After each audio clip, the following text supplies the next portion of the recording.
Hello! How's everybody doing? Hope everybody's had a good week. How's your weekend going so far? Good? I hope so. Mine's doing alright. I've had a pretty okay week, honestly. Um, let's say hi to folks in chat. Looks like we got a bunch of people here already. It's awesome. Clarjon1 Plus is here. Hello, welcome to the stream. BPS Car Audio is here. Hello, welcome. Dave from Dave's Vintage Apple Tech is here as well. Hello, Dave. We've also got Ryzen 9 3900 XT.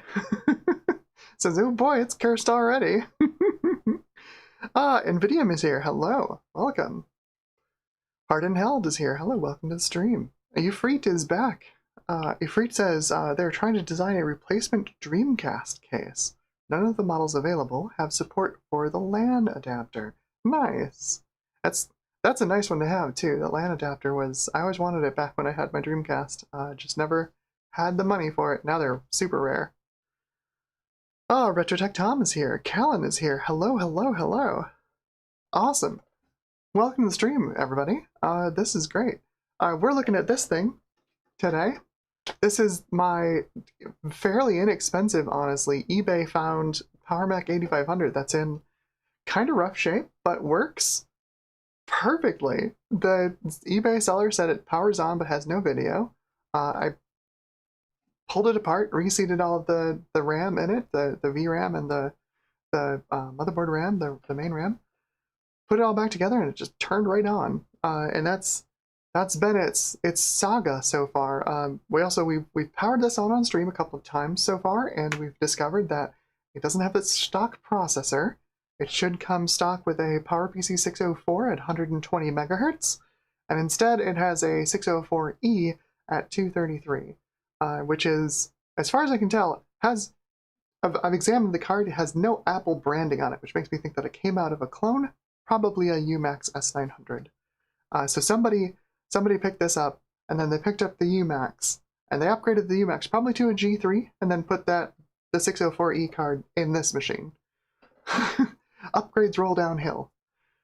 So today, we are looking at, finally, the last of my upgrades for this thing came in. I picked up some RAM for it, quite a lot of RAM. There's 2 of the 8 sticks that I have here for it. I picked up a Rage 128 card for it. It was a little iffy on this one. The price was right on eBay, but it was not marked as a Mac card. It said, tested working, but not marked as a Mac card. Like, it looks like a Mac card. Like, this is how the Mac Radeon 128 looks. Either the ones that you get stock in like the blue and white G3, or something like that. So I put it in one of my PCs. It didn't work. I threw it in the beige G3 that Ron from Ron's Computer Videos gave me. Fired right up, so this thing is all good to go. It's a Mac card. It's got a Mac video BIOS on it, so it's all set to go. If you want to identify one of these online, they look like this. They might have a heatsink on the Rage 128 itself, but there's a couple of key giveaways. The model number is going to be 109-57400-00, and it's going to be, the BIOS chip is always going to say, if it hasn't, I mean, it could be flashed, but it's always going to say R128 57401. That's how you know it's a Mac card, if you're looking for one of these. The best ones to find are the ones that are not listed as Mac cards, because they're cheaper. As soon as somebody figures out this is a Mac card and they list it as such, the price goes up like 30 bucks. But that's going in here today. Also, so we've got RAM, we've got a 3D video card, and we're going to plug this thing into it. This is, we took a look at this a couple of streams ago. This is a MetaBox with the A replaced with the @ symbol. It's a MetaBox Joe card 333. So this is a PowerPC G3 333 on a CPU card. This is what the CPU cards look like for this machine, and it's got some switches on it that let you, these little guys here. It'll focus, I probably won't focus on it until I cover my face. Nope, still won't do it. Anyway, these switches set like responsiveness to the clock edge. So like you can delay the card's response to the frontside bus clock edge by a certain number of nanoseconds. It's set to the medium value, which is a default. But also the two more interesting ones are frontside bus speed and CPU multiplier. Those are the more fun ones. We looked at this last time. We looked at the PowerMac 8500. Someone was nice enough to find the manual for this thing and link it in chat. And it turns out this was running at a 52 megahertz frontside bus with a 7x multiplier. So like 364, that's 350 megahertz plus, 2 times 7, so 14, 364 megahertz, which is pretty stonking fast for something like this. A G3 at 350, or near as much 366. That's a pretty speedy machine. Not bad. And these motherboards can only really hit about 50 megahertz on their frontside buses. So that's not bad. To get an extra 2 megahertz on the frontside bus, it's not nothing. So that's what we're doing today. I originally also was hoping to solder up one of the blue scuzzies that arrived. I ordered a trio of them from Joe. One's going in the Quadra 700, one's going in this. I've got another one for shenanigans. But I don't think we're going to have time. And my soldering iron's kind of sad. So anyway, let's get started. The first thing I actually want to do with this is actually downgrade it. Along with the Joe card, when I was searching on eBay, I found it's not like this didn't belong exactly to this machine, but this is the same processor card it would have used. This is a 604 120. Picked it up on eBay for, I think, $15. I'd like to see what the 8500 is like in stock form. I've never had a 604-based PowerPC Mac before. My experience with them was a 603E-based PowerMac 6400, the big tall tower with the giant forehead on it. Running at 180 megahertz with no level 2 cache is really slow, really slow. And then blue and white G3, and then I basically bowed out of the Mac world after that. I loved my blue and white, so fast, so fast. What a great machine! But never had a 604. Never had a friend who had a 604 to play with it. Never experienced it. This thing's pretty speedy at the 604E 233, pretty fast. But what's this like? I'm just curious. We've looked at the 604 previously. It's a super pipelined in order CPU using 3 integer pipelines, 1 complex and 2 simple. I think it's 1 complex and 2 simple. It's very similar architecturally to the original Pentium. It does not have a super pipelined FPU, but the FPU in this thing is 3 stages instead of 8 on the Pentium, so it doesn't really matter. It's a little more it's more like the K6's floating point unit, except actually good. So I kind of want to see what that's like in here first, and then that'll be our baseline. I'll run some benchmarks, we'll take some numbers, get some idea of how things are with various upgrades that we do to it. So y'all get to see the worst case study. So last week we looked at the Quadra 700, super easy to get into, right? You put it on its side, you pop the top off, piece of cake. This thing, awful, completely, it's like it came from a completely different company. It's so bad. There's 4, I'll move to the desk cam so y'all can see this. 1 second. Desk cam. Unregistered desk cam. Unregistered bench cam. So there's 4 captive flathead screws in the case. That one's not quite all the way out. And then you take this whole case and you slide it forwards and it comes off. Like a Compaq from 1995. This is circa 1995, but it's really?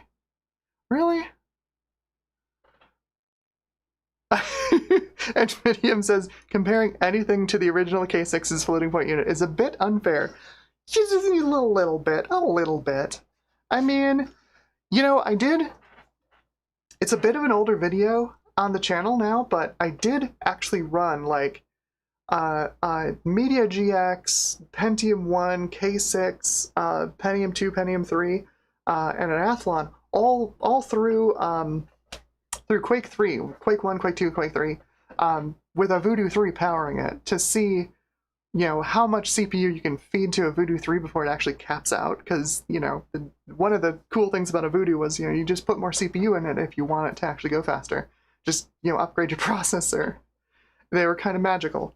It turns out, like, about a Pentium 3 750 or so, maybe a gigahertz Pentium 3 is what you need for a Voodoo 3 to cap out a Voodoo 3, which is really impressive, honestly.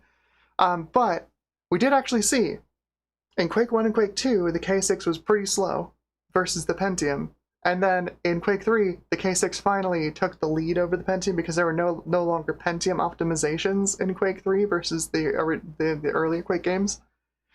It's not the worst. I just like to poke fun. But boy, does it make people mad. Boy, does it make people mad. Oh. Let's see if I can get this captive screw off here. Here we go. Okay. Those are out. Then this whole thing should just come forwards. Somehow.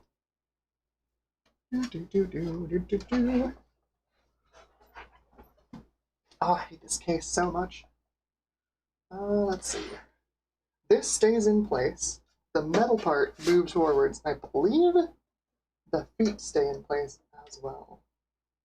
It's the worst thing. Let's try. Oh, there we go. Oh, all these little. Because the bottom of the case is plastic. There's all these little grounding points all along the bottom of the case, and it gets stuck on them. Oh, it's just the worst case. Ugh. Apple, seriously, why? So this case design was introduced with the Quadra 800, which was the successor to the Quadra 700. I imagine people who used both weren't terribly impressed with the Quadra 800's case design. Oh, and you can see, like, I pulled up one of these little grounding straps, taking this thing off. It's so bad. Such a terrible design.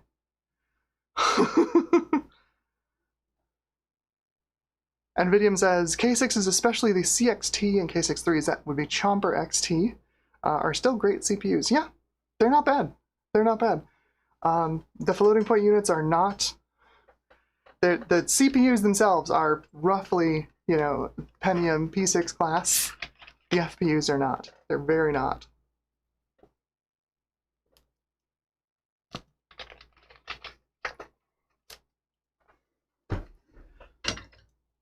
Okay, so can't really see anything in here, but a whole bunch of the insides of the case broke being shipped to me. There would normally be a little plastic cage here that holds the PCI slots, you know, PCI cards in place. It broke. You should see.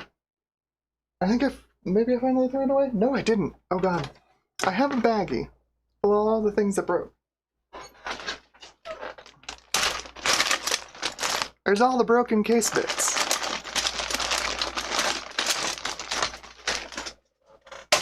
Spindler plastics.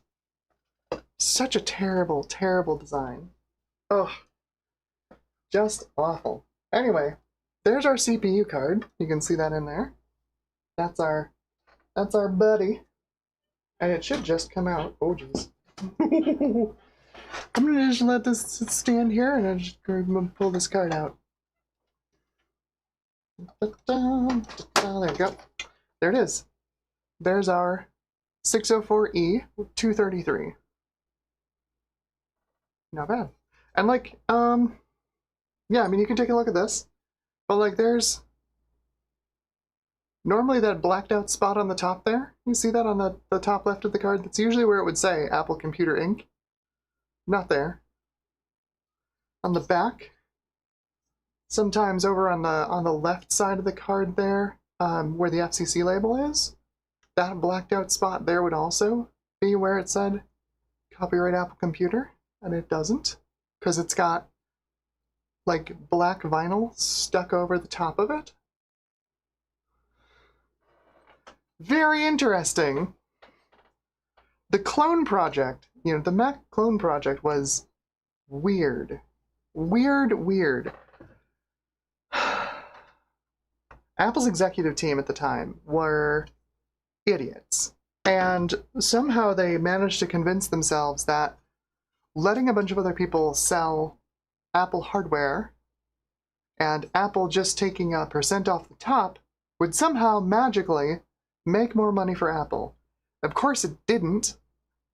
People flocked to the clones in droves because they were cheaper, they were almost always faster than what Apple had to offer, and they ran macOS just fine because they were built on Apple motherboards. So Apple was selling these motherboards to its clone manufacturers, and apparently also the CPU cards, because this is very clearly an Apple-produced CPU card, just unlabeled. It's just dumb. It's just a really dumb idea.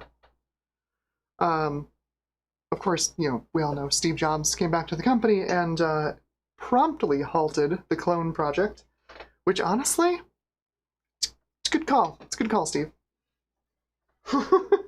Such a dumb idea. All right, let me get this back in here. So this is the 120. And there's just a slot in here that it goes into. Just want to make sure I've got it in the right spot. It's got a couple of plastic guides on the side of the case here. It presses into the motherboard that's on the other side of the case. This whole other side of the case, the motherboard and stuff, you can see it here in the little thumbnail view. You can see it's got this plastic like carrier for the motherboard. There's one screw. You undo the screw, you can't see it. It's right there. It's one screw. Then the whole motherboard shifts forward and comes out. Which I guess is kind of cool, but like, the fact that you have to disassemble this thing to this extent to even get there? Terrible, terrible design. Anyway, I'm not going to bother putting the case back on because, oh my god. Let's just fire it up. Let's hop over to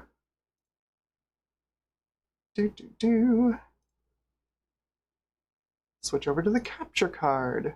Ta-da! Yeah, that should be it. I've got the blue scuzzies on the back here.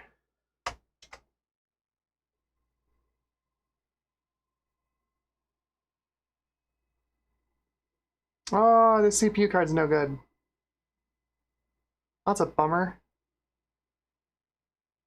No chime. I wondered about this. I haven't tested this card yet. The CPU card looks a little suspect. So I wondered if it would actually work. I'm gonna reseat it real quick, see if that helps.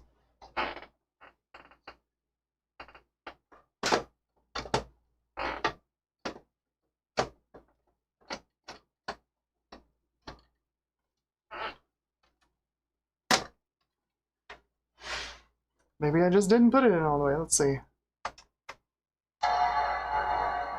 There we go. I'm just an idiot.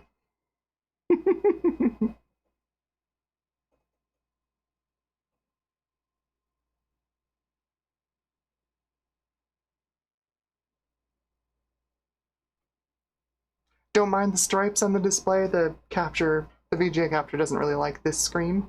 Give it a sec, it'll switch resolutions.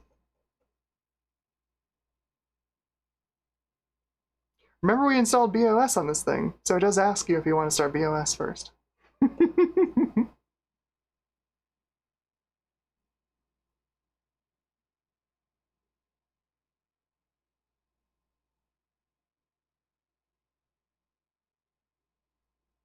It's definitely slower. It's definitely slower.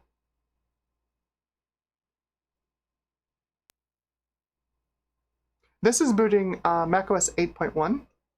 Obviously, it doesn't say like 8.6 on it, but it's like it's not System 7.6 or anything.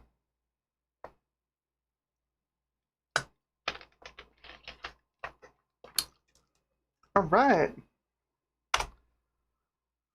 Having an issue with the Apple Talk network right now. None of my Macs want to talk to my Apple Talk network. I don't know why. We're booted up. It's seeing all 80 megabytes of our RAM. We have 68 free, because classic Mac OS is nice and memory efficient. Let's look at Apple System Profiler first. Still pretty snappy. There we go, PowerPC 604 at 120 megahertz. So I've got MacBench on here. I put it in applications, I think. Yee, MacBench, there we go. College on OnePlus is Apple Talkant. Pretty much. Pretty much.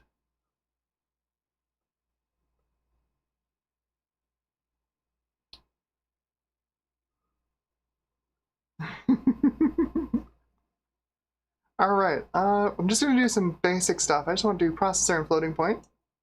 Won't waste all your time. That's the important stuff, right? That's the stuff we want to see.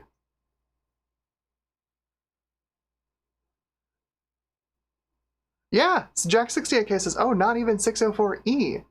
Yeah, the original 8500 was a 604 non-E at 120 megahertz. I've never, like I said, I've never used just a 604. Not even a 604. I mean, now I have used a 604E based Mac, but never used a 604.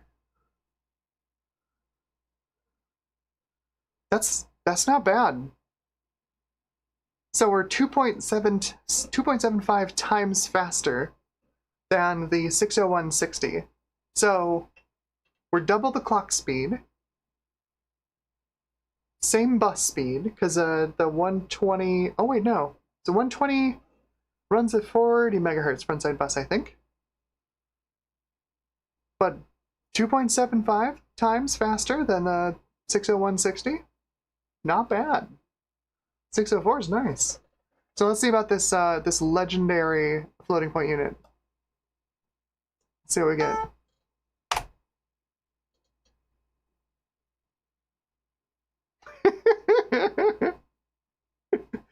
College on OnePlus says Apple Talk. Nah, we got the Apple Shut Up.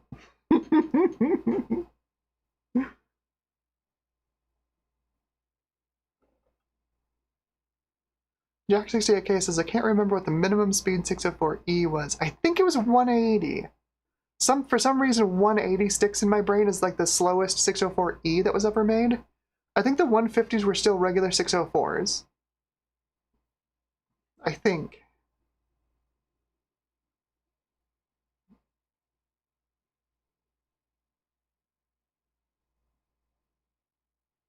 It doesn't count the clones, because the clones sometimes did weird things with the processors. Ryzen 9 3900 XT asks, what is the difference between 604 and 604E? The 604 versus the 604E, the 604E has a lengthened pipeline, so it can reach higher clock speeds. It's also die shrink. It's got double the level 1 cache, I believe, as well as an additional integer unit. So where this one has 3 integer units, 1 complex and 2 simple, the 604E adds another simple integer unit, I believe? I think that's right. It's been a while since I looked it up. I don't quite remember. The complex integer unit also dispatched instructions to the floating point unit, so you could still bottleneck the processor if you were running the wrong mix of instructions. But otherwise, it was super pipelined, so you put instructions into the CPU as much as you want. 604 could dispatch 4 instructions per clock, and 604E could dispatch 6 instructions per clock. Just generally all around better. It doesn't really have an equivalent on the PC side. There's some similarities with it between like the Cyrix M1, the 6x86, except the M1 was out of order. It could actually continue executing during a pipeline stall. If like the complex integer unit stalled, the simple integer unit could continue processing until it also stalled. Like if it stalled on a load, this one can't. You can keep dispatching instructions every clock, but if it stalls, the whole processor stalls. So it's more like a regular Pentium that way. It's an interesting chip. It's a really interesting chip. Of course, the G3 was a much simpler design. I think it was only 3 pipelines. It was back to the complex, simple integer, and the floating point unit. But it was completely out of order. It could continue processing if one of the pipelines hit a stall. And it was much shorter pipelines too, I believe. I think that was the thing with the G3. Really fast though. Basically the speed of a Pentium 2 of equivalent clock speed. Quick chips. So we're 2.75 times faster in integer and 2.84, almost 3 times faster in floating point. That's not bad. Like the 601 has a pretty strong floating point unit. Being derived from IBM's power line, like it has a pretty good floating point unit already. And the 604 is clearly even better. We're at double the clock speed, but we're at 2.84 times the performance. So we've got more performance per clock on this than with the 601, which is pretty cool. That's pretty cool. I'm going to save this, and we'll come back to it. This is going to be the 8500 bench-a-thon. There we go. So, since we've got that in here as a CPU, let's see how it runs Quake.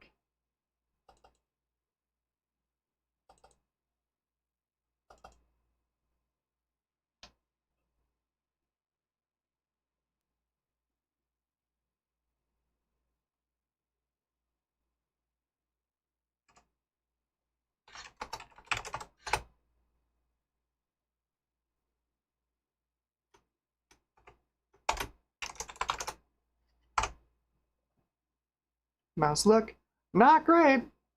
A Pentium 120 would run this better, but, this also is not a Pentium. Doesn't get any of the Pentium optimizations.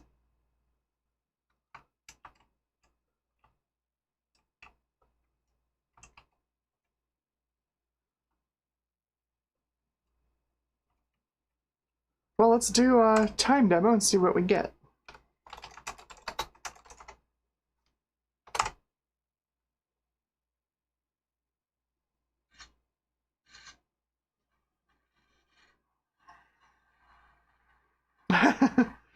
Jack68K says, super neat you could get G3 upgrade cards for these machines. Yeah, and I think that's the reason, like, the 604 is kind of a footnote, because these came out, and then, like, 2 years later, the G3s started coming out, and of course, the G3 upgrade cards were, like, on the market instantly, because everyone wanted that kind of performance. And I think everybody just forgot about the 604, which, fair, honestly, Like, imagine if you could put a Pentium 2 into a Pentium, into a Socket 7 machine, right? Like, you could just swap your Pentium 1 to a Pentium 2. Nobody cared about the Pentium. Just put a Pentium 2 in it. Nobody cares.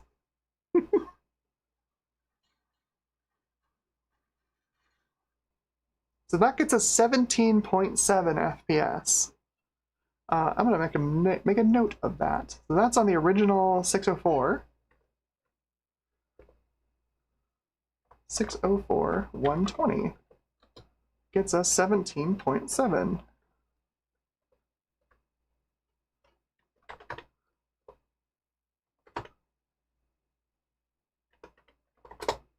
Okay. Aptly named notepad file called stuff. So let's put it back to the 233 and see what else we get. Because also, I'm going to need to download the driver for the G3 upgrade card, which is going to be interesting. That could be a fun time. So we'll go back to the 233, and then I think we'll upgrade the RAM and download the driver for the G3 card. So I'll shut this down. And I'll switch over to the desk cam so y'all can see this. There we go. Takes a second for all my cameras to like stop filming. I've been trying to get them to like stay on while I switch scenes in OBS, and it doesn't work. One or the other will usually just stop responding. Come on, there we go. The 120. So go back to the 233 for a sec. Get some benchmark numbers.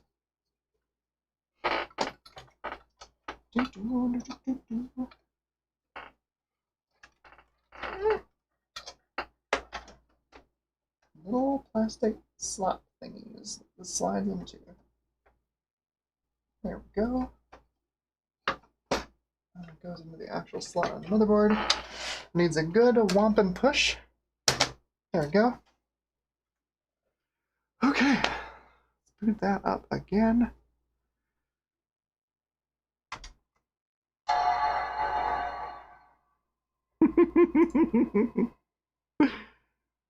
There we go.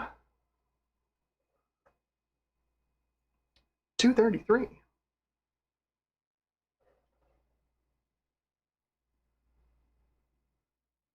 Francois is here. Hello, welcome to the stream. Francois says I was playing with my 486. Heck yeah. I swear we're going to look at the 486 board that's been sitting behind me for like a month now. I swear we're going to get to it. Ryzen 9 3900 XT asks, a CPU driver? Yes. I'm not totally sure what it does. My guess is it patches some routines in what's called the Gestalt code section of macOS. So every Mac, you can query the operating system for its Gestalt ID, which is, what is this Mac? Every Mac knows what it is because of its ROMs, and every Mac will respond with what it is. And that the Gestalt ID was really important in the early days of the Mac OS, and then as like we get into the PowerPC era and then into the new world G3 stuff, like the iMac and the blue and white G3, it was less and less important. But my guess is it probably patches some part of that routine so that something asking what this Mac is doesn't go completely insane when it responds, I'm an 8500 with 350 megahertz G3 in me, or something like that. It may also work with some of the memory map. I'm not sure. Classic Mac OS is a memory mapped operating system, so all of your I/O is done inside the physical memory map. There isn't a separate I/O memory map in classic Mac OS, like there is on x86 PCs. So you have to shove some things around in memory to make sure everything fits inside the actual RAM you have, right? So you would you'd have handlers or like pointers in the system heap that would point to like addresses on I/O cards. It was very important in the new bus age because things were very heavily memory mapped. I think it got less important with the PCI Macs like this, but it was still a thing. So I imagine that's what it's doing, but I'm not totally sure. There were, for machines where you didn't replace the whole processor, where you had the, like the Quadra 700, right? So it's got a CPU soldered to the motherboard, but it has a processor direct slot on it, which is basically just a pinout of the front side bus of the CPU. You could put an upgrade card in that processor direct slot, but then you have two CPUs in the system. And what would happen is that it would actually boot up off of the 68040 on the motherboard, and then your driver would load for your upgrade card, and it would like remap addresses in the OS in real time as it started, and then everything else would start executing on the upgrade CPU. Because it's a thing that macOS could do, because everything is in the same memory space, and there's no protected memory. It's a nightmare, and it's also extremely flexible. It's one of the things I love about macOS. It's really, honestly, kind of chaotic. Okay, so we've got our... Yep, we're seeing all our RAMs. For some reason, we're taking up another 300K of RAM, I guess? Weird. Let's look at System Profiler. So we've got, there we go, PowerPC 604E at 233. I believe this runs at a 33 megahertz frontside bus, because these boards don't really do the 66 megahertz frontside bus. The very last models of the 9600, which ran the Tsunami architecture, could do 66 megahertz frontside buses. And then of course Gossamer was the beige G3s, and the early blue and whites, and those could do 66 megahertz and 100 megahertz frontside buses, respectively. But yeah. So let's do a benchmark. If I open this up, it's just gonna.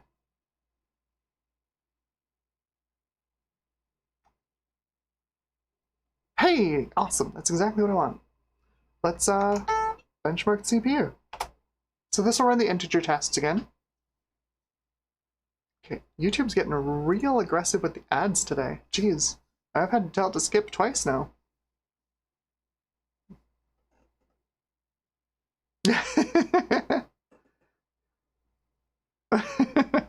Charlotte says, good evening. Sorry I'm late. I got distracted running my annual mem test on various things. That is not a bad idea. That's not a bad idea. Actually, I logged into my home lab, which is under the desk here. It's running a Xeon with ECC memory, and the Linux kernel was reporting to me I have a bad DIMM in there, so I have some replacement memory. I'm waiting for some additional hard drives for the RAID array. I'm going to do all that stuff tomorrow, I think. Replace some of the RAM and replace or add in some additional storage. Ryzen 9 says, uBlock is awesome. I'm all for it. I'm all for it. You guys want to block the ads? Go for it. Also, by the way, the channel is supported by viewers like you. If you want to join the Patreon, we've got a link in the channel homepage thingy. You join for as little as $1 a month. You can also ignore me. It's okay. I'm not going to pump you for money. But if you want to pitch in, I'm very grateful. All right, so we've got quite an improvement on our integer scores there. 415, or over four times faster than the 60160. Let's do the floating point as well.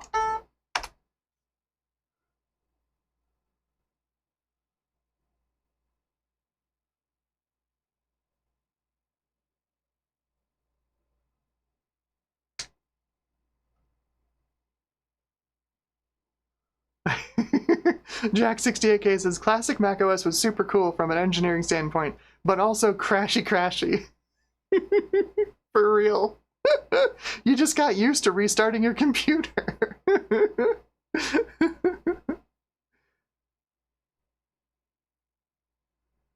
Nice. Jack68K says, my home lab is a stack of old Mac minis. That's honestly not a bad plan. Probably uses less power than my giant Xeon thingamabob under my desk. But I do have 2 GPUs in it, so... Alright, there we go. 6 times. 6 times faster. That's... We're less than double the clock speed. We're less than 4 times the clock speed, right? So 4 times the clock speed would be 240 megahertz. We're at 233 with slower frontside bus. And we're 6 times faster in floating point. That's... Wow. Wow. Alright, I'm going to save this again so we have our comparison for when we put the G3 in here.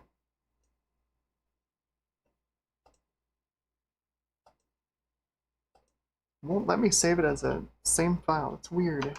500 bench-a-thon 2. Okay. Let's see what Quake does. Let's see what Quake does. I've left a bunch of work for myself for the next video, which is in production, finally, sorry. But I do want to do like one of those old PBS things where it's like, the following program is supported by viewers like you. Because I think it's funny. And it's also true.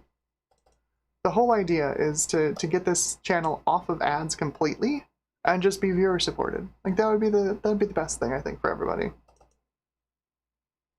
So, Quake.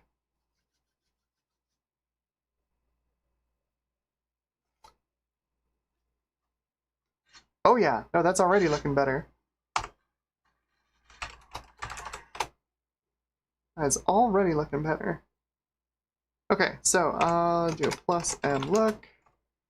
Run around. Oh, that's, yeah. That's not great, but it's way better than it was. We're about, what? we're more than double on this on the FPU performance, right?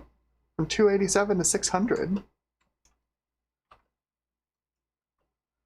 My guess is that we're being held back by the internal video on this thing, because the Mac internal video wasn't very good, like, for a long time. These are the video chips on board these things, basically up until the beige G3, were just like frame buffer cards, right? Like Cirrus Logic, Oak Tech, stuff like that, Brooktree, really garbage display adapters, like stuff you wouldn't put in your 486, let alone your Pentium or Pentium 2. So I think the next thing we should do with the RAM is also throw in the Rage 128 and see what happens. See if we get some faster video. I don't have the GL Quake version on here, but we can grab that off the garden. Shouldn't be too hard to find. And we can run Quake 3D accelerated too. Let's do a quick benchmark. Demo 1.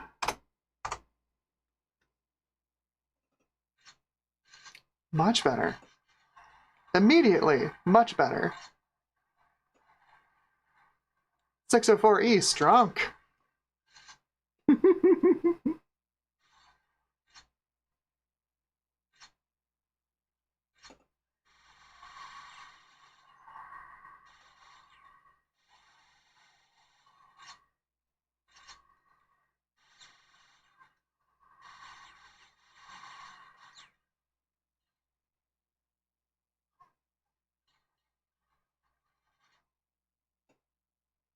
26.3. See, we're double the performance of the 604, but we're not double the frame rate. I think we're being held back by the internal video.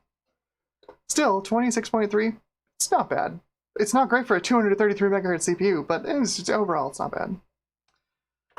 604E 233 gets 26.3 FPS. Save that. All right.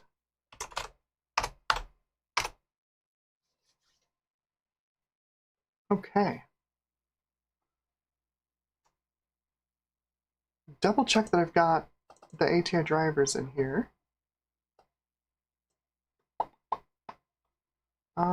Extensions. ATI graphics drivers, ATI graphics accelerator. I've got an install of macOS 8.6 on here, and if I need to, I can try pulling the Rage 128 drivers over from it. We'll see what happens. We'll see what happens. Graphics card time. Okay. I have never put a card in an 8500 before. Oh, Lord, what is all this stuff?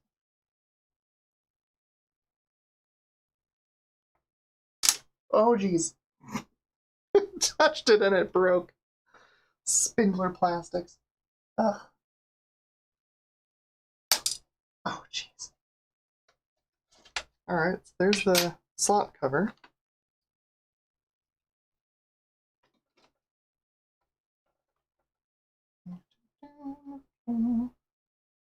Sounded so bad. It felt as bad as it sounded.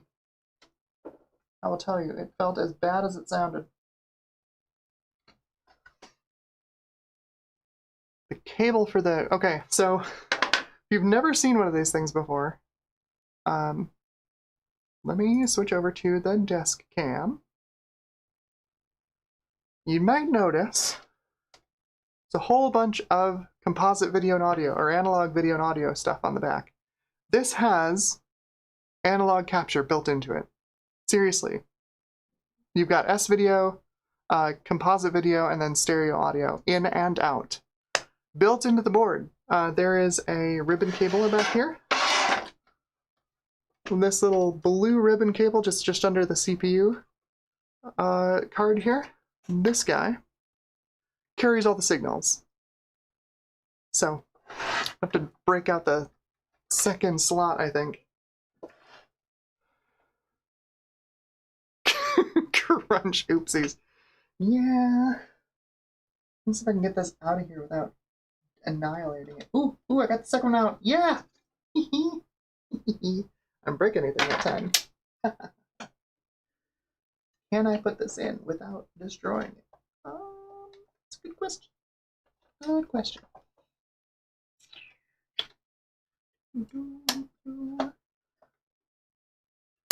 Oh, come on, get in there. Again, it's a plastic back of the case, right? Like this back part is all plastic. So there's a bunch of like shielding and stuff on here, so you can actually like attach the, you know, the rear I/O bracket to a ground plane. Like, just make it out of metal, for crying out loud. It's a $4,000 computer. Just make it out of metal.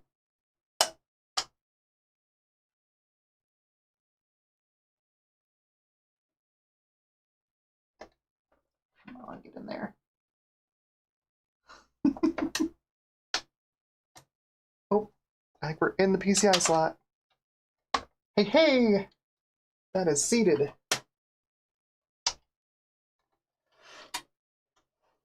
And voila. We're even retained by the retainer clip. That's pretty cool. That is pretty cool. Okay. Let's plug the monitor in to this video source. Oh, sorry. No. Okay. Only slight casualties. We lost a piece of plastic over there too. Casualty. Oh, spindler plastics. All right. Ignore the Radeon 4650 in the foreground. That video isn't going to work because my AGP 4650 died. I'm really angry that it died. Didn't get a video out of it. Okay.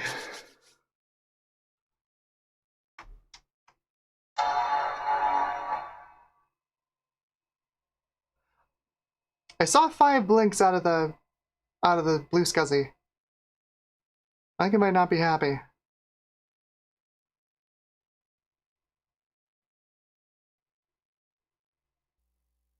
Oh, maybe. Oh, okay. I'll switch over to the VGA capture. Booting up just fine. Like nothing changed. Right? Exactly. Gut bomb's like 5 blinks means no images on the SD card. Yeah, no, I don't know. I got nothing. Seems to be working fine.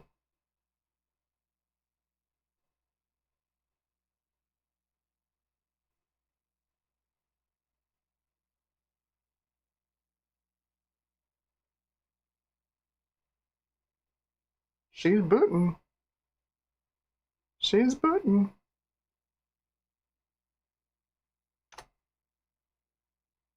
Awesome.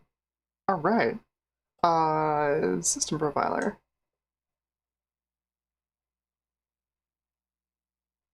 Does it tell me if it's got? Yeah, here we go. Device.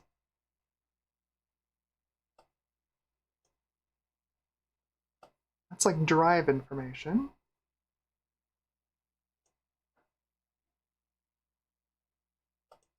I don't know. I saw an X through the accelerator icons. I'm guessing it's not working. I'm guessing this is looking for a Rage Pro. Because I think this was meant for like the beige G3s that had Rage Pros on their motherboards.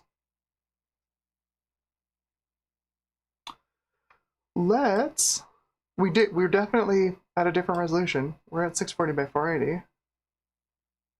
Let's get back to our 800 by 600. Oh, thank you. Oh, so many resolutions. Look at that. It's a real video card. It can do all the resolutions. We can do 1080p on this thing. Heck yeah. Who wants to see Mac OS at 1600 by 1200?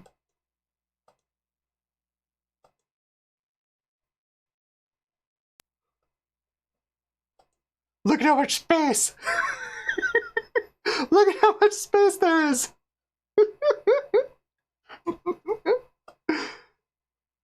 I can just put windows anywhere I want. My monitor is a continent.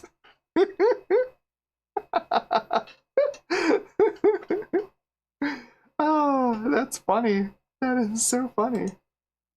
Oh my gosh. 1080p though. Dang. Nothing like putting a real graphics card in your computer, huh? Let's go back to 800 by 660 hertz. There we go. It's just a little bit off from the internal video. Let's see if the auto adjust will do this correctly.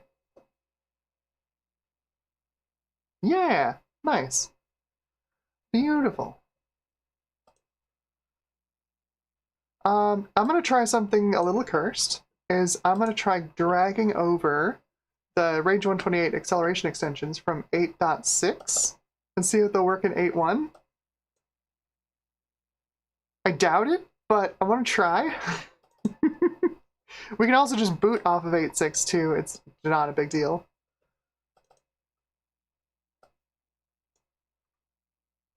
But that should be these here.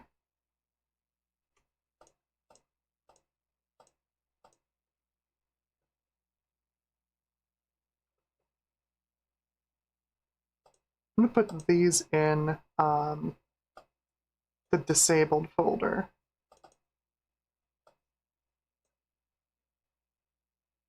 I've put other graphics cards in this machine before.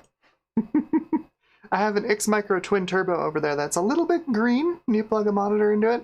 I think it's assuming you're going to be doing sync on green. Otherwise it works fine. It's just a 2D graphics card though. Nothing special. And then we'll throw this one in. Super cursed. Just take some extensions out of the newer OS, put it in the older OS. Perfectly fine. Yeah, why not? I'm sure this will work. I'm not sure this will work.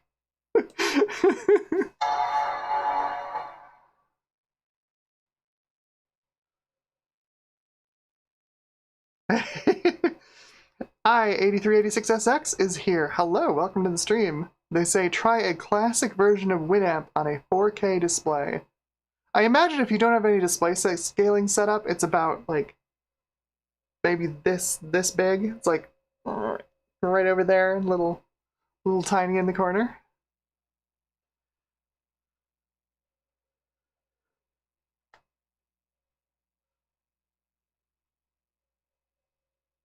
Yeah, Hardenheld says RIP 4650. Yeah, I'm really annoyed. They've gone way up in price. If I want to get a replacement one,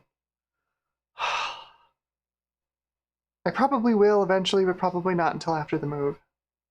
I've pretty much got my videos sorted for the rest of the year. Hey, that's an acceleration extension that turned on. There's no red X through it. Did that just work? We've changed resolution. Did that just work? We're doing cursed things in macOS. Let's get our resolution back here. Oh no. Oh no. Why does it... No, it doesn't see any other resolutions. Maybe that didn't just work.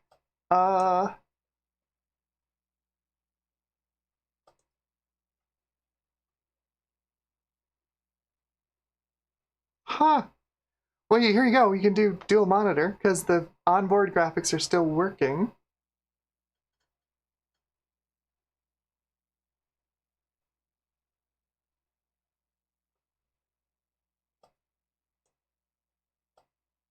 Ooh. Huh.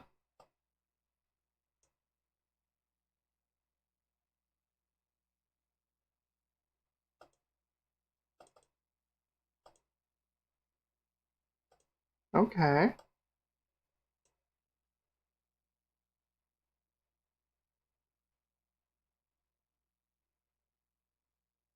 Oh, here we go. To make duplicate monitors, drag one onto another.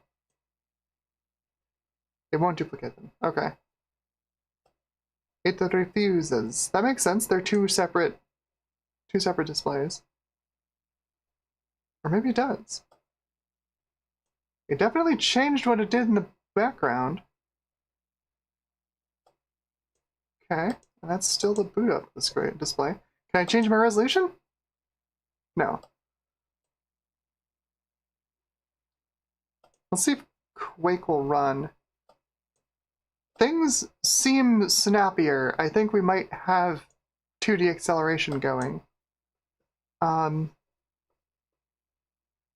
I have the... Rave was the sort of like Glide was for 3D effects. Rave was the low-level API for ATI cards on macOS. I don't know if ATI ever did that on PCs. They did it for Macs, and it was fairly popular. Let's see if I have a brilliant test program to see if we have direct, or not direct 3D, but quick draw 3D acceleration. Gerbils. Gerbils uses quick draw 3D, and it will take advantage of acceleration if it's present.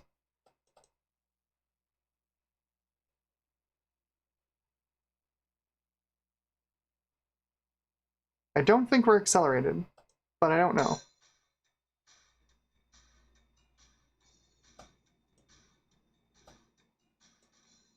No, we're not accelerated. Definitely not. We'd have a higher frame rate than that if we were accelerated. Okay, but I think we've got 2D acceleration at least. Let's do Quake and see what it does. See if we get a bigger number. Number go up.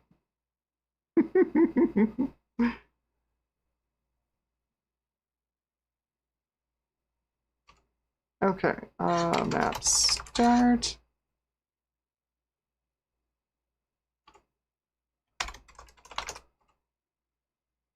Oh, that's definitely more fluid. Like, still not amazing, but that's way better. Let's see if we get a better score in our time demo. Time demo, demo 1.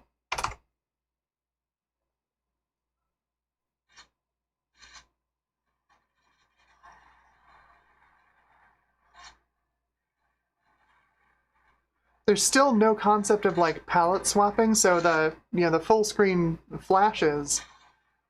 On a PC, that's just swapping the palette in the VGA card, but there's no concept of that on a Mac. Even though this is a VGA compatible graphics chip. Why would we want that? What are games?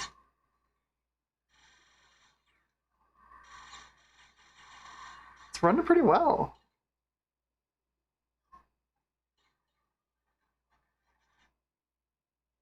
It's worse. It's worse. Boo. Oh, all right. I'll note it down. 604E 233. It's weird that it felt better and it ran worse. I wonder if it was the screen flashes. Huh.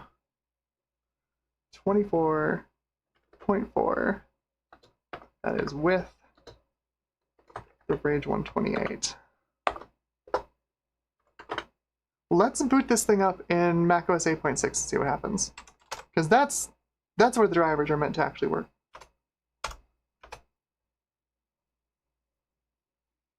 Ryzen 9 3900 XT says VGA equals very good accelerator. It's not bad. It's not bad. I don't mind VGA. I hear it's really, really awful to program for, though. And like actually getting things to happen with a VGA card as a programmer is kind of a pain. As an end user, VGA is great.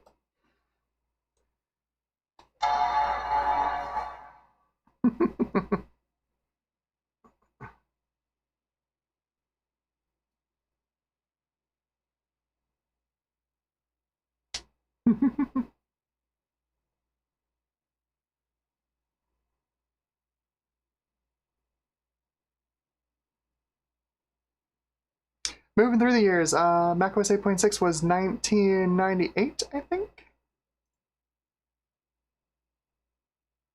The colored iMacs, the blueberry, the rainbow iMacs, originally shipped with 8.5, I think.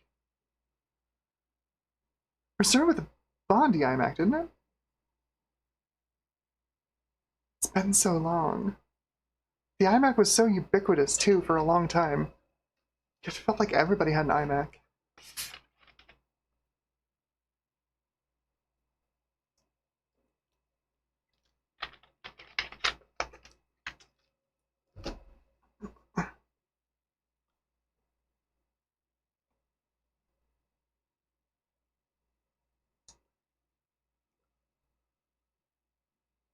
This is what I usually boot on this thing, and I usually have a VNC server on it so I can access it from my modern machines. It works okay. It doesn't have enough options though, honestly. Okay, no, it still doesn't like. So weird. We turn on acceleration and everything goes slower. Or not everything goes slower, but we get fewer resolutions. So weird. We could have picked 1080p for a while there. Why?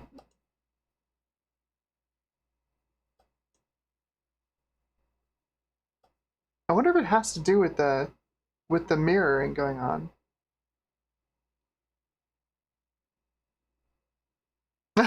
Bacchus is here. Hello, welcome to the stream. You made it. Oh no. Bacchus says insomnia is good for something. I made it to a Tech Ambrosia stream. Oh. No, Bacchus, get some sleep.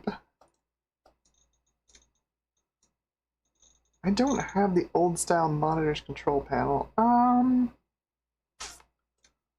What are monitors on macOS 9? That's the other things we could do is we could just boot macOS 9. Control panels. Losing my mind. Monitors. Maybe that's my problem, is I don't have the display enabler. What if we just pull graphics drivers over from macOS 9? What could possibly go wrong? Just did that with 8.1. It worked great. I mean, it worked exactly the way it's working in 8.6, so I guess. Let's make extensions disabled folder. Look at that, I know exactly what it is already. There's a few things in here. We're going to view this as a list.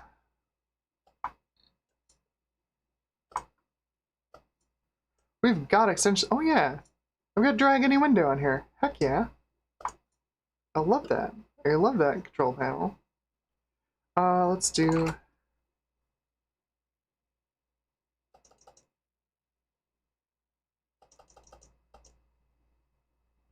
I copied those, didn't I?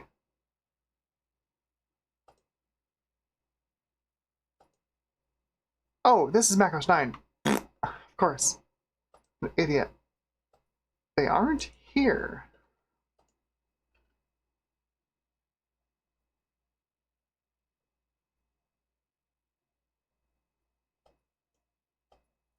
Interesting.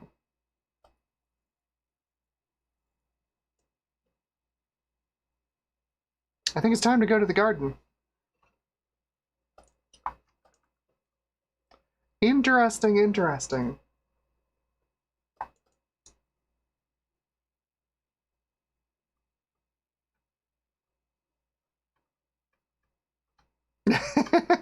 Bacchus says, I always love how macOS loads the driver for every printer in existence. You never know when you might plug one of those in. You don't know. You might plug in a LaserWriter LQ right now. Or whatever.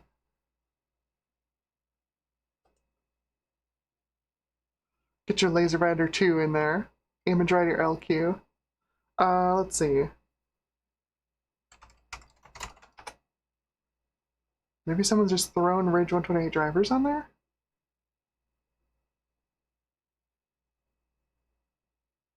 Pretty please?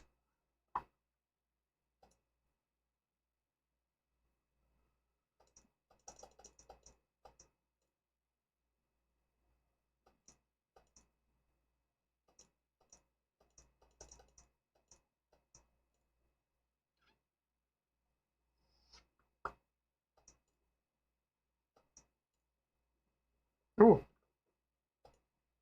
ATI OS 9 drivers. I wonder if Mac OS 9 just has Rage 128 support built in. Maybe it does.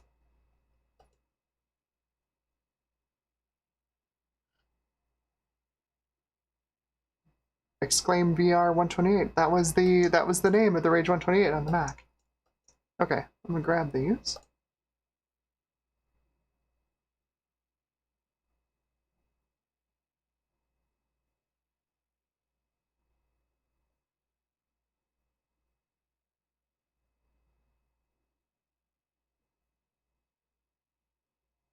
Bacchus says, check your Google Drive goodies folder. Ooh, I have goodies.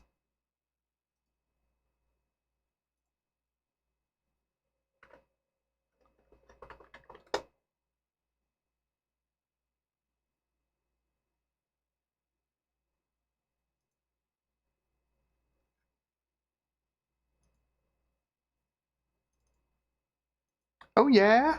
Thank you. Thank you, thank you.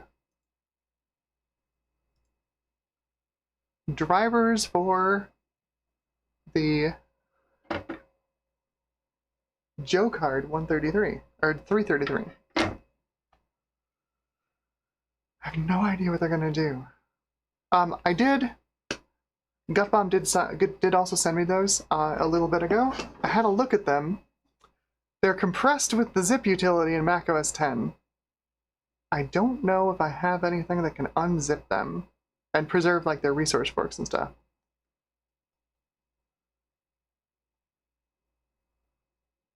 I can try throwing them in Stuffit Expander, but I don't think Stuffit Expander like 5.5 speaks macOS zip utility, macOS 10 zip utility.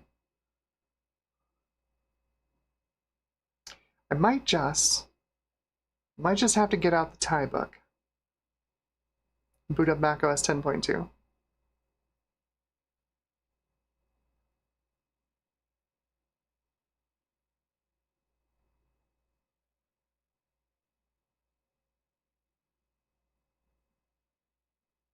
Oh, I know why this is going so slowly. I left this window open. Close. Go away. Internet Explorer continuously runs all the JavaScript in the background window while it's trying to download stuff. Slows it down. Take a look at that. Boom, done. Gutbomb says you have a Mac Mini, right? Yes, I have an M1 Mac Mini sitting in front of me. However, if I switch over to it with KVM, I'm going to cut off my main camera and my microphone, and I don't know if I'll be able to get them back through OBS. So not while I'm on stream. It's a deficiency in the design of the studio, which I'll probably fix when I move and I change my studio around. Okay, so we should have...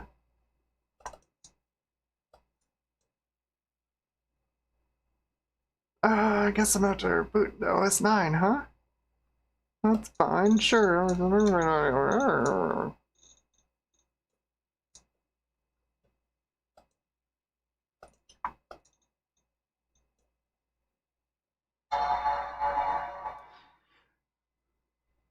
Gutbomb says the Mac Mini won't mangle the files. Yeah. I've got macOS 10, 10.2, I think, on my tie book. Tie book. Which does work. I actually tried, I got a CD. I got a CD with the G3 accelerator that supposedly had the driver on it that didn't image correctly. The person who wrote the driver out on the CD didn't do it right, so it's a 0 kilobyte file.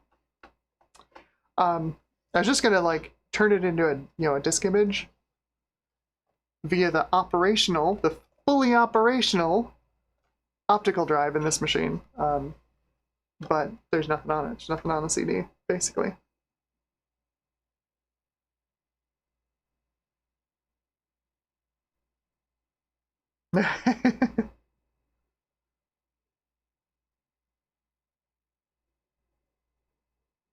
Oh, nice. Bacchus said, I sent you a link with ATI drivers for practically all versions of macOS. Thank you. Thank you, thank you, thank you.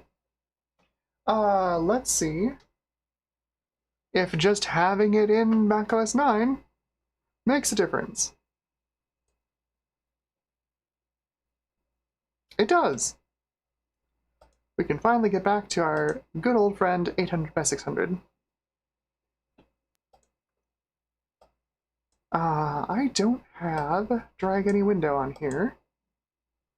Let's see what Apple System Profiler says about it. Does it see it?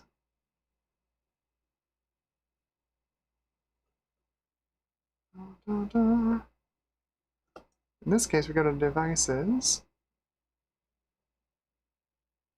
And there we go.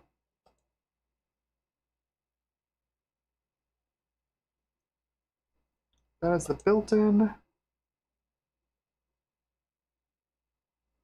Rage 128. It does see it. Sure doesn't seem like it's accelerated, does it? That redraw is pretty darn slow.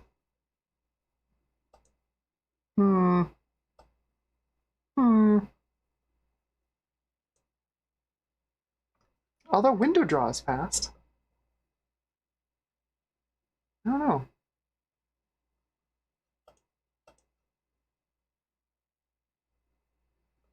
Let's run Quake on it, see what happens. Where did my disk go? There it is.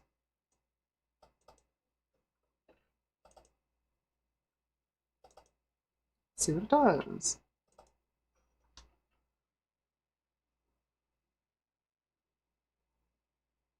It does bad things.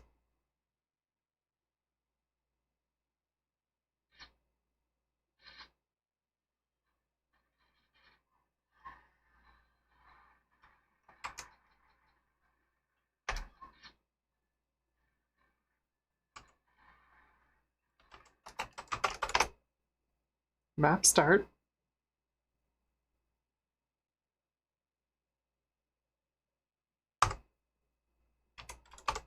Quit.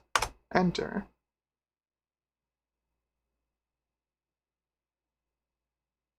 Darn it.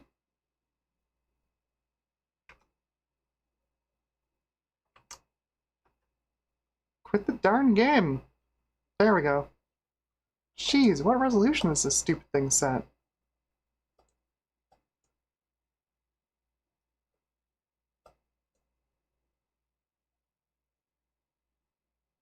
Troubleshooting.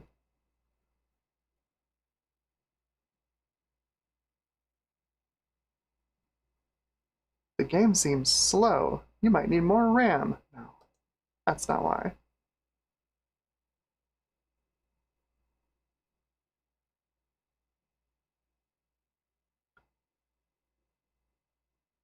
Ifrit says I'm still on a quest for a GPU for my 2CI. I mean, the fastest one, of course, is the Apple 824 accelerated version. That's not the display card. When you see it on eBay, it's the one that's got the AMD RISC chip on it. It's the AMD 29000. You know it's accelerated when it's got a whole nother processor on it. There are some Radius cards as well that do some acceleration. We did not. Bacchus is asking, did we skip over the whole ATI drivers bit? No, I'm in macOS 9, and I just wanted to see if it would work with whatever's built into macOS 9. And the problem is, it's setting a stupid resolution when it starts up. I wonder if I can hold down Option when I'm starting it or something to make it not change resolutions. Here we go. Does that work? Can I just do like What are the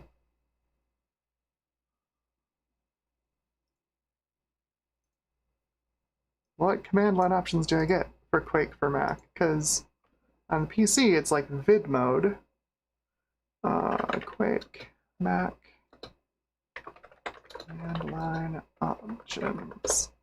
Just want you to not change the video mode, please.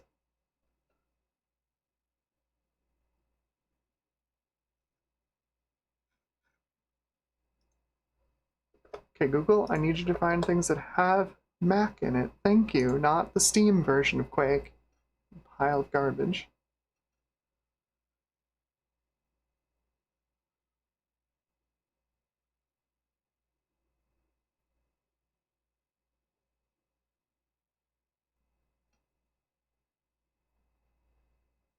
It says I should be able to use width and height. Okay.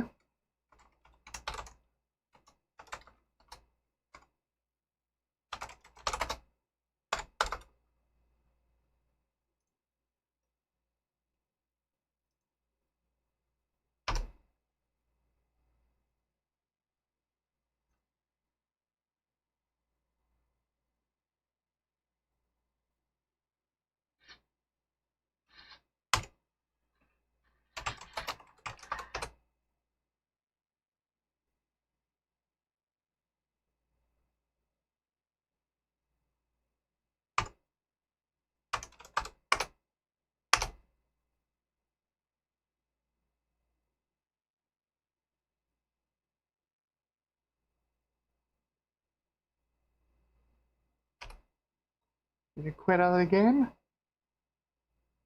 Pretty please? Change my resolution back? Please? Alert. Replace existing untitled game. It's asking me if I want to save my game. It's asking me if I want to save my game.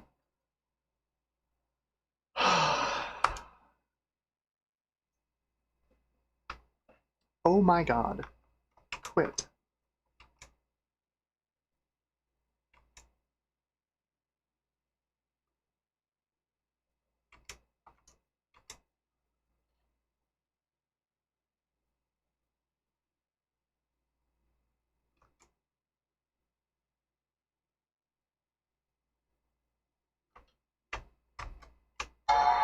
Three-finger salute. By the way, the Mac port for Quake, hot garbage. Hot garbage. Just one of the worst game ports I've ever seen. It's not quite as bad as the Mac port of Doom. You know, Ultimate Doom, where you can't set your keys. It just, you have the option to run it with one bizarre set and another bizarre set of keys. Who thought that was a good idea? Ah. Efreet asks, do you have a Discord? I purposefully don't have a Discord yet. I haven't decided what I want to do about having a Discord. If I want to make it like Patreon only, or if I want to have like a Patreon section of the Discord, or I'd also need some folks to moderate it, because I just don't have the time to like moderate my own Discord.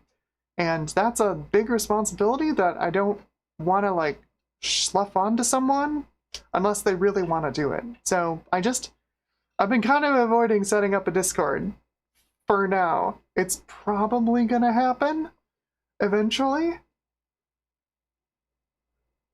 What I'd really kind of like to do is once I have, because I haven't even set up a website yet for the channel. I have the domain, I haven't set up the website yet. What I'd really like to do is like set up some old school forums. Remember forums? I kind of want to set those up, and there's an open source alternative to Discord that you can self-host that like we could use as our Discord. Maybe? I don't know. Could be a thing. Haven't decided yet. Still very up in the air. Clarjon says I should set up an IRC. That's actually not a bad idea. Yeah, you could get onto to chat on your retro computer, which would be pretty cool.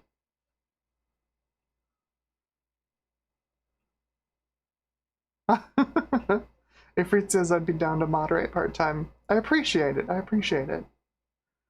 I am still thinking about it. It's not a no. Definitely not a no. It's probably gonna happen. I just haven't figured out like how to get it all set up yet. Not that I don't know Discord. Like I have a private Discord that I talk to all my friends and partners in. But like setting up a community Discord is like a very different thing. I've watched a couple of friends do it now, and it's been a lot. And I'm just like, at some point when I've got a couple of months to burn, I can set it up and like deal with all the garbage that goes on with it. Yeah, it'll happen. It's just gonna be a little while.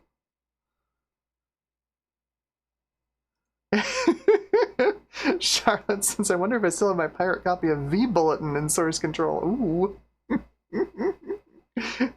We could just set up PHP nuke, right? Like that's just classic.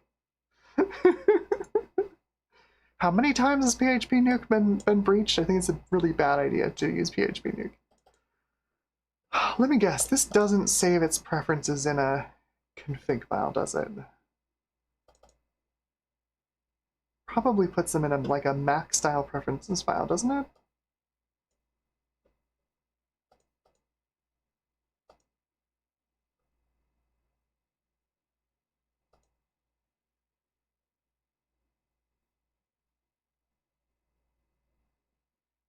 Vid Rave Engine 3DFX SST1.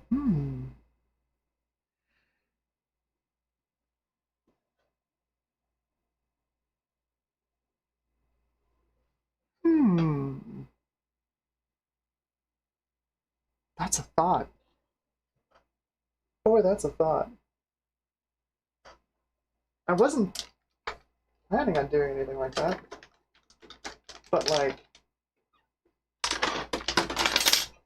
I could just put a voodoo in it. We'll put that on the shelf for now. We'll think about it. Just put a voodoo in it. Just put a voodoo in it. Just put a voodoo in it. Just put a voodoo in it. Don't worry about it. Just put a voodoo in it.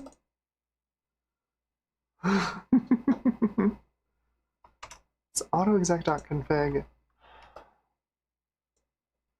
Why you gotta be so bad, Mac port of Quake?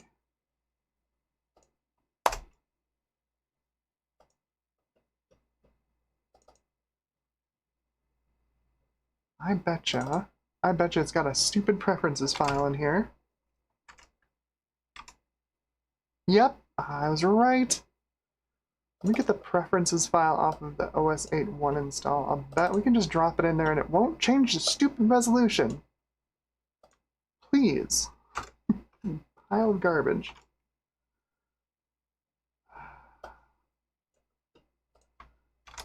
Quake preferences.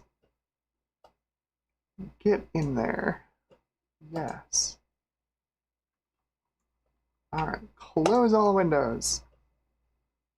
Run Quake again, see if it screws up on me again.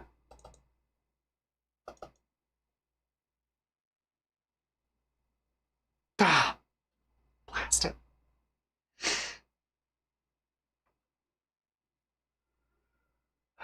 Why is this port so bad? Why is this port so bad?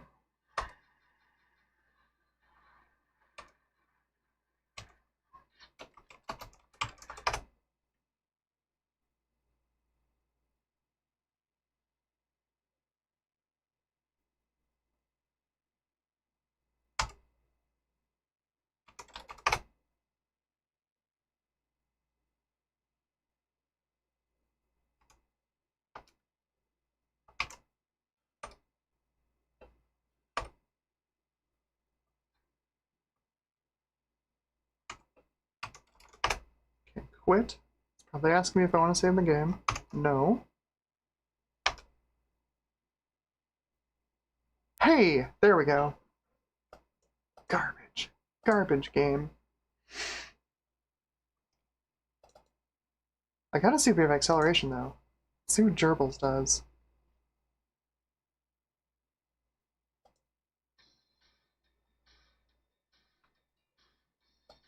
Guessing no. No, we don't have acceleration. Alright, Bacchus, where did you put those drivers? Where did you put those drivers?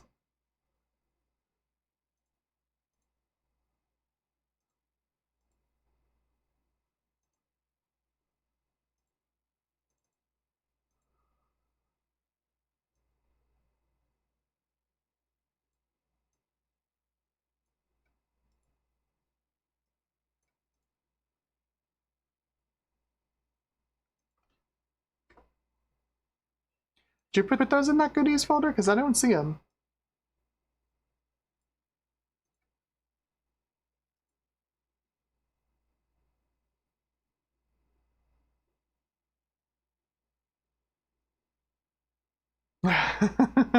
Ifrit says, yeah, I set up a work Discord. Interesting to say the least. Yeah, I bet.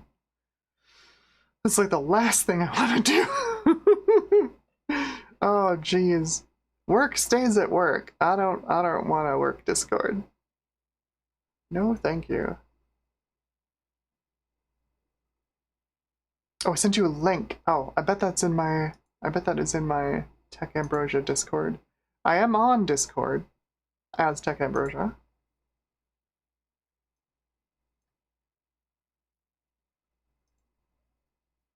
Here we go.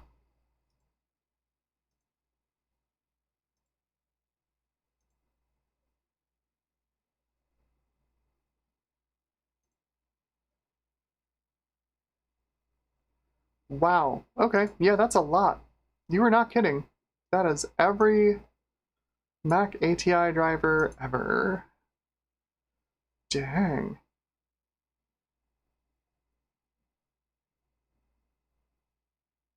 Heck yeah, let's do it. Let's do it. Let's fire up Internet Explorer. Go to this address.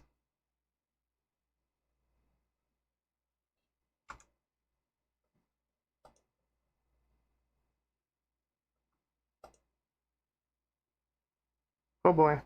Defaults. Look out.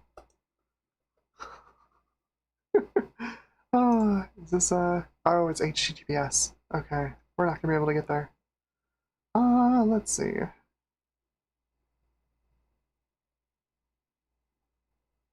Rage 128 update.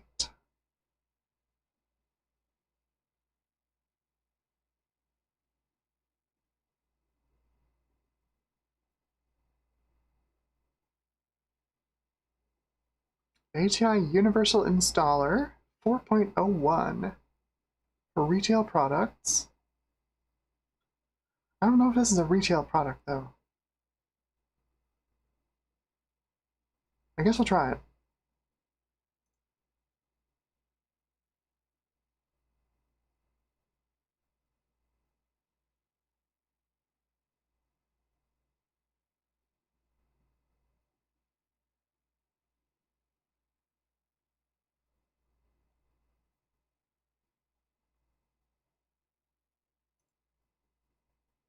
See if it works.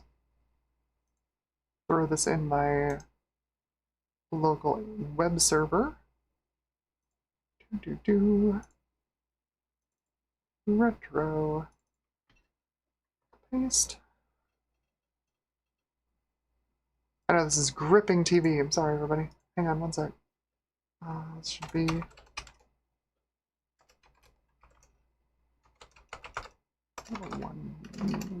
100, 140, 80. Goodies retro. This is ATI Mac 401.hqx. This seems like this is a bit too old of a driver for macOS 9, but I'm going to throw this on.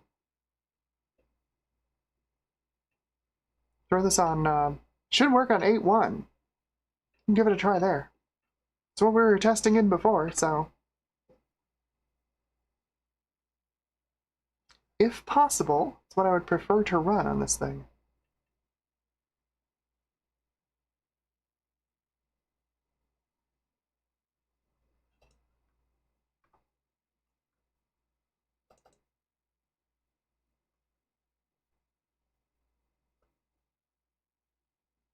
Where did it put it? Oh, I bet I put it on the desktop. This is all defaults. Yep, there it is. Get in my downloads folder.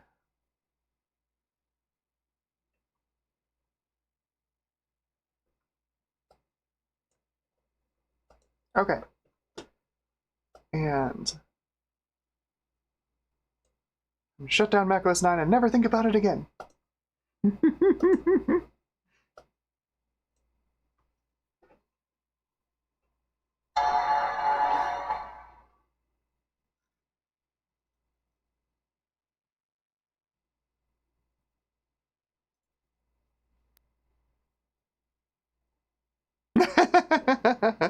Sorry, I missed some chat. Oh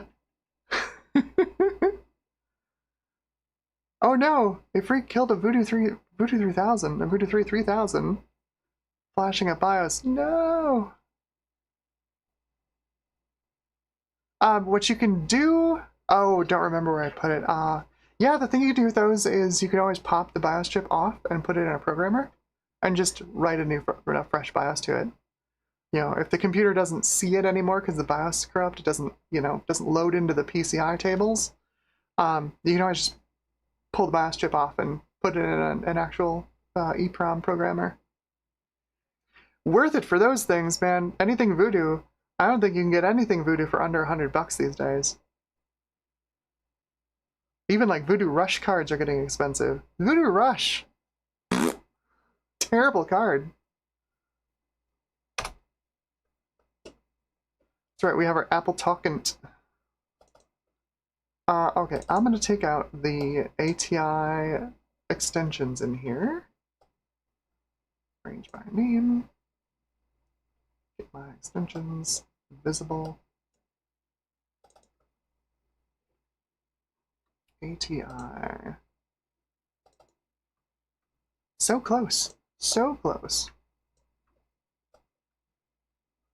Doop.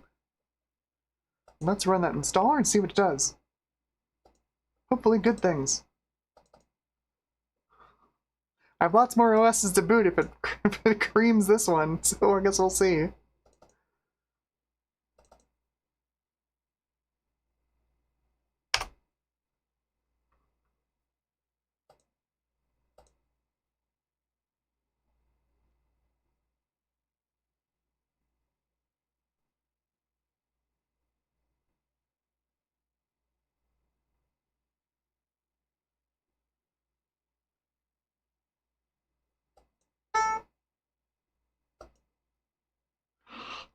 No retail hardware. Okay, so this isn't a retail card. Alright. So I need something else. Okay. Okay. I had the... I can reboot and get a... It'll be unaccelerated, but we'll be able to do 800 by 600 so we can actually see web pages. I'll grab a different one. Oh, that's right, this is HTTPS. I can't load this in this browser anyway.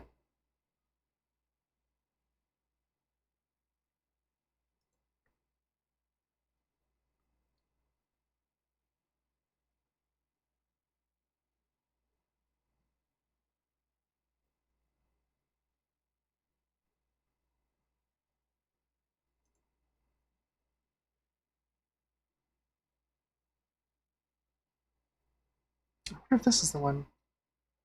Rage 128 Update 1.0. Installer supports the following ATI-based Apple products. Rage 128. Dang, that'll work all the way back in System 753. Wow. That's pretty great.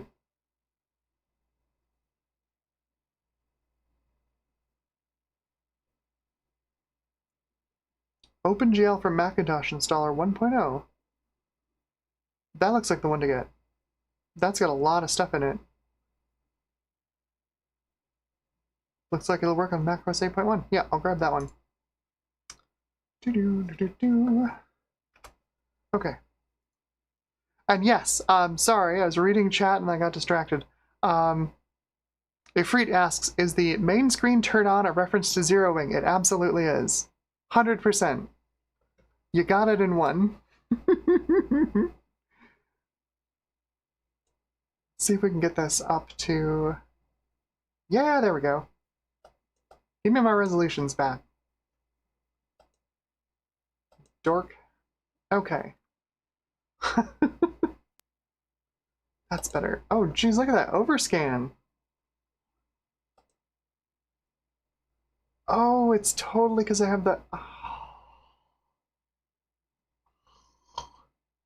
Get off there. It's because I've got the internal graphics still. How do I disable that? Gross. There's a way to disable the internal graphics, right? Right?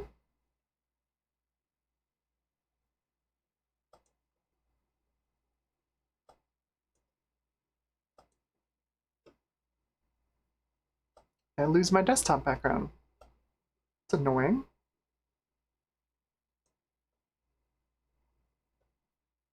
That is not where the desktop pictures are in 8.1. It's in the desktop pictures control panel. It's rolled in later ones.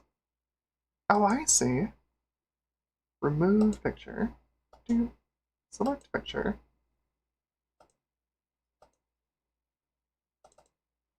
Glacier National Park. Glacier National Park circa 1997. I don't know if it still looks like that. I'm sure they've had some fires up there since then. Over the last almost 30 years. Let's see. What's I doing? Oh yeah. ADHD is on a tear today. We've got the OpenGL 1.0 installer for macOS. This should give me a lot of things. Quick Draw 3D acceleration, OpenGL 1.0, up-to-date drivers for macOS 8 for the Rage 128, including built-in and, or Apple included and retail Rage 128s. So let me get this into my web server here, and we can grab this. Cool. Fire up good old IE.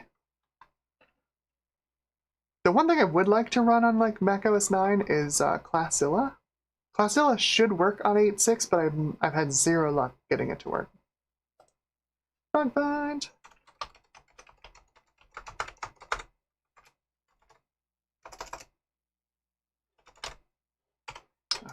Goodies, retro. And this is OpenGL underscore 1.0 dot self-mounting image dot binary.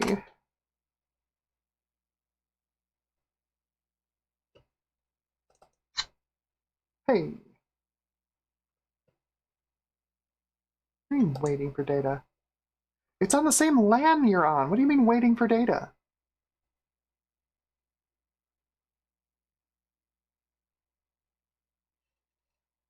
Waiting for data. Oh, it's a MIME type problem. Oh, it's totally a MIME type problem. You're not gonna get any data because Lighty is doing the wrong thing. That's definitely what's happening. Cancel. Delete. You get right click by holding down control. I need to make this something else. Let's just do let's call this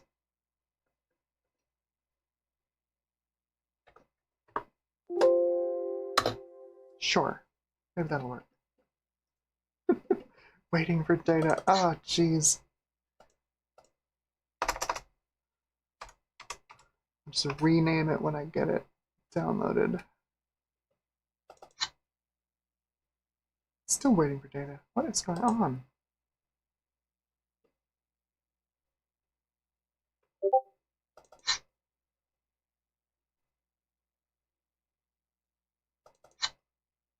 There we go. Okay. It's always something. It's always something, I tell ya. We still haven't even put the RAM in this thing. We're still working on the video card. It's been over an hour and a half. Hey, I figured it out. Did it anyway. Nice. All right, let's do this. Give me OpenGL. It's gonna quit Internet Explorer and fragment my RAM, but I guess I'll just leave it open. Here we go.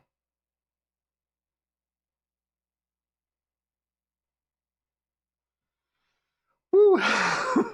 This has been a journey. Bacchus asks, does iCab still exist as a browser? I don't think so. Like, you can get older versions of it off of the Garden, but I don't think they're updating it anymore.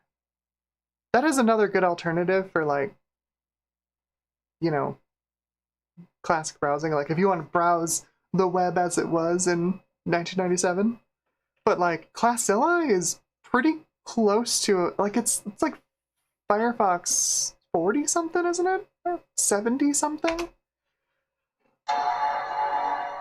It's a fairly recent version of Firefox. So, like, you have the possibility of, like, browsing the modern web on an old machine with Classilla. If you have enough RAM, that's the next thing we'll do as soon as we get this video card working all the way. I swear.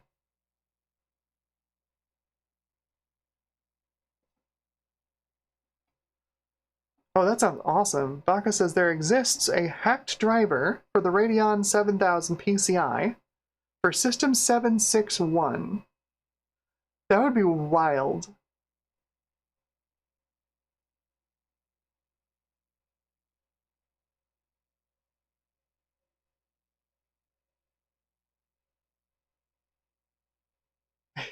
Hardenheld says, lol, even on Mac, Internet Explorer asks to be the default. Yeah, always. Oh, Cloud one plus left. Miss them leave. Alright. I did not watch my boot up. Do we have... Oh, right, this isn't gonna tell me anything, is it? Let's try... gerbils.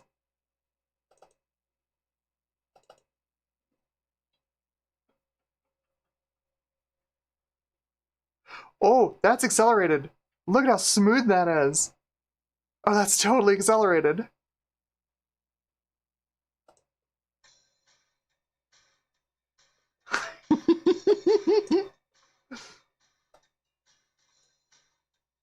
Full screen gerbils. Yes. Bacchus, thank you.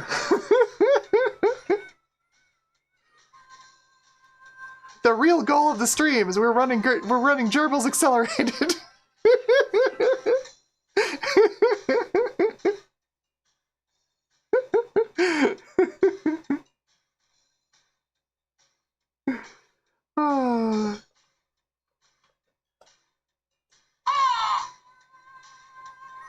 Look at that.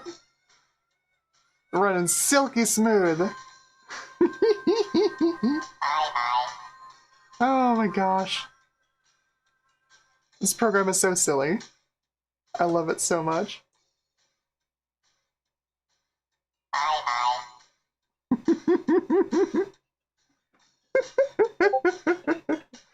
Oh. All right.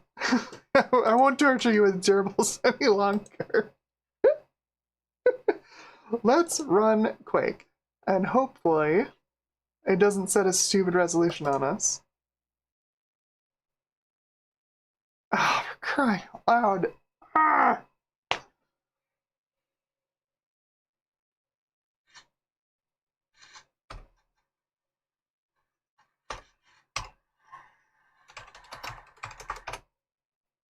So map start, and then I bring down the console, type in quit.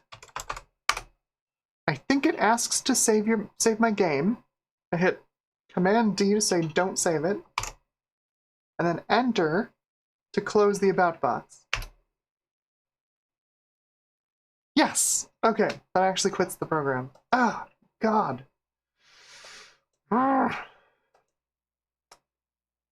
Okay.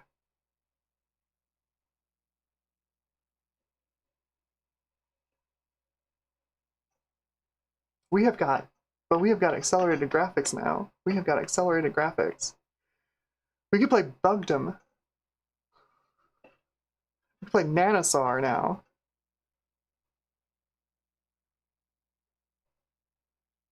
There's actually not that many accelerated games for classic macOS, unfortunately.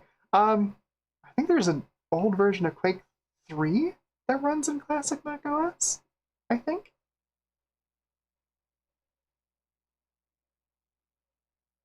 Unfortunately, though, we can't, like, because it keeps setting a stupid resolution.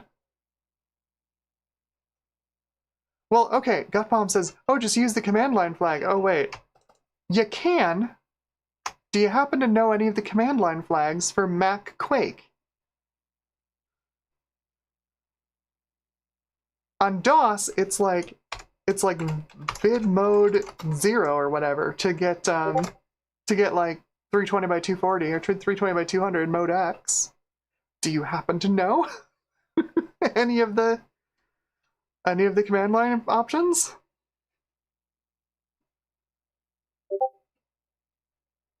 Bacchus says accelerated graphics now for accelerated CPU. Yeah, and see, like, that was my problem, is I didn't do a graphics test with the built-in graphics and then try the Rage 128, because we should have accelerated 2D now too. I wanted to see how fast Quake ran with accelerated graphics, with even just accelerated 2D. But it keeps setting this resolution. Really, it's a stupid refresh rate is the problem. Oh, it's a modal. You can't even drag it. I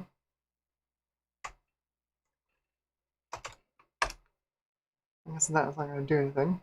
No, it doesn't do anything.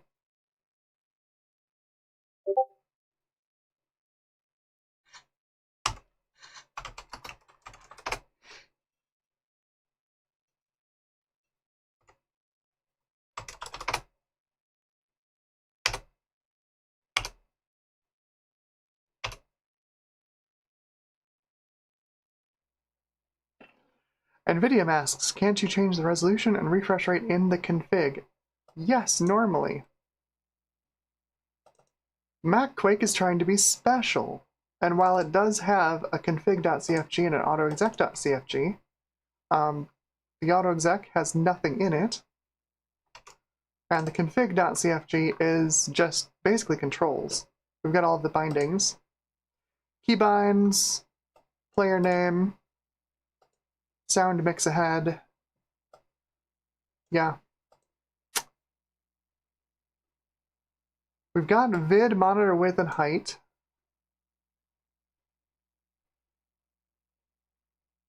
It even says switch monitor 0.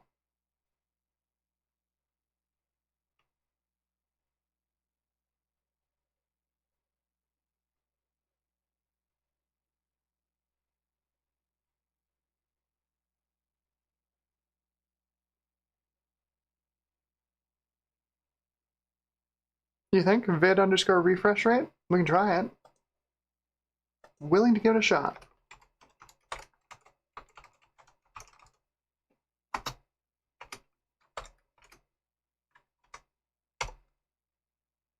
How many zeros is that? 6 zeros? Sure.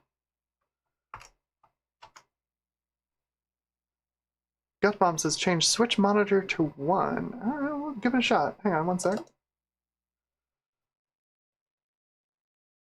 Okay, so yeah, refresh rate didn't do it. We'll try Gutbomb's suggestion. Map start. Quit. Save.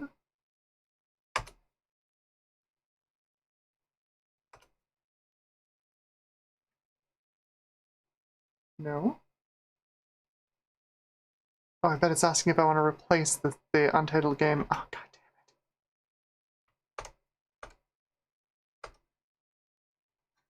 it. Okay, back in the game, that's the menu sound. So I should be able to console Quit. Save as don't save. Enter for the bot box. Hey, there we go. Okay. Let's try. Switch monitor 1. Oh, see, it ate it. It ate the option. It's gone. Vid refresh rate's out. Switch monitor to 1. See what it does. Same thing.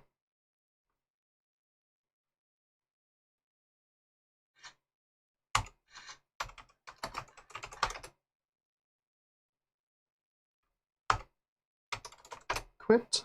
Don't save. Enter. There we go.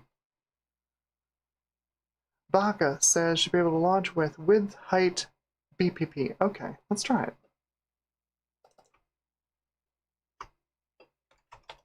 Width 800. Height 600.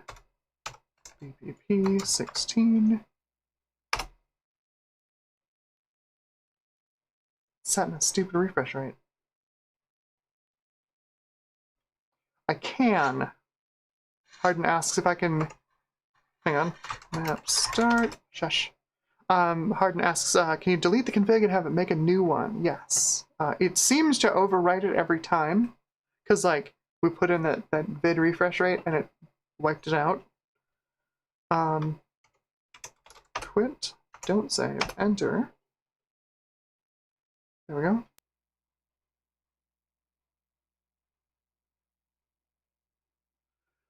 I wouldn't, though. Ifrit says +mlook works in the config on Mac, so I would assume all the commands are the same.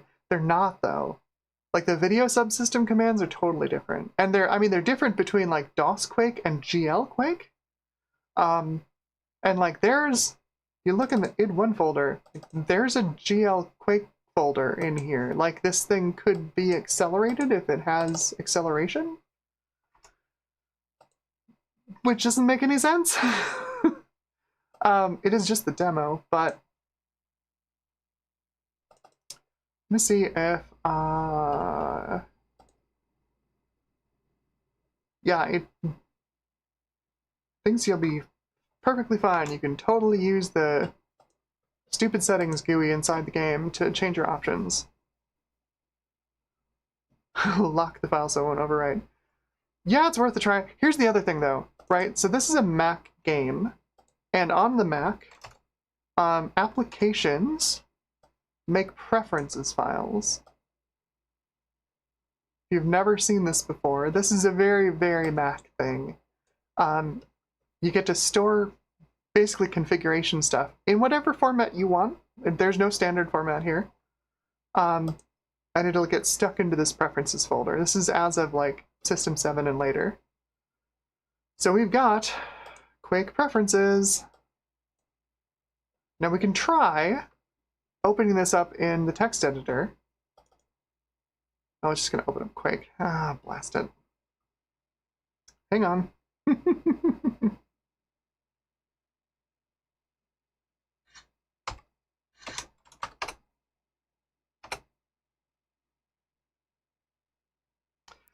We can try opening this up in a text editor. I've got BBEdit on here somewhere. A very old version of BBEdit on here.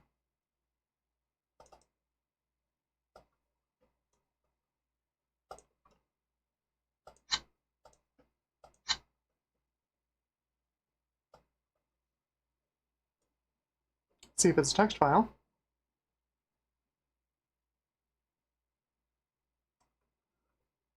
Well, that's interesting.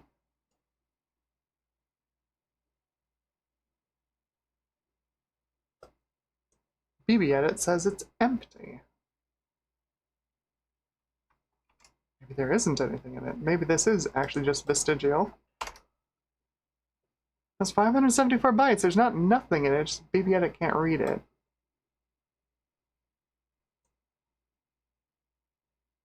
Oh, Francois here. Francois is going back home. All right.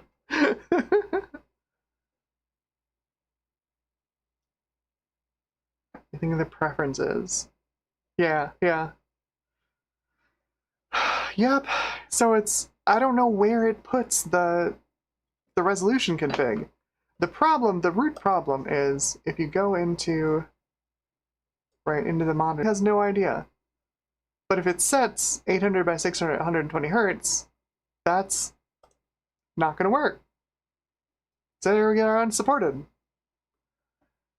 So this should hopefully switch back. I don't think I bricked this machine, but we'll see in a second here. There we go. Yeah.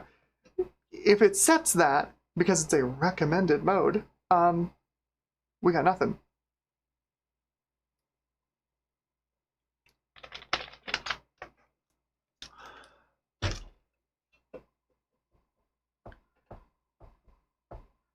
The thing I can try is my 4K monitor in front of me, for some reason, has a VGA port on it. I can try plugging this straight into my monitor and see if it collects the correct, DDI information, gets the right display modes.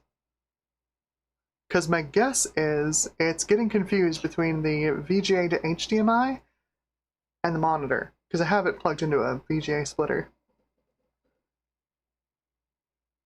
Bacchus asks, can we try a high res to throw it off? We can give it a shot. This should do up to 1600 by 1200, although I don't think it's going to do 85 hertz. Yeah. The VGA to HDMI just won't do that. It's too much data, too many pixels. It's too many pixels.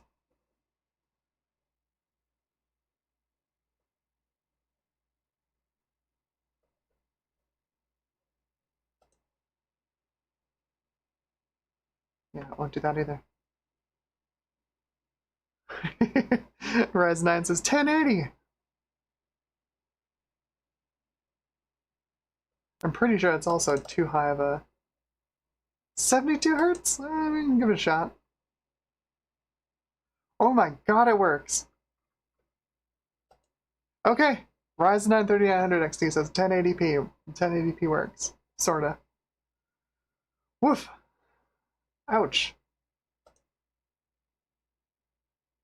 Okay.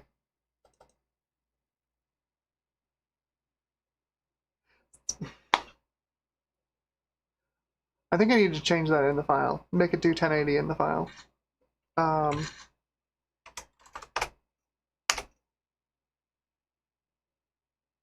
so wild.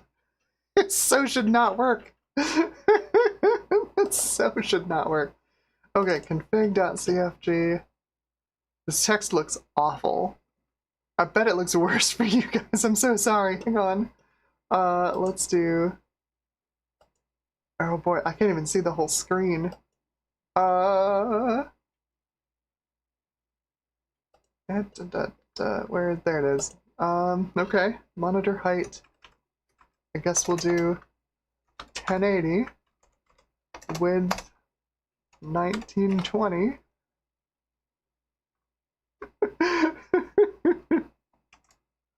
Here goes.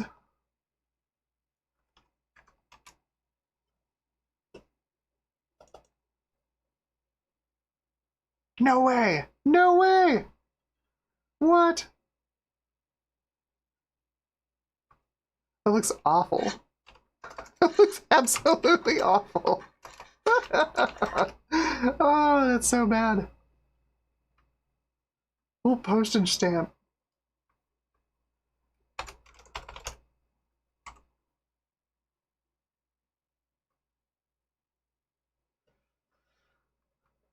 I think we're gonna get the same 24 FPS we got before, though. Time demo 1. It looks awful. It does work, but boy, it looks awful.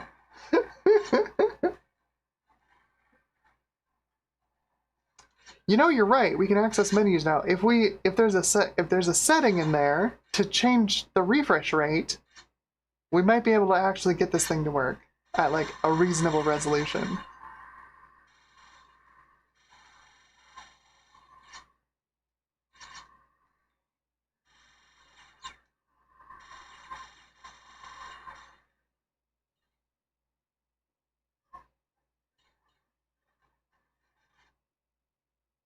Yeah, basically the same. 24.3. We got 24.4 before. Basically the same. Alright, so if we do get the right mouse, there we go. Options. Oh god, that's so gross. Ugh.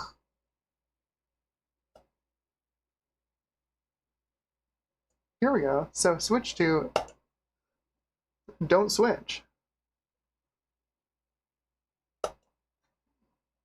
See if that works. It seems to want a different display depth, like color depth. I think that's why it's changing the resolution. Go back to all resolutions. We should be able to go back to 800 by 600 so y'all can see it again.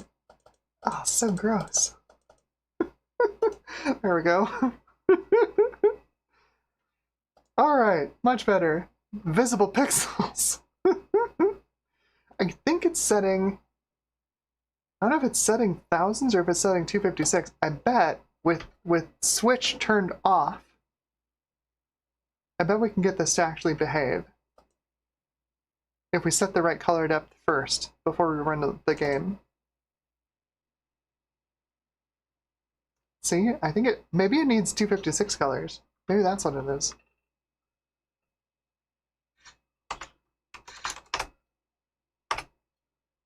Let's try that.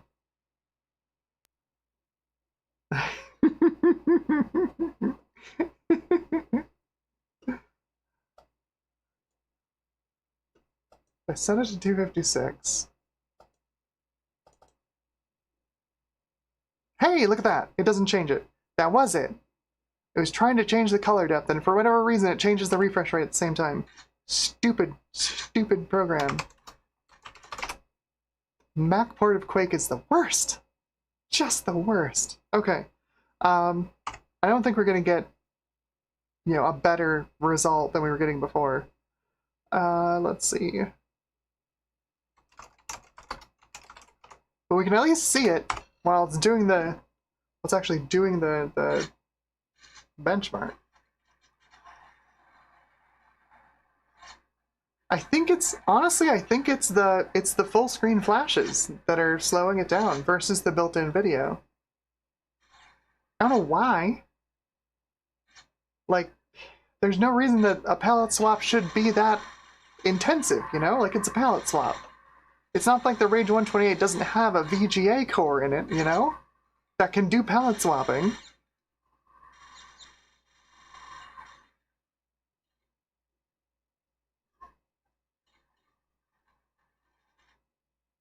.4. Yeah, so we're back to 24.4. It's not bad, but it's not amazing. NVIDIA says, yeah, it looks like CPU bottleneck. It's sorta. I mean, we got a higher frame rate on the built-in video, although everything looked a lot worse. I think it's because the built-in video could somewhat accelerate the full screen flashes. I think that's the only reason. Doesn't ask me to save my game that time. I don't know why. Okay. I want fast CPU time. We've gone for over 2 hours at this point, so I think it's time to put the G3 in there. I need to get those zip files unzipped. I think my best bet is going to be the Thai book. Yeah. I need to borrow this thing's Ethernet connection.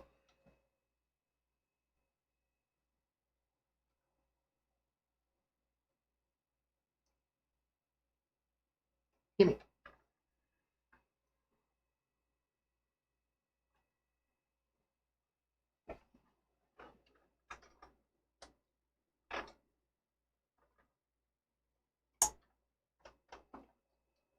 Oh, where did I put the power adapter?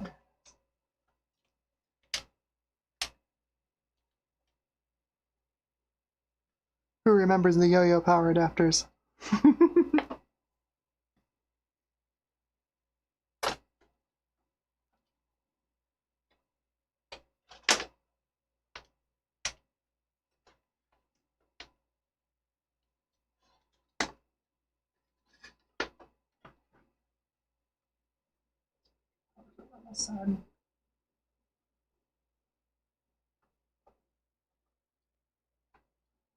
So this thing, I have not SD converted yet, surprisingly.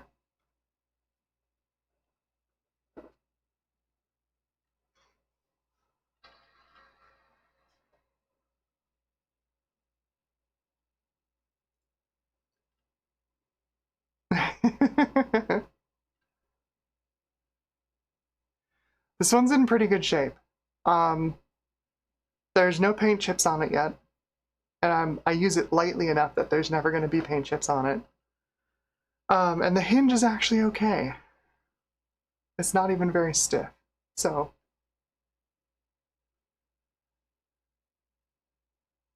Ifrit wants the G3. We're gonna grab those drivers real quick, get them unzipped.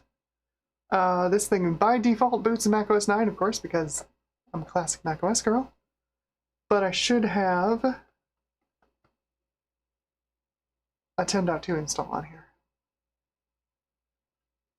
Get those things downloaded onto my internal web server. I'll get these things ready to go.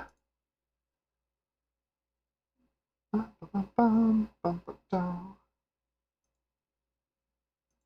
think that's just the driver.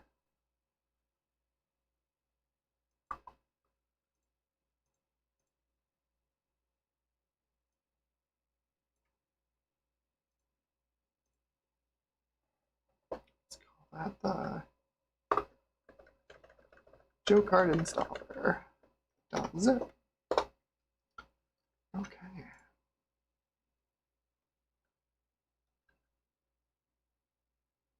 Startup disk.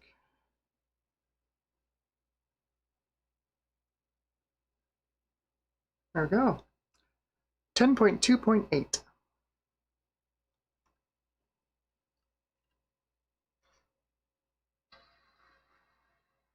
Trying to think of how I'm going to get this onto the other. macOS 10.2 has SMB networking, right? You can open Windows file shares, can't it? I don't remember. Is that a feature in Tiger, or did 10.2 have it?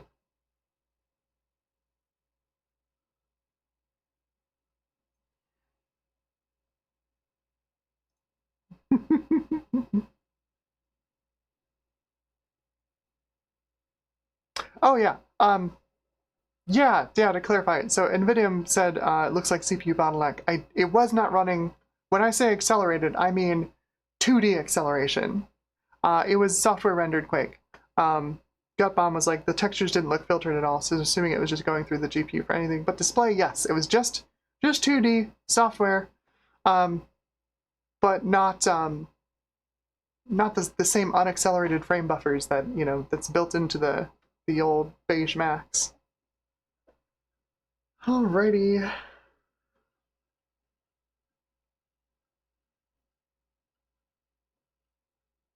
This thing is still running its original hard drive. Somehow it still functions. Seems to work pretty well, too. Waiting for macOS 10 to boot up. Ah! Aqua! Pinstripes! Ah! Memories. I wonder if I can, I bet, if I just take the VGA out of here. Right? There's VGA on the back of this thing, isn't there? They didn't put the weird connectors on here until later. Yeah, they didn't put the weird connectors on here until later. Get this to where the door won't snap off. Put you on something. Maybe not that, because it's There we go.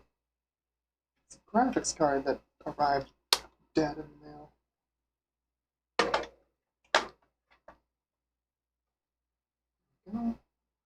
I'll take this VGA, plug it into. Cords are stretching precariously long. Come on, make it stuck on.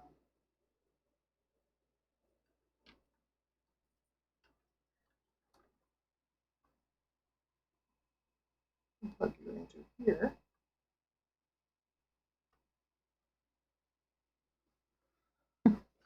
Let me guess. Got to reboot to see the other monitor, right?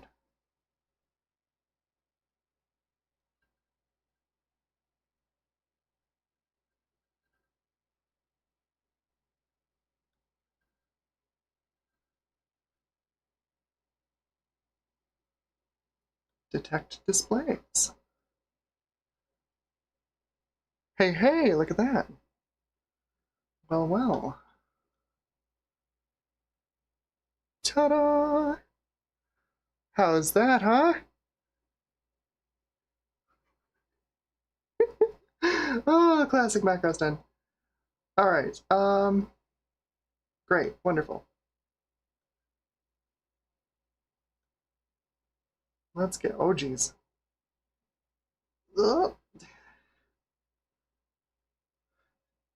I don't use macOS 10 on this a whole lot.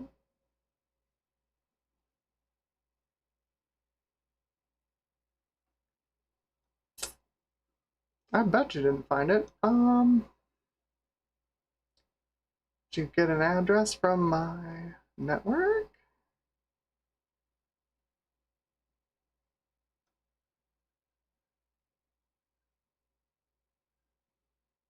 No. Built-in Ethernet. Aha. DHCP. Apply. What is DNS servers? 0.0.248. Beautiful.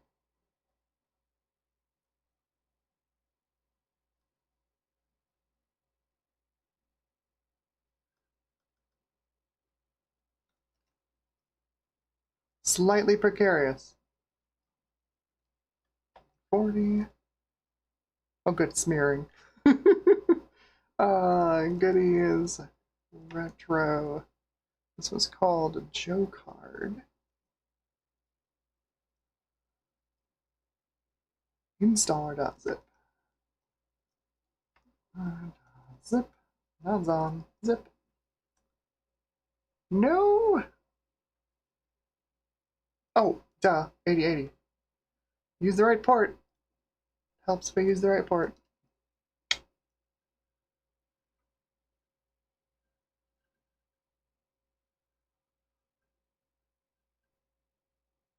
Unstuffed it. Did it unstuff it correctly? It did! Look at that!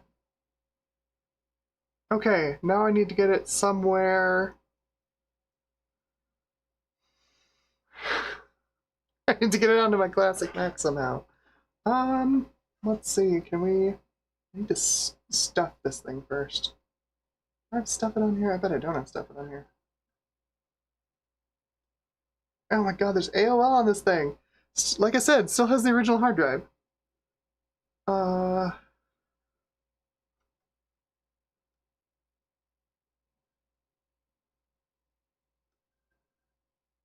Stuff at standard 8, yes! Yes! Drop stuff! Give me that! Stuff that sucker.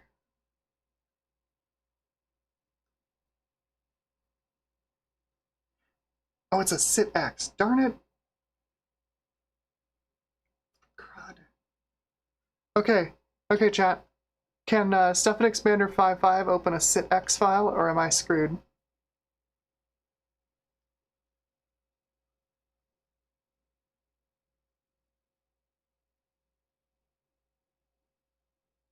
Bacchus says, too big for a floppy disk. That would require working floppy drives on both sides of this equation. The 8500 floppy drives, no bueno these days.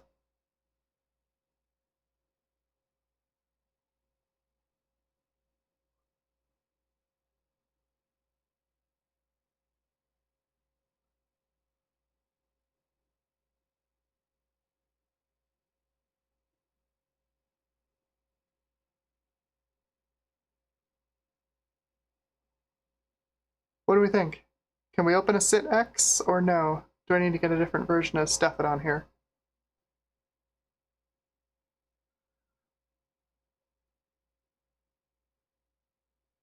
I don't, well, JVHS. Oh, if only a Gotek would work in a Mac. I don't have a Gotek. It's not really helpful. Oh,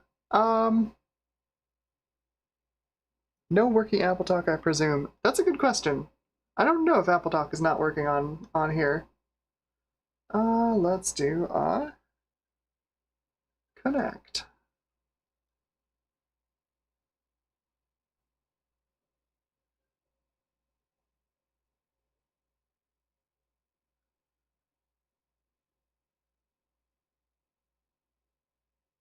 It's seeing some of my Windows servers. So I guess I will try.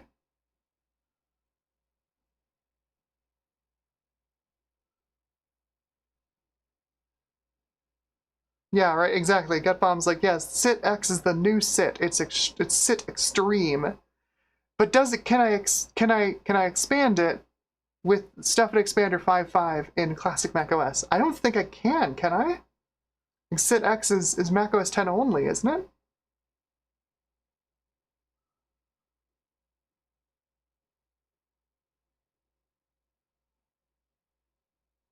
And yes, I need that shirt that says SIT happens. Yeah, that's what I thought. Gutbomb says no. Yeah, that's what I thought.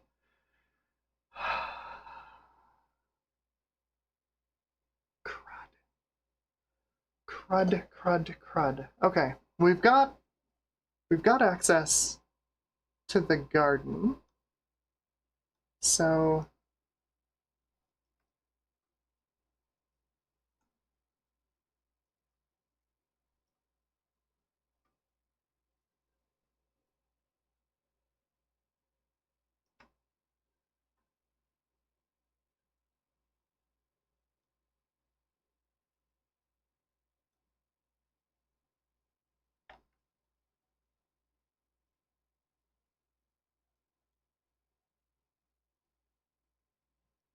I think I've got classic on here.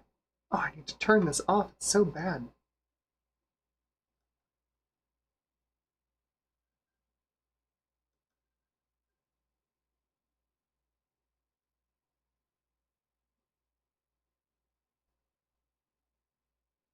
Maybe I don't have classic on here. Is it an apps set of utilities?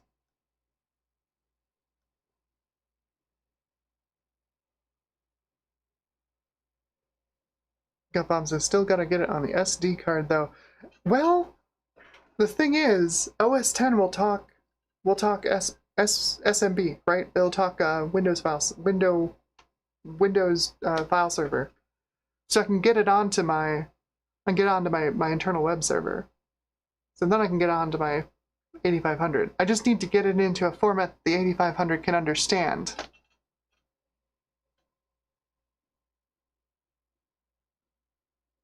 So stuff at standard 8 won't do it. Makes a SIT-X file. God, I don't think I have classic on here. Okay, is there a version of StuffIt for Mac OS 10 that will make normal SIT files?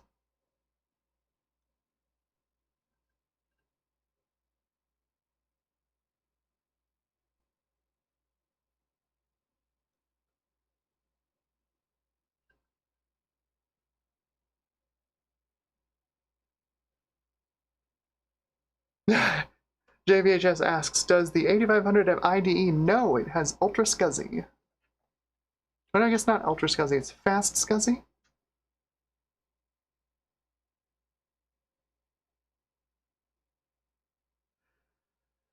Yes, but not any zip file. This is the person who saved this driver zipped it in Mac OS X using Mac OS X's built-in zip utility. So you get a zip file that's got the data fork in a file, and then there's an __ Mac OS X folder that has the resource fork contents in it.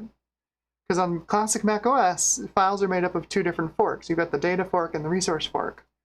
So like Compact Pro and Stuffit and all these other classic macOS compression utilities can read and write the resource fork intelligently. Zip has no concept of a resource fork, because Zip is designed, for DOS, basically, where you only have one. There's no concept of a second fork in your file system. Yes, so I've got a zip file that will, made in OS X, preserves the resource fork, but I need something that reads that particular zip file. This is the bridge system. This is the thing. JVHS, I think this is where a bridge system might be helpful. This is the bridge system. We're looking at the bridge system. I don't have the right software on the bridge system. I need something that will turn this into a normal sit file.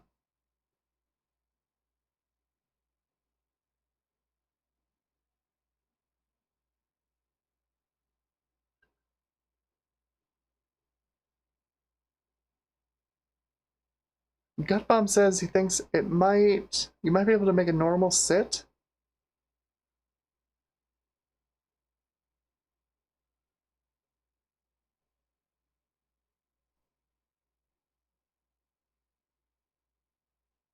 Well, that's not true. macOS X, this early version of macOS X, does know what a resource fork is. It's still compatible with the old file systems.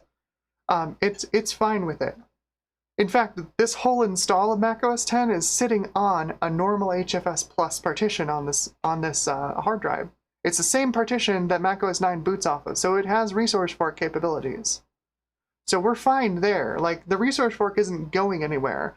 I just need to get this file, this application, into a compressed format that I can put onto my, my Unix web server, my Linux web server, and then get over to my 8500.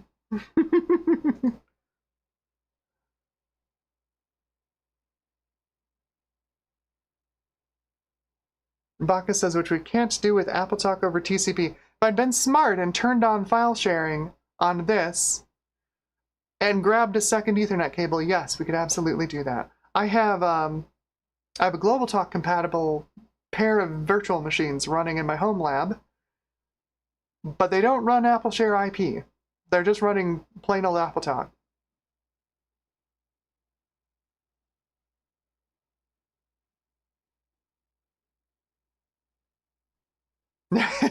JVHS says, I really should get my 8500 running someday. Yeah, they're nice. I like it. It's a kind of a cool machine. Yeah, so that's the thing. Yes, Ifrit, that's the thing. I would love to use any of those things. I don't have the software to make them. Yeah, no, any of those would work. I'm trying to get the software to make those. That's what we're doing. OS X has Stuffit standard 802. I can open it back up. I had it on screen for a second here. Running Mac OS X at 800 by 600 is terrible. This OS takes up so much room. There, this is what I got. Stuffit standard 802. That's what I get. I mean, I can try running drop stuff.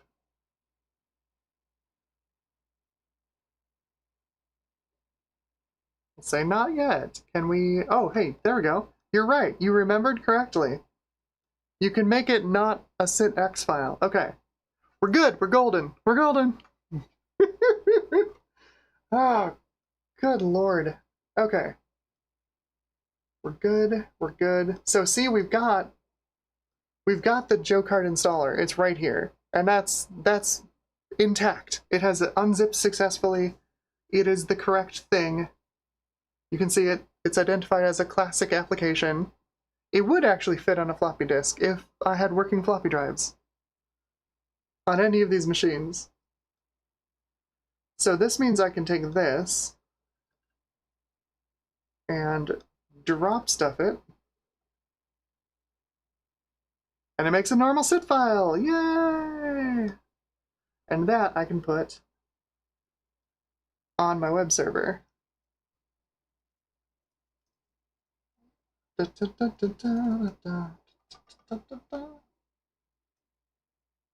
Okay. Because I can get to the web server easy peasy. Easy peasy, there we go. Connect. What? Yeah, just log in as a guest? What are you thinking, you stupid machine? SMB.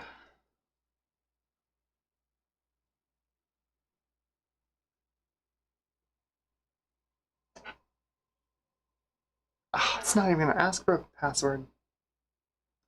Okay.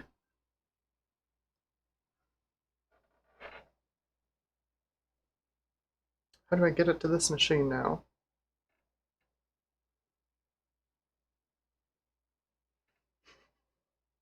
Now the fun part. How do I get it to this machine?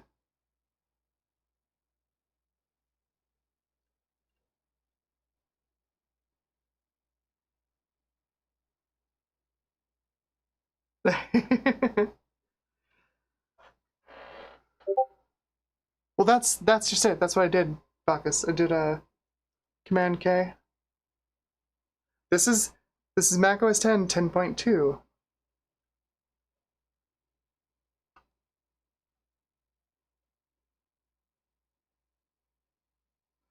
Unfortunately, I'm using a BlueSCSI v1, so I don't think I have the file transfer function on the BlueSCSI. It's DNS.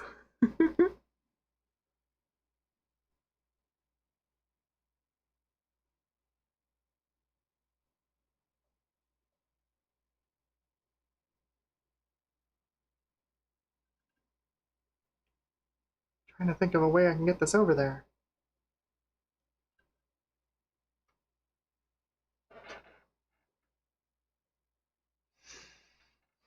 It's unstuffed.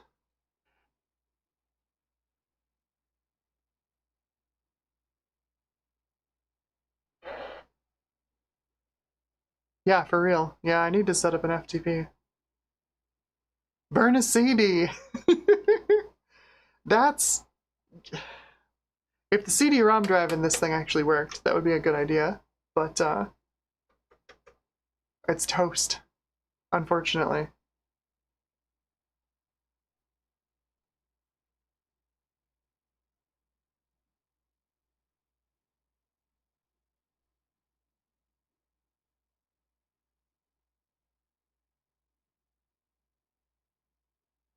I've got a USB zip drive right over there.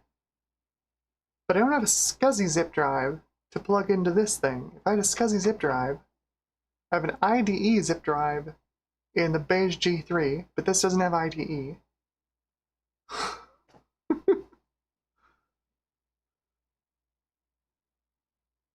There's no USB on the 8500. Oh, there you go. That's not a bad idea, actually. Ifrit says make an image of a CD and then use the blue SCSI. That's, I think, that's gonna be the way to do it. I think you are right on. Should be able to hop into utilities. Oh, for crying out loud. Oh, that's right, that's not open. That's not command. Okay.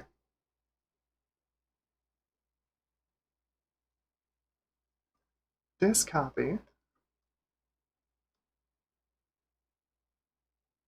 New blank image. Let's call this. You know what? There's a whole CD in these downloads. I wonder if that's got the, it's gotta have the installer on it, right? I don't get the whole CD for this thing.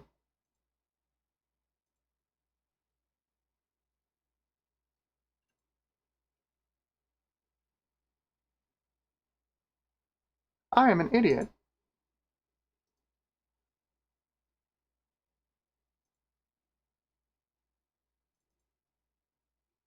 Oh, this is also a Mac OS 10 zip file. Okay, hang on one sec. cd.zip.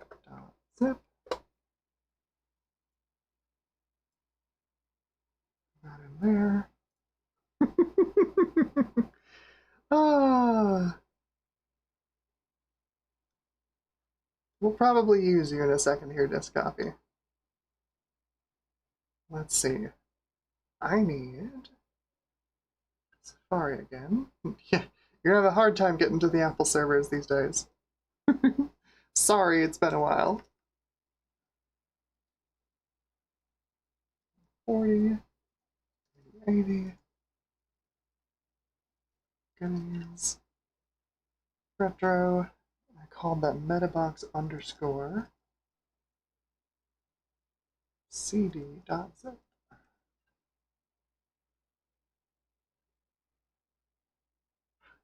You'd think you open this up and it's an ISO, but no. It seems to be the contents of the CD.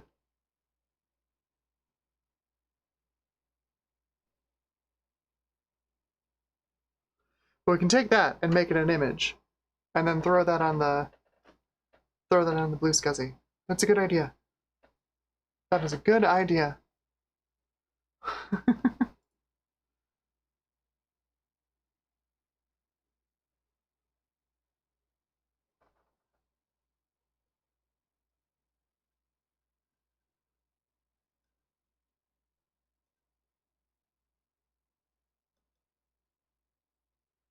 There we go. Look at that. Driver, there's that driver file. Goodies. Oh, registration. That's not really. Firmware upgrade. Ooh. Okay. So this, basically I just need to make an image out of this. Drag a folder or volume here to create a disk image from it. Well, let's do it.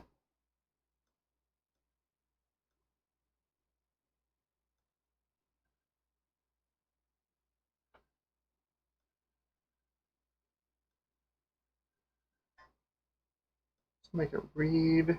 Here we go, CD DVD master. Put this on the desktop. Let's give it a name that's not insane.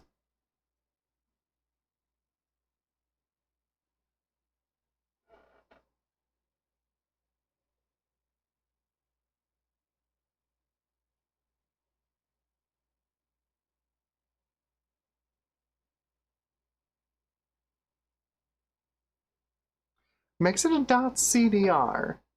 I think I can just rename that to an ISO, right?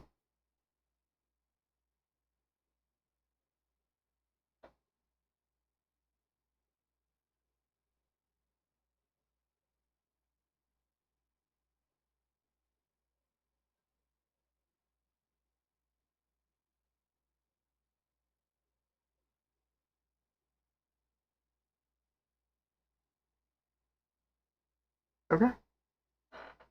ISO CDR are the same. Okay, cool. It's a CDR.dmg. What do we think? Should work? Maybe? Let's real quick swap back to the 8500. Shut it down cleanly and pull out the Blue Scuzzy. Plugging in the VGA blind.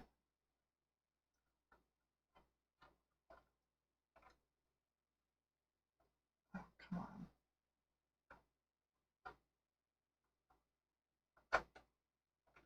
Really? Can't plug in the VGA blind, can't feel it. Come on, you.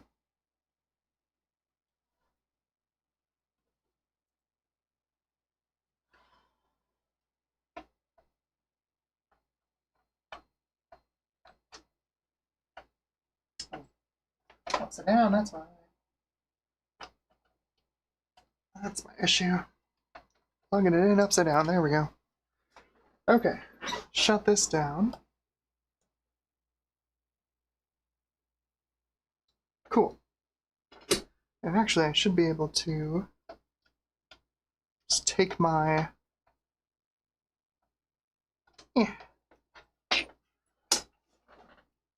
Take my USB SD card reader. Just plug in the SD card straight into the tie book. Should work. Cool. Grab the SD card. Grab the SD card reader. Camera still working? Good. Plug the SD card in. Plug this into the tie book.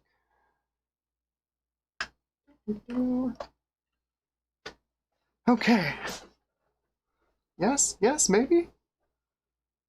What? Oh, I think it's because it's... I bet it's because it's... Shoot. Because it's not FAT32, it's exFAT. macOS 10 has no idea how to read it.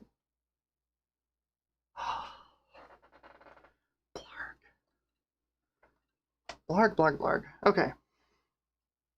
Transfer it onto something else. Put it on this machine. Super fun. Old technology.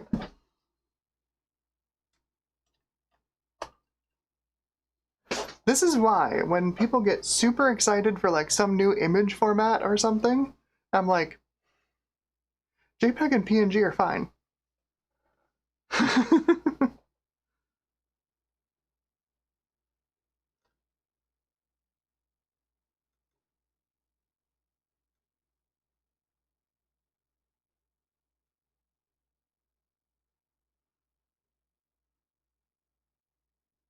That is USB 1.1. Oh yeah. Oh yeah. Yeah, no, exactly. Ryzen 9 3900 XT says .webp. No. Screw that. JPEG and PNG are fine. We don't need a new image format. I don't care how cool it is. JPEG and PNG are fine.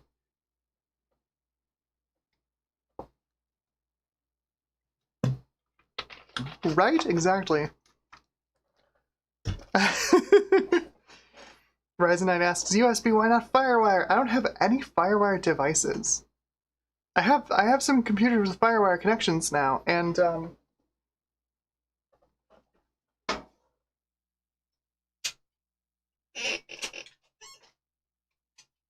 this chair sounds awful. Oh, I have a few cards, but I have like a vintage, FireWire PCI card for PCs. This is like I think it's a VIA controller on here. Texas Instruments TI FireWire controller. But then I've also got like this wild thing, which is like an Apple prototype board. They're not that uncommon. They show up on eBay once in a while, but it's got, a pair of FireWire ports on the back. Be kind of cool. Stick it in the 8500 and see if I get FireWire out of it. Or if I get a fire out of it.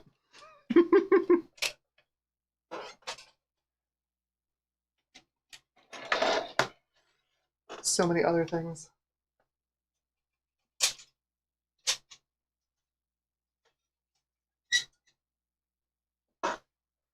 Okay. All right, we've got this.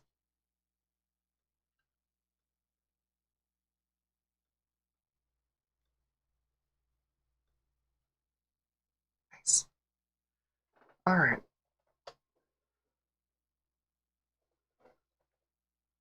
Plug this in. Uh-oh. Too many things plugged in over there. Let's do... Camera still work? Camera still works. Awesome. Plug this in. And plug this in.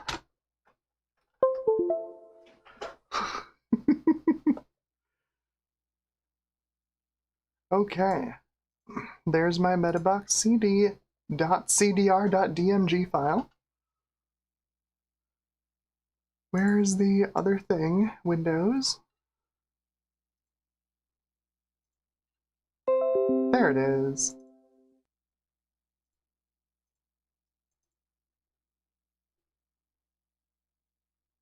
It's opened for me twice. Thank you, Windows. You're so helpful.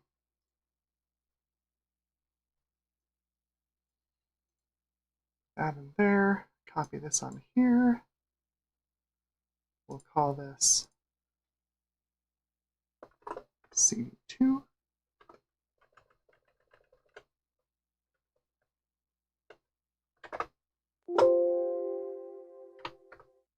Okay. Fingers crossed. Eject. A couple of things. This. Out of there and that out of there.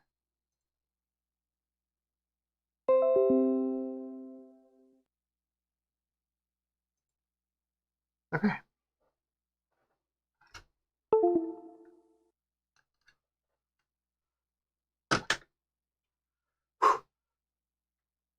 Okay, you can be shut down. Thank you very much. Go away.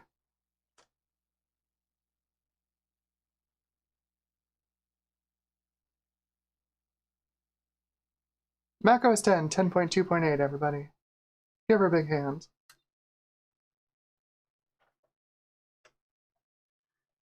It's that that meme webcomic of the guy walking over and like, hey, sorry to disturb you. Can I wake you up? Can you play some music for me? It says 10-year-old laptop. Except it's a 20-year-old laptop. Hey, can you unstuff a file for me? I think I can.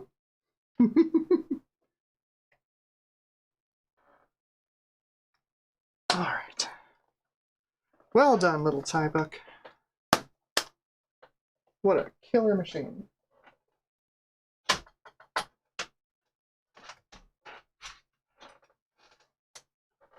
Okay. It's the most useful this card has been for the last week. Incredible. All right, let's get this thing plugged back in. Should have our G3 upgrade card drivers now. There. There we go.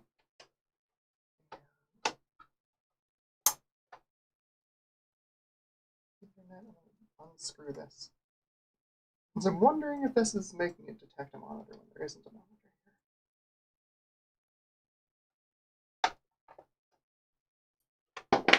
here. Okay. Whoop. All right. Super fun. Where did I put the? There it is. Where did I put the blue SCSI SD card? That way. Okay. Back in business.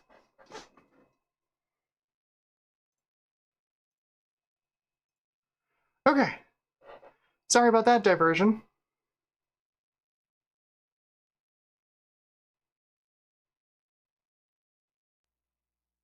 Joe is here from Joe's Computer Museum. Hello, Joe.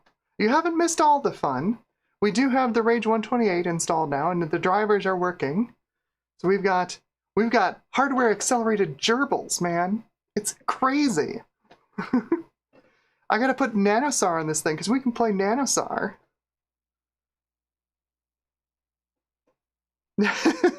Yeah, so we figured out that the way to get, because of the way that the driver files for the G3 upgrade card were packaged, I'd unstuff them or unzip them on macOS 10, and then re-stuff them into a version of, a stuff it file that classic macOS can read.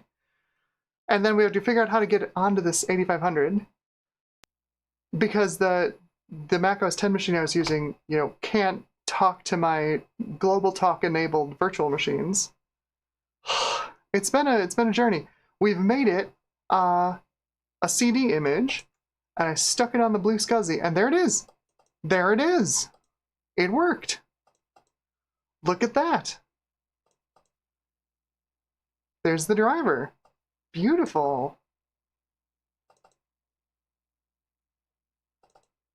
Install Adobe Reader real quick because I don't remember all of the settings. So this is the card. Just to refresh everybody's memory, this is the card we're installing. It's got, on this side, 3 switches that, among other things, let you set the front side bus speed and the CPU multiplier.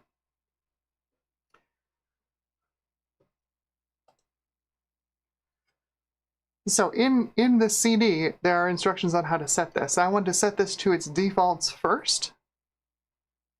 We'll run benchmarks, and then I'll see how high we can get this thing to go. See how fast it'll go. It's currently set to, because somebody found this instruction manual for me earlier, it's currently set to like a 52 megahertz frontside bus and a 7x multiplier for like 364 FPS or 364 megahertz or something like that. It's wild. Sure, I don't want the Adobe plugin, but you can put it there. The card is officially... Yeah, go into that one. The card's officially a Joe Card 333, so it's a G3 333. So the settings on this have it with a mild overclock, like a 10% overclock. That's not bad, but also running a much higher frontside bus than it would have run normally. Normally it would have been like a 33 megahertz frontside bus with a 10x multiplier to get 333. So, interesting. This did not come out of this computer. I bought this on eBay. It was installed in something else. I don't know what. But it feels like it was probably something like this, an 8500 or an 8600, running the TNT or the Nitro motherboard, because they can't really go much above 50 megahertz on their frontside buses. It's just how they were designed.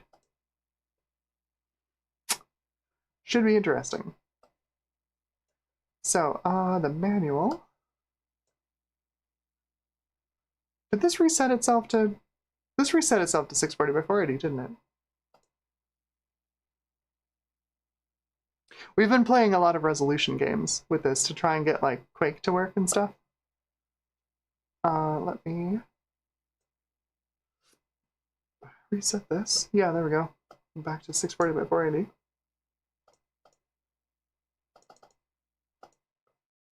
The primary culprit has been that the VGA to HDMI that I'm running this capture through can't handle the 120 hertz that this thing wants to run every resolution at. I don't know why it wants to run it at those, but whatever. Okay, manual. There it is. So there it is. Delay line, processor speed to bus ratio, and bus speed. Bingo. That is on page 5.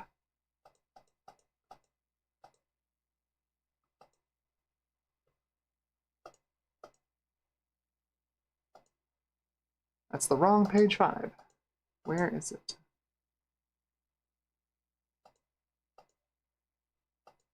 Oh yeah, even like it teaches you what the delay line function is.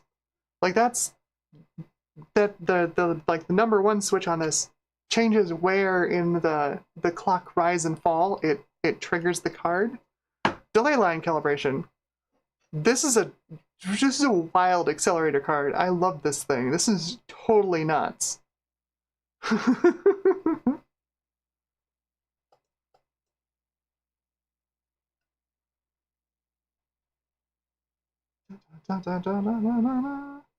So this should have a meg, a backside level 2 cache. A meg. Heck yeah. Oh, here we go. Graphics cards are currently incompatible. I think we're okay.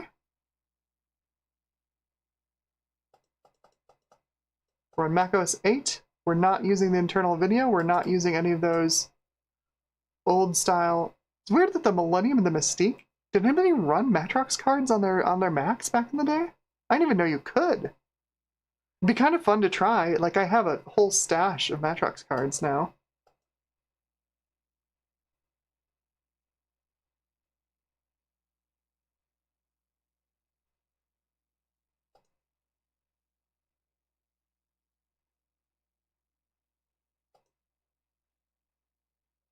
I think we're good. Yeah, there it is. Okay, so also incompatible. Sometimes the onboard graphics of 7300, 7500, 7600, 8500, and 8600. Which is why we've got a Rage 128 in here now. Okay, I think we're good. So I want to set this to its defaults. Yeah, so delay line is set to 2, which is the default. 3 to 4 nanoseconds. I'll leave it there. CPU to bus ratio. I need a tiny, tiny screwdriver to twist this. The switches, I don't know if I've shown this to y'all close up, but let me switch over to the full A cam. It's me again. But these are like these little switches. They have little arrows in them that show you what one is selected. But it means you should be able to stick just a small screwdriver in it and then just rotate the switch. So yeah, that is what I'm doing. Go back to the capture card here. There we go. Okay, so the default on this should be like, yeah, E110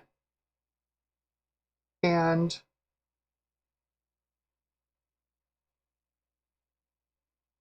oh, that's yeah.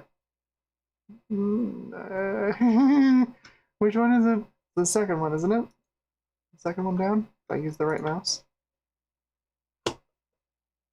I'm smart, I swear. Yeah, second one down is CPU to bus ratio. I should set that one to E for the defaults. So I want to try this at defaults first, and then we'll tweak it. That's set to E. Bus speed. Oh. Oh. 33 megahertz isn't a setting. Oh. So what would the default have been? I guess 48 by 7? I guess? For 336 megahertz? What would the default even have been?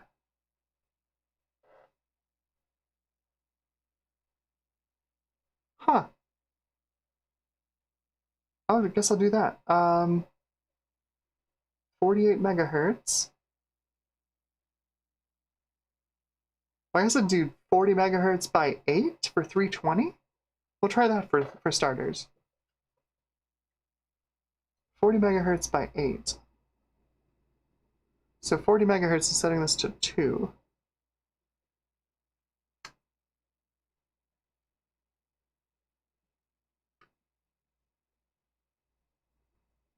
Okay, so that's set to 2. And I want by 8,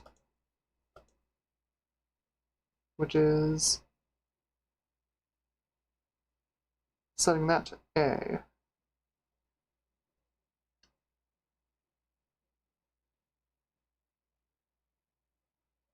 Okay.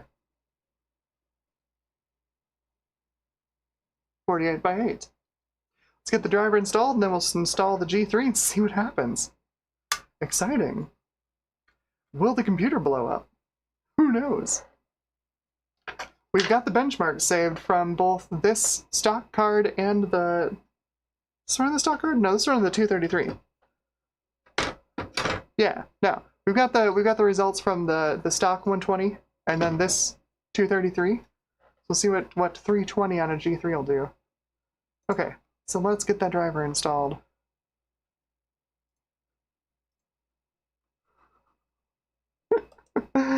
Oh, this has been an interesting stream.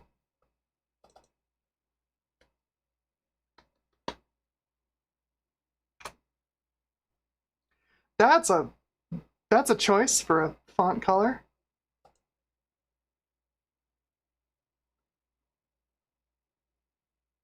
Okay, great.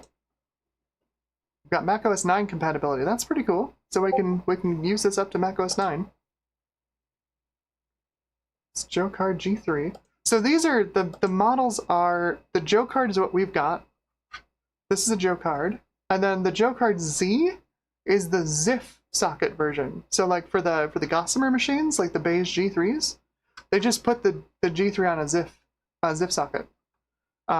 You know, just a pin grid array, just a pin grid array adapter. And then I don't know what the Joe Card T is. Turbo? I don't know. Anyway, we want the Joe Card G3. So this is. Okay. And now we shut down. And she wakes up as a G3.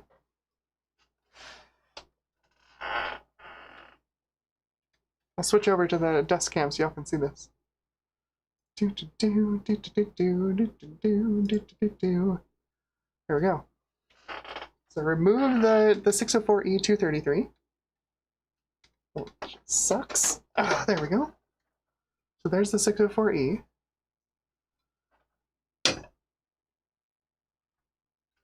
Install the Joe card. Joe, I'm so glad you made these cards. I say that, but like the person who released this driver CD was on 68K MLA, the old forums, and he was the Joe, the Joe from Metabox who named the Joe card. So like, no, there was actually a Joe who made the Joe cards. Okay, that's in. That's in. Baby's got a G3. Let's see if it works. Switch over to the VGA capture.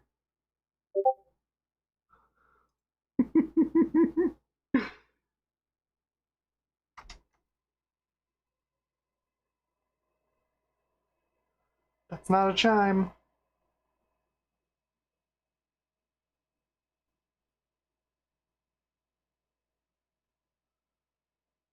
That's no chime. I'll give it a reseat. We had that problem with the 120 card too.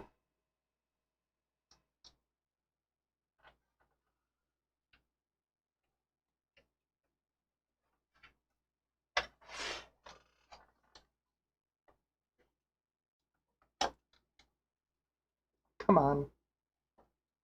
Oh.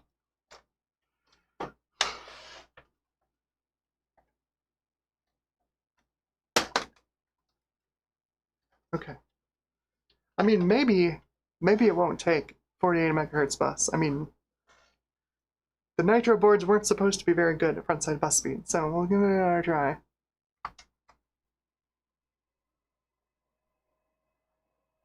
No chime.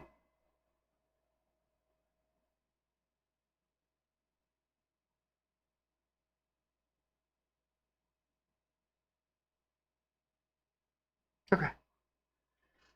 I'm gonna lower the frontside bus speed on the card, see what that helps. I know 40 megahertz works because I think that's what the 120 card uses. 48 just might be too fast for it.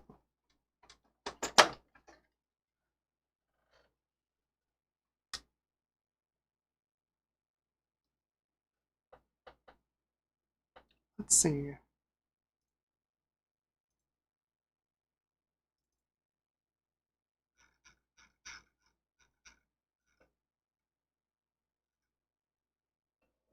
Bus speed 40. Wait, did I set this to 40, didn't I? Let's set this to 40. I'm an idiot.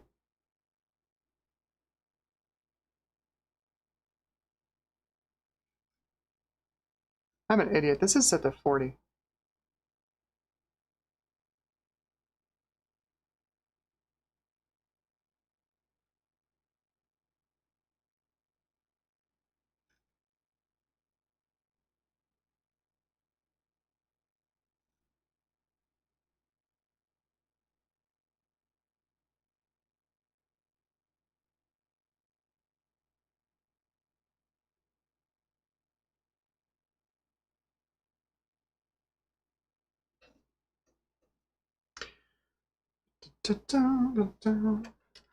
Lower the multiplier on the CPU, see if that helps.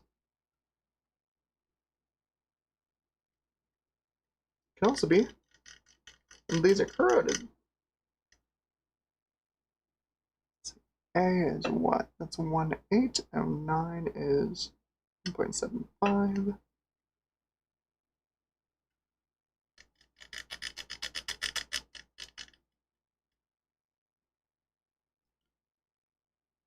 Two should be 40 megahertz.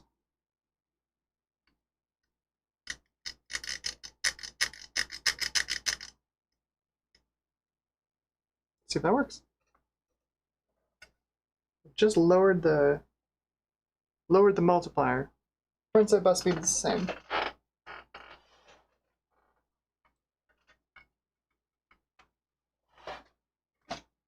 This is just awful to work in.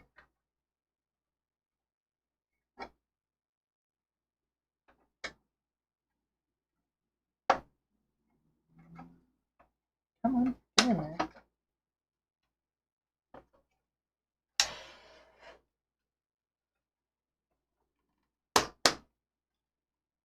Alright, that is all the way in. Let's see what she does.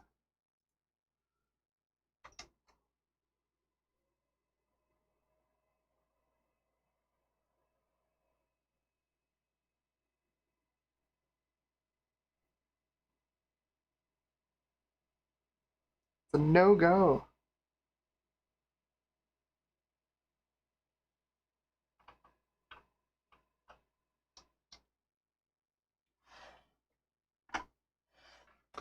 Wonder if this Joe card's just lost its mojo.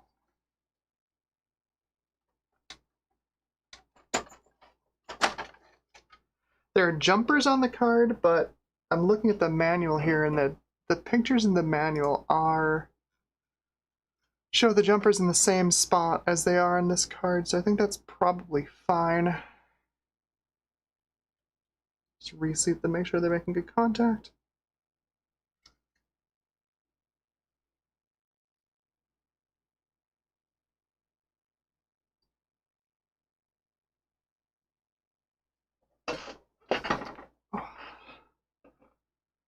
Mojo more like less Joe.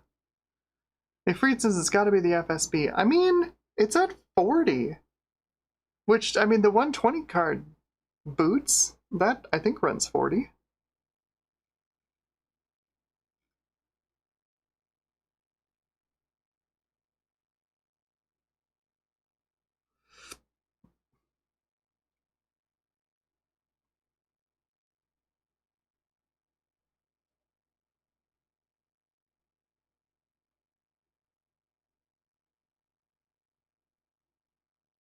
I'm gonna try changing the delay line calibration.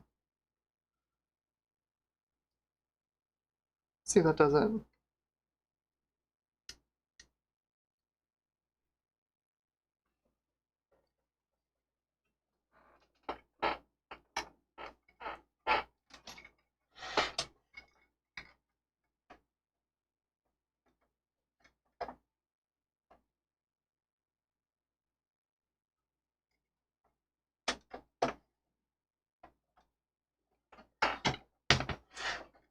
Come on.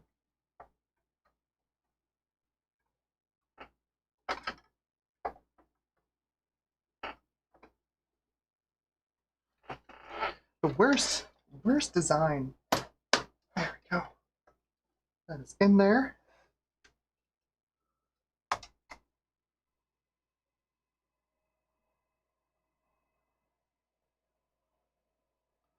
That's a nope.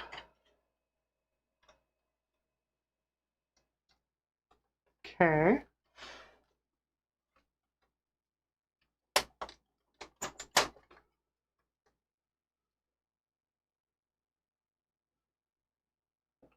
I mean, it could be like the crystal on it is dead. Stuff's getting warm. So, like, it's getting power. Nothing is alarmingly hot. Oh, let's see. Let's try the next delay line setting. See if it likes that.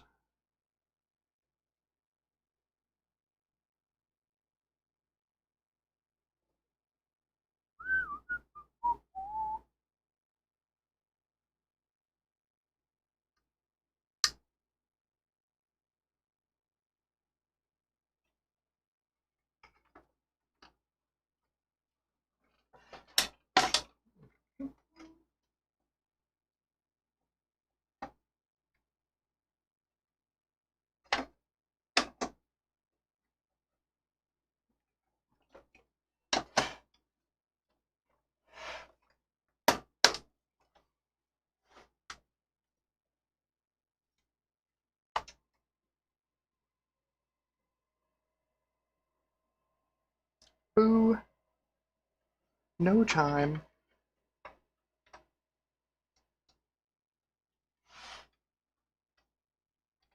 Okay.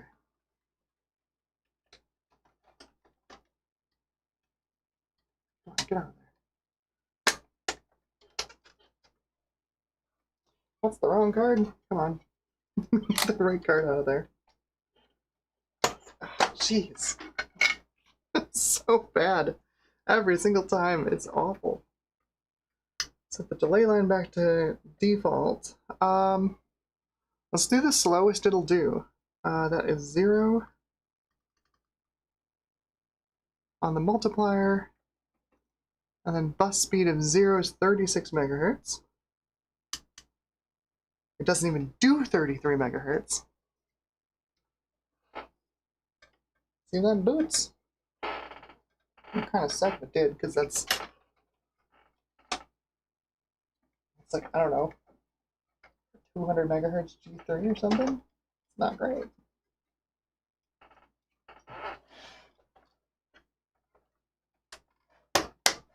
Okay, go. There's one for me, it's still in there? Okay.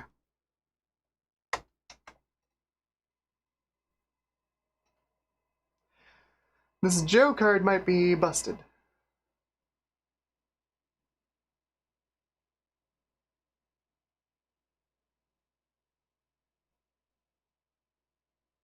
I think the Joe card is a no Joe.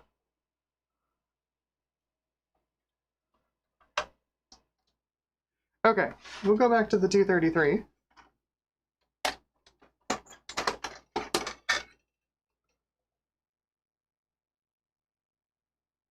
And there's a ton of chips on this thing. Like, if something is broken, I have no idea what. There's just a boatload of stuff on this thing. Could be anything. Could be quite broken. This is the 233. It's back in here. Oh, this goes in this way.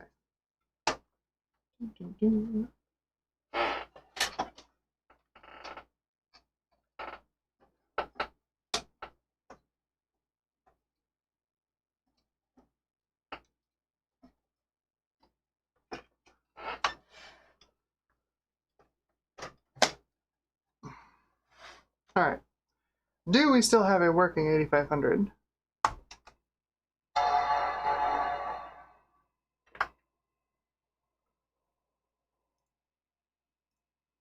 We do! Oh! Ryzen 9 wants the RAM installed. Yeah, we can do the RAM. Too bad the CPU upgrade card didn't work, but yeah, we can definitely put the RAM in it for sure. For sure.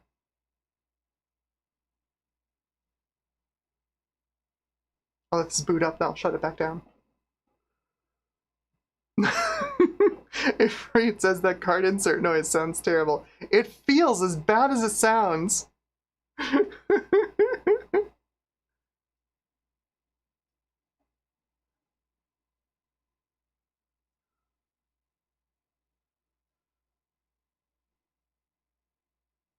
So we got our driver installed, but there's no Joe card, unfortunately. No Joe. Sag.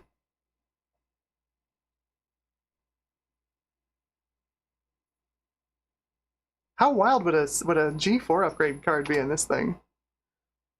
That would be nuts. Get some Altivec in this thing. Okay. Did it reset the resolution? I don't think it did, but our color depth is wrong again. Yeah, color depth is wrong. Yeah, let's put that RAM in it. Switch back to a normal color depth. There we go. Shut this thing down. RAM time! So, you'll get to see how installing RAM goes on this thing. You may notice, let me pull up the full disk view. There we go. You may notice, if I hold this up here, you can kind of see the RAM slots poking through the drive cage. The drive cage doesn't come out. It stays where it is. It's one piece of injection molded plastic. You gotta take the motherboard out, which means you gotta take all the cards out. You gotta unplug everything. I'm upgrading the RAM in this thing. I'm gonna do it once. Now I thought, when I was looking at this, I thought I was getting max RAM for this thing, but it turns out, once again, I struggle at reading comprehension, and these are 128 megabyte kits, not 128 megabyte DIMMs. So this will take a maximum of 8 128 megabyte DIMMs for a total of a gig of RAM. It's kind of nuts. 1995, don't forget, 1995, a gig of RAM. So what I've got here is I've got two sets of 4. 32 megabytes DIMMs. So we've got 256 megs of RAM, which is still plenty. This thing's gonna live in classic macOS. I'm not gonna ex post facto it or anything. Or it's gonna live in classic macOS. 256 megs in classic macOS, plenty. Plenty.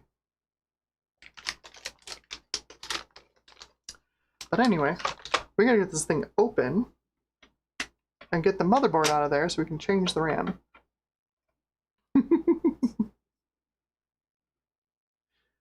Res9 says, ram it in!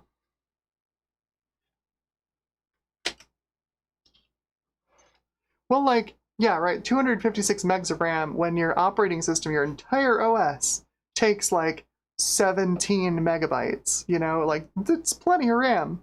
It's plenty of RAM. Okay, so first, unplug everything. So that means VGA goes. Get the keyboard, the Ethernet, and the power. Well, we don't have to do the power, but in fact, I won't do the power. We do have to do the blue SCSI. Has to come out. All that stuff's on the motherboard. Then I will disconnect the power, because then I can flip this around and you can see it. Just how ludicrous this is. In concept, piece of cake. In execution, awful. Okay, so there's the back side of the machine. That is the whole motherboard. Look at the size of that thing. Here's a 2-liter bottle for scale. It's big. It's a big board. That's like EATX size, I think. Ridiculous. So you gotta remove power.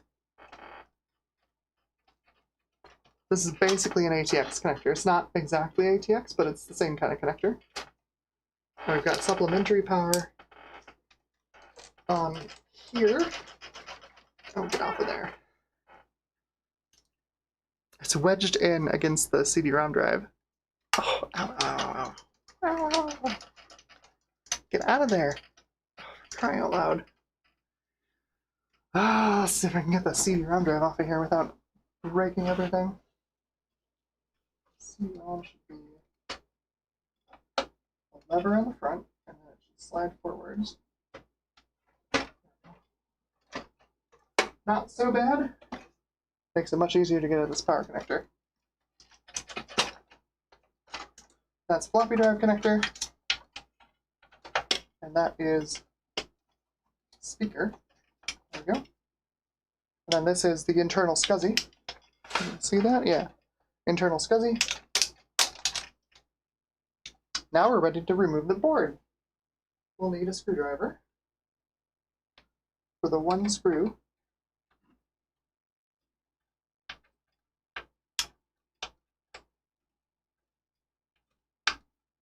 Oh, it feels awful. I don't know what it screws into, but it feels gross. Alright, so there's the one screw. This clearly does a lot. It's supposed to stay attached, but we've got a clip on this side, and this is you just gotta slide the whole board back. With the plastic piece gone, it's a little more difficult to slide the motherboard without ruining things.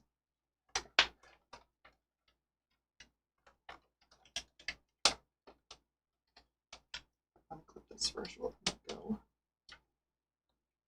No. Oh, it's being ornery. You're pushing from the ports on the back? Oh, that feels awful. It should just slide forwards. I think I'm missing a connector somewhere that's clipping it in place.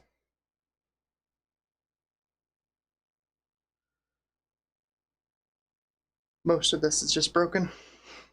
That's not connected to anything anymore. What am I missing? Oh! All the cards. All the freaking cards in here. Duh. Like I said, you have to take all the cards out. There's the CPU card. And get out of here without snapping it off again. Nope. Casualty.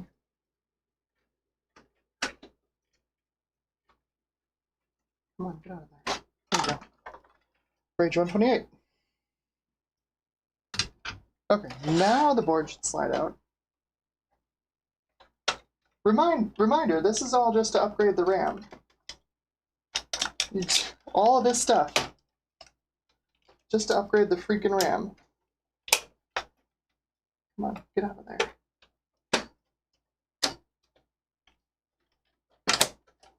Oh. Come on. Come on. Oh, that's the audio video jacks. My bad. There we go. Power LED. Oh my god, that's like, feels like it's glued on. Oh, jeez. Get off of there. Oh my god. It is not glued on. It's literally just a clip. It's just one of these little terrible clips. I'm just gonna leave it there, you know what? I'm just gonna leave it there. Oh, alright. Before I sit on things and move this stuff out of the way. Okay. CD-ROM drive. Motherboard cover. There's our board.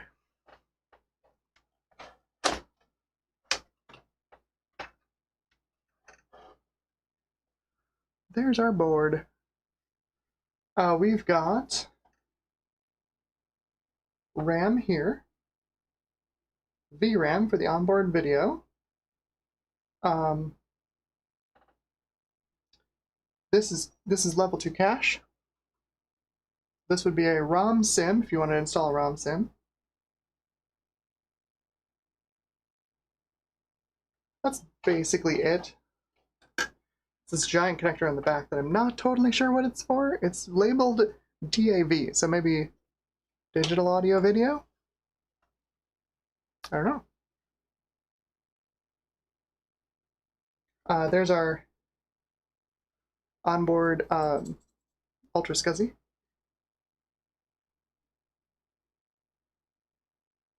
But yeah, let's upgrade the RAM.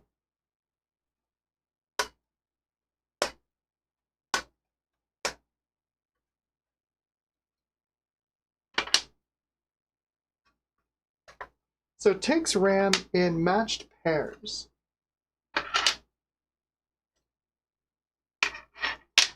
And the weird part, of course, is that you've got 3 RAM slots above the cache and then 5 RAM slots below the cache, but it's like bank A 1 2 3 4, bank B 1 2 3 4, like that.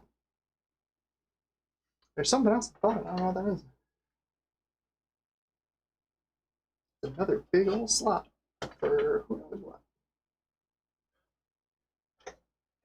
Oh, sorry. This is, of course, the processor slot. It's where the processor card goes. That's the ROM sim slot. I don't think there ever were any updated ROMs for these, but I think Big Mess of Wires will build and sell custom ROMs for you.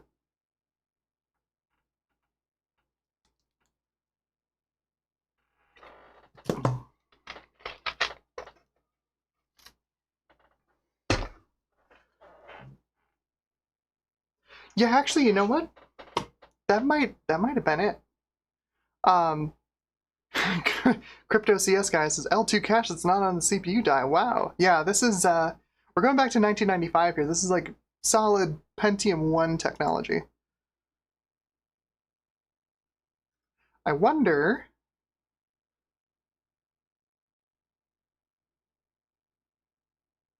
if it's because I left the level 2 cache in there.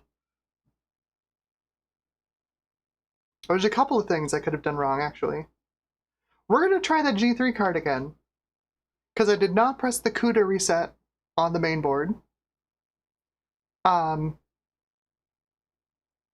I don't think these things enjoy having the level 2 cache card installed, because the G3 upgrade card has its own cache. Let me see.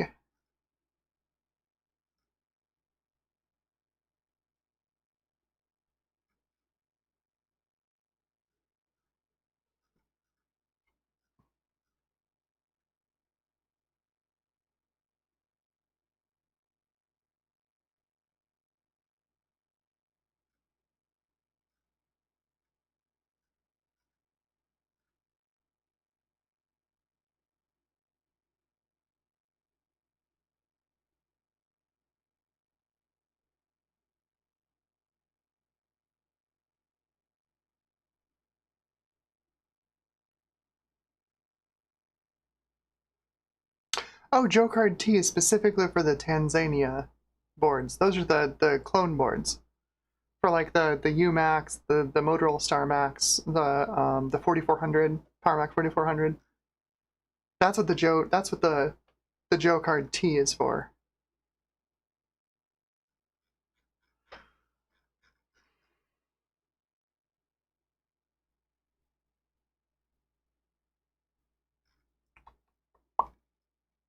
Sorry, I'm reading the manual. I know this is riveting. So I'm wondering what I do with this level 2 cache card. I wonder if that's the problem.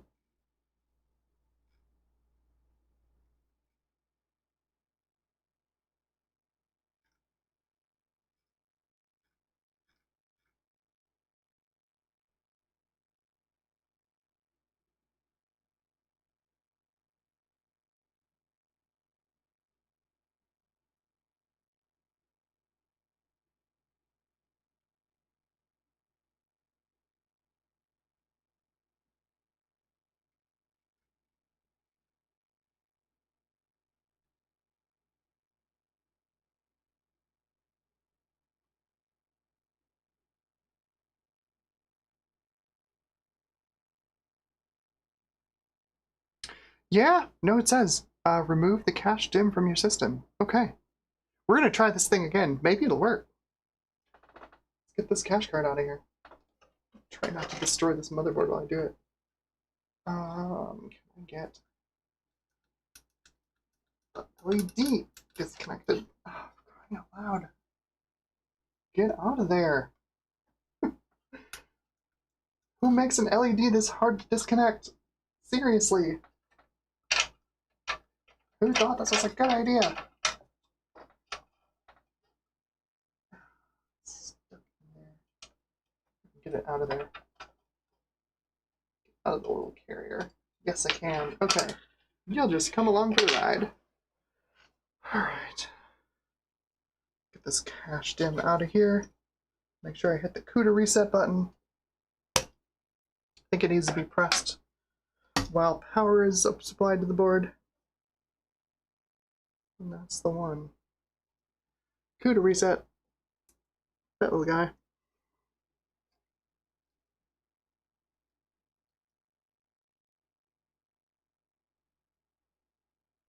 Nothing super special on here. I think the Philips chip is a DSP for the onboard composite video input.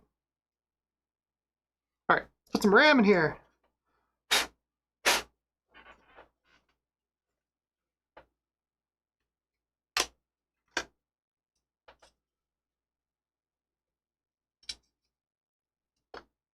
Make sure I put this in the right place so I know which is which.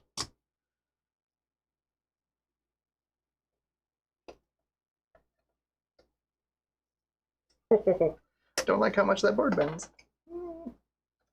There we go. Feels awful. Love it.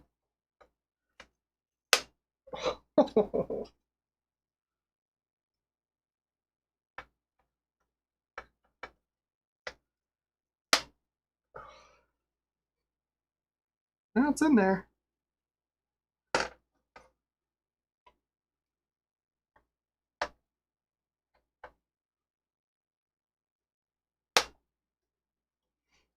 That's the first 128 megs.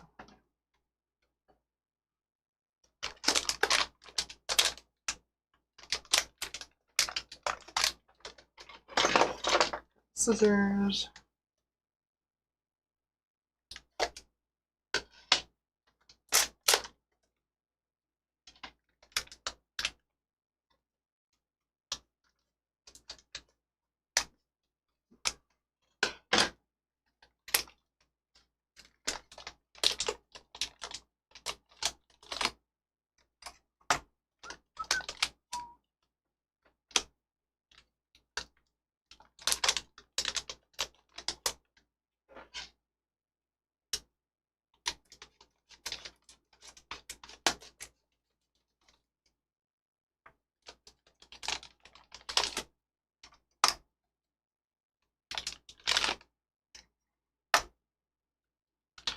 So these are 5-volt EDO DIMMs. This main board can't handle EDO. I mean, it can't take advantage of EDO, so it doesn't have any of the extended data out capabilities in the memory controller. But EDO will also work as fast page mode, and it's what they recommend for the Joe card. Just use EDO RAM. It runs in fast page mode, but you get the faster access times of the EDO. So that's cool.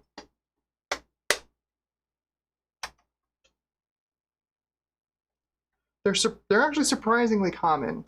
These fast page mode and EDO DIMMs, these 5-volt ones, pretty easy to find, turns out. I think this is the same RAM that my PowerMac 7200 took, and I was like, oh, where am I ever going to find this RAM? Turns out it's actually really easy. Okay. Here's all the RAM. 128 megs. Look at that all. Or 256, sorry. 256 megs of RAM. Let's do this. I'm gonna try keeping this here. Cache card is out.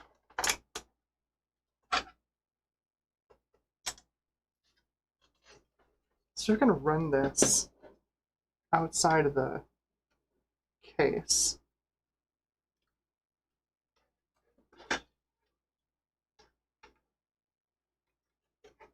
Is this going to work at all?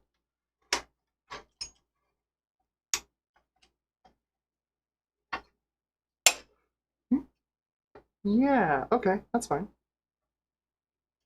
Let's sneak you under there.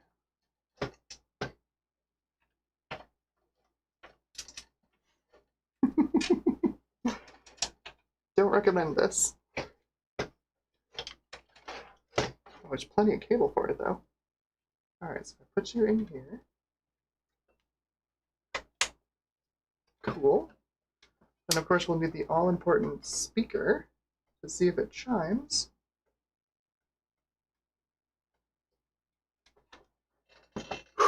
Okay. Let's do the Rage 128.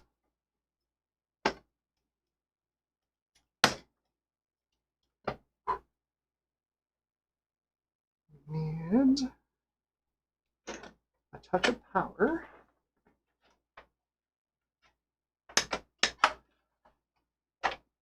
Just a sprinkling of power. It's not resting on anything metal? No.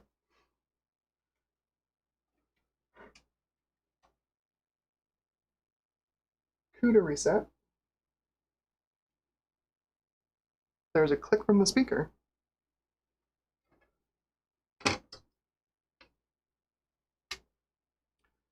Joe card. Let's set this to something sane.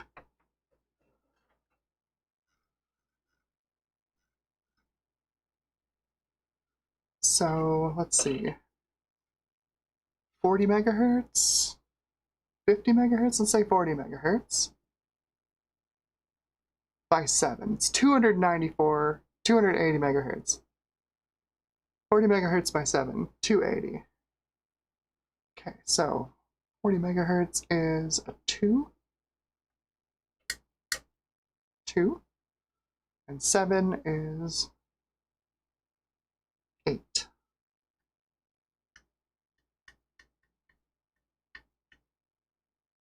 Okay, let's see what it does.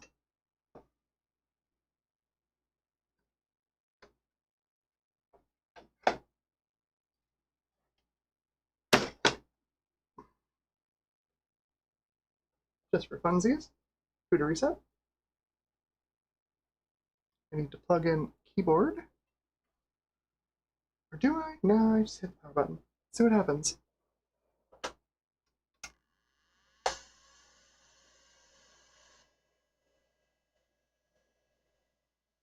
That's a nope.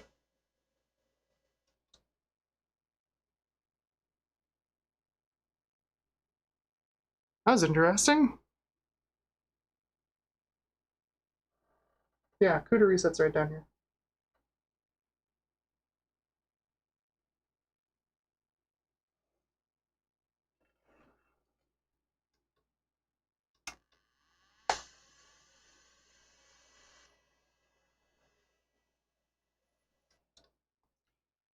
Makes a real interesting noise out of the speaker.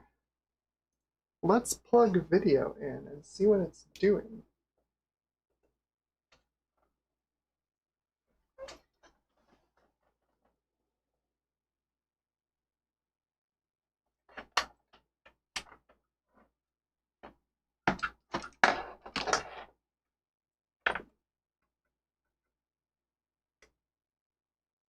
This is so janky.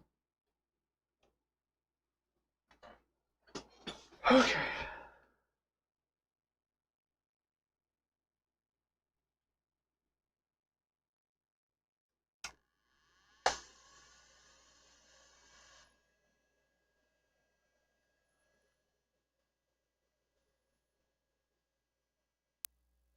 Video.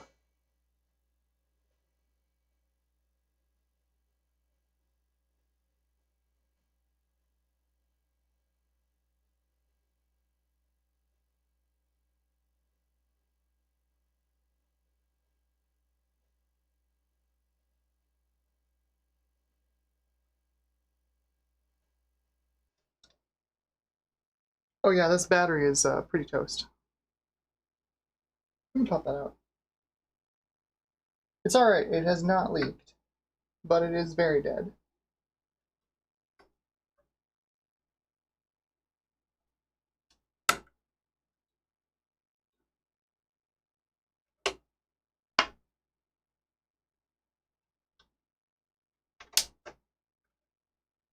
Oh, this is from... Oh, she's original. August 95. No leakage, though. Let's do the blue SCSI. So it has something to boot off of. This thing works. If it's just the CUDA reset, I'm gonna be so mad.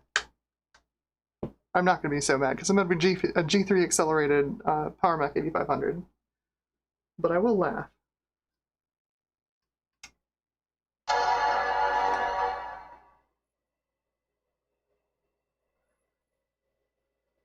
Frickin' chime! No way! Switch over to the capture card.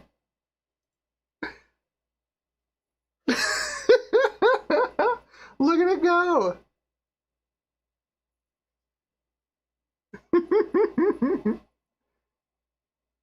This thing should fly now. Holy cow. A Rage 128 and a G3? That'll run macOS 8.1? This thing is gonna just blaze.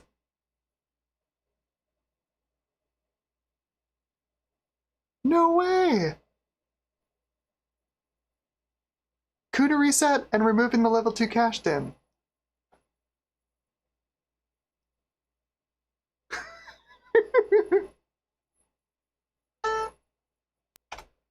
It's working! I did not plug the keyboard in. That was stupid. Crap.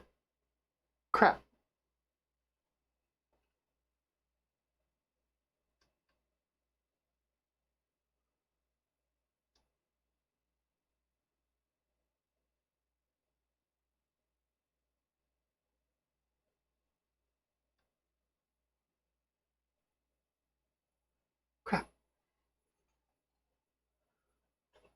Alright, mouse. You're not supposed to plug these in while power's on, but I don't think it matters on ADB. Like, on a PS2 port, you can fry stuff, like, badly. But on ADB, I don't think you can. Should get me a mouse at least. Yeah, there we go.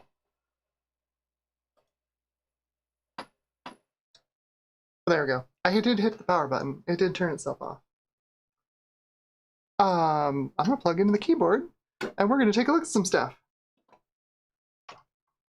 Because if it's my luck, as soon as I put it back together, it'll stop working.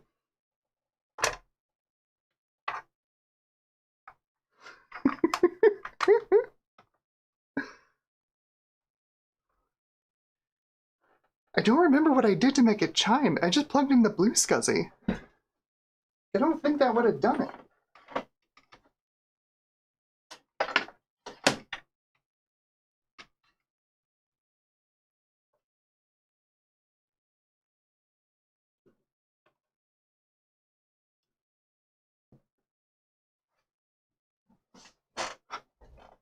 But you know, all the more reason to go out and buy a blue SCSI, right?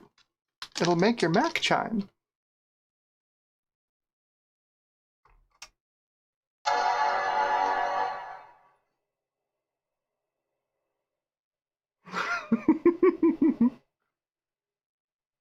And Gutbomb says it was removing the battery that did it. You know, I'll give you that one. I'll give you that one. I should have taken the battery out already anyway. Fair game.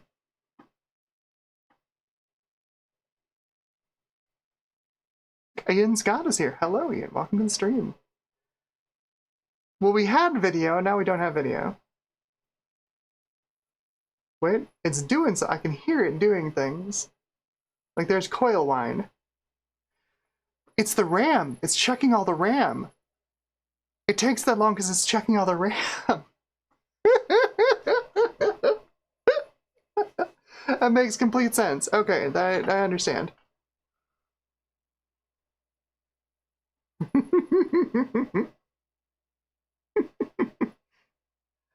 Oh, unbelievable.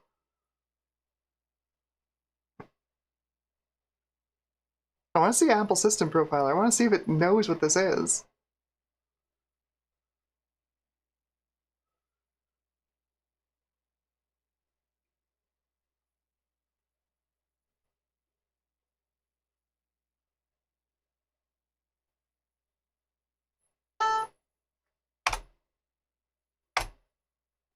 Hey. Oh, right. I still think there's another monitor connected. It lets me cruise off the screen there. Okay, so control panels. Let's get our resolution back, first and foremost.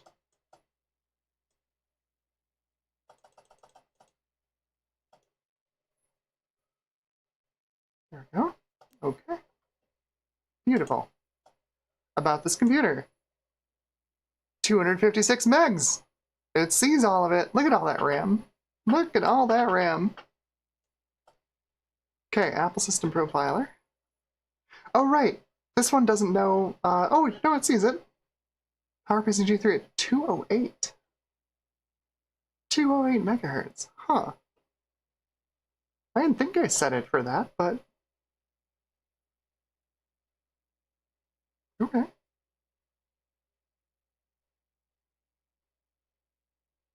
I thought I set it to 240.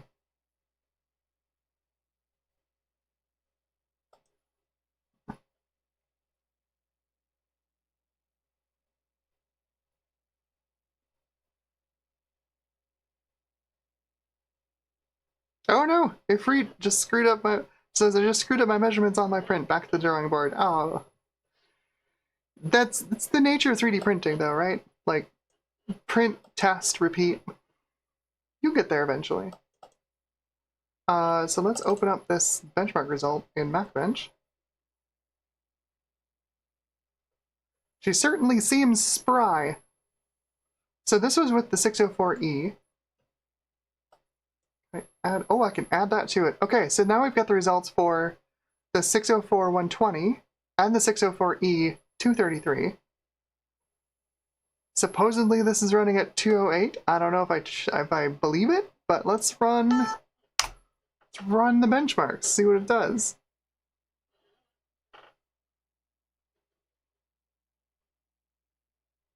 Yeah, so you can hear it too, right? Yeah, the coil line is pretty bad. It's definitely in the power supply. It's not coming from the board, it's definitely coming from the power supply.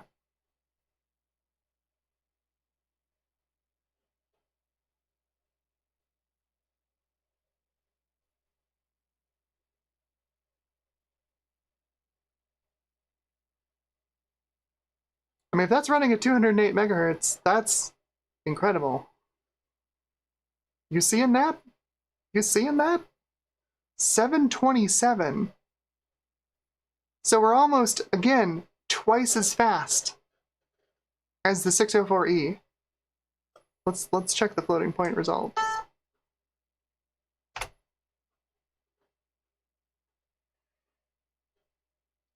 Wow. And this is why no one cares about the 604E. You put a G3 in it and it just...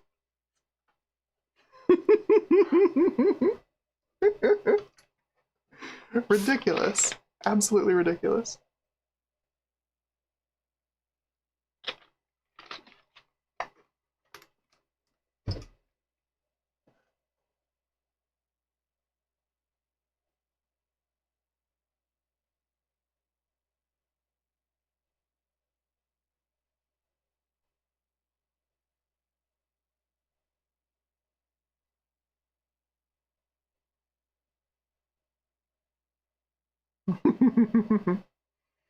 Res9 says it is the fast. So there you go. It is actually slower in floating point than the 604E. But it's so much faster in integer. So much faster. That is wild. I don't know what speed this is actually running at. I'm gonna run the Apple System Profiler from 8.6. maybe? You can find it? Sure, it sure seems snappier. Like, dang. I wonder if it's just directly in the Apple menu items folder. Oh yeah, it is. It's just an app in the Apple menu items. Okay. Sure. Sure thing. It says 208. This says 208 megahertz as well. I don't think I set it for 208.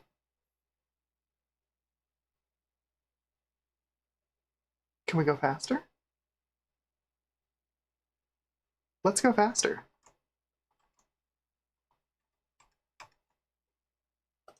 Save this as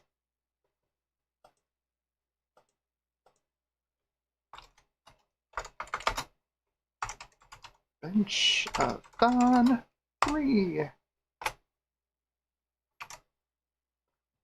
It certainly seems zippier.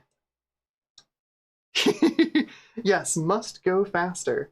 Well, now with it like just splayed out here, I can just adjust the little pots without having to like disconnect anything, which is nice. So let's switch over to the desk cam. There we go. Beautiful. Screwdriver just goes into these little switch pots here. Let's see, where's my manual for this? Currently set to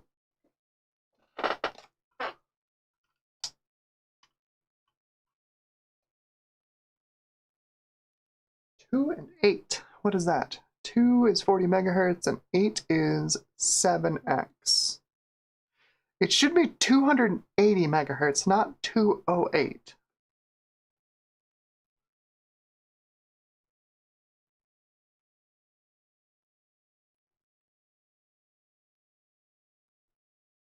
Let's try increasing the bus speed. And see if it increases by what we expect. So it's currently at 208. If I increase it by 1, it should go up by 14 megahertz. Bus speed is the middle one, isn't it? This is the bottom one. Bus speed is the bottom one. Wait, bus speed's the bottom one. Wait, that's set to 8. Oh, that's set to 8. I got him backwards.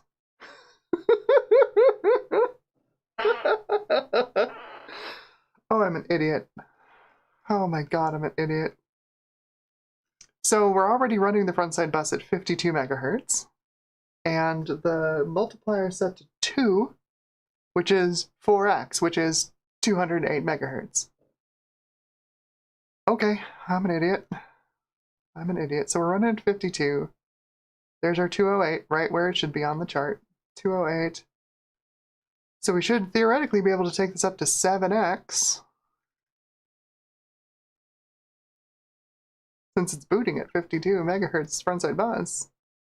And a 1 to 7 ratio is setting that middle jumper to 8. I'm such an idiot. God, I'm a moron. Okay. That should be 362 megahertz. 364 megahertz. This is basically what it was set at when I got it off of eBay. Let's see if it runs. Unbelievable. Wow. Oh, oh, I got it. Okay. Here we go.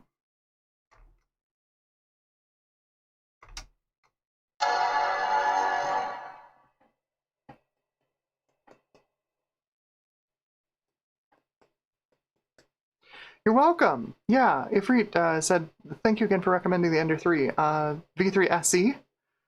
Yeah, I went ahead and got a KE. That's awesome. Congrats. I'm glad you're happy with it. They are really nice machines. They're really decent printers. Gutbomb asks, what is that flashlight? This is a Salipt. This is like it's a little studio light kind of thing. It's not a flashlight. I use it like a flashlight, but it gives you color balance. You can balance it warm or cool, and then you also get colors, RGB LED, and then effects. So you can get like a strobe effect and stuff. I have 2 of these. These were like 20 bucks when I got them. I think they're more expensive now, but I love them. The little magnet symbol on the back. They are magnetic. Sorta. Yeah. I mean, it's meant to like, you know, it's got like a hot shoe mount on it. It's meant to like go on top of the camera, and it's like your video light. I like them because I can put them anywhere. If you ever see a thumbnail on the channel that's like bathed in 2 different colors, I've done that. I've used those 2 lights to make them. That was 208 megahertz. Y'all, that was 208 megahertz. Show me 364. 364!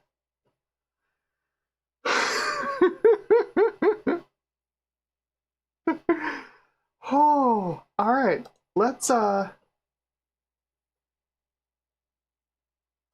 do this. How fast are we now? Shoot real fast. Drag in all of our other results. There's the 208. Let's run processor benchmark. Should be another, maybe double. 80% faster. Gutbomb says your 8500 has a higher clock speed than my blue and white. That's right. By the way, if you have a blue and white 350, just pop that little jumper block off and overclock your blue and white. It can do 400. Easy. Just do it. You certainly will not regret going 400 megahertz on your blue and white.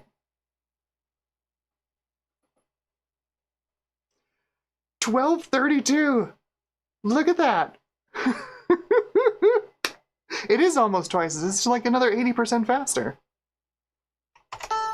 Good lord. This is why. Like, I never hear anything about the 604E cards. It's because nobody cares. They put a G3 in it, it just runs away.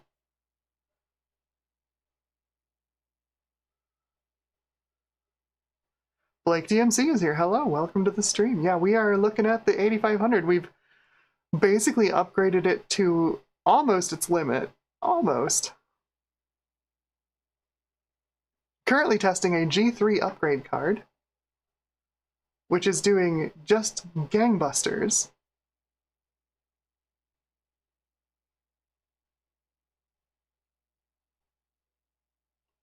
Ryzen 9 asks, are you going to game on it? Well, we're going to definitely run Quake on it, because we had, you know, we've been collecting those frame rate numbers. 910! It is, you know, slower per clock than the 604E. You're not wrong, but it is still also faster, just faster overall. Jeez. How much faster can we go, though? This is basically the settings that it came to me from eBay with.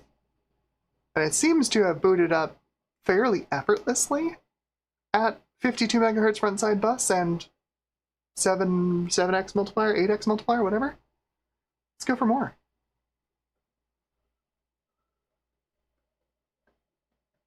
Let's go for more.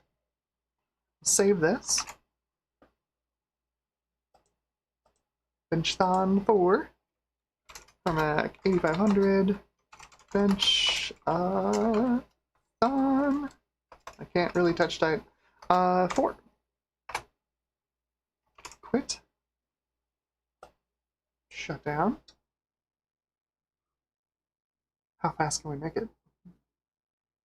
Okay, now, actually selecting the correct switches instead of reversing the order, because I'm a moron. Will she do, I don't know, 54 megahertz?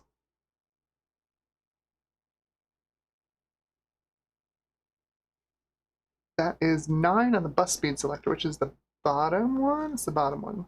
Okay, set to 9. Get that set.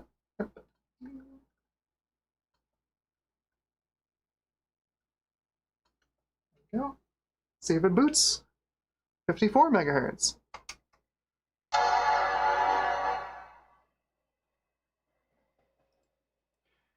It'd be kind of funny to try like messing with it while it's running. I would assume that would be bad, but it'd be funny.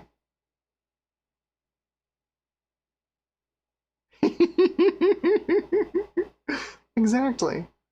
Ifrit says, Amber, right now, your scientists were so preoccupied with whether or not they could, they never stopped to think if they should. Give it a second, it takes a long time to check all this RAM. I can't even imagine what this would be like to boot with a whole gigabyte. Yikes, it takes so long to boot.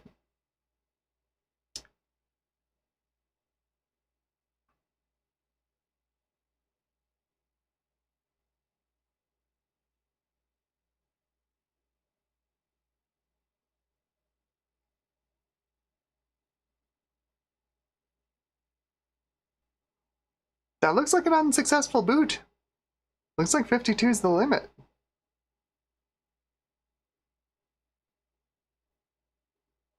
Let me turn down the multiplier,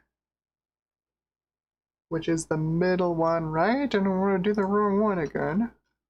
Yes, multiplier is the middle one. We'll go down one step. Oh, she's getting warm. Try that.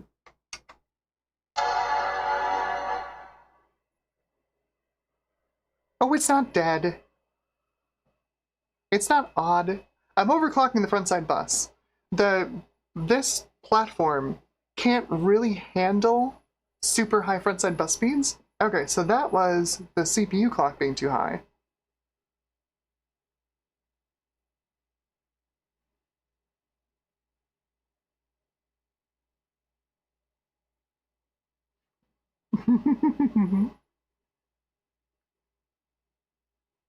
So we're at, should be 54 megahertz.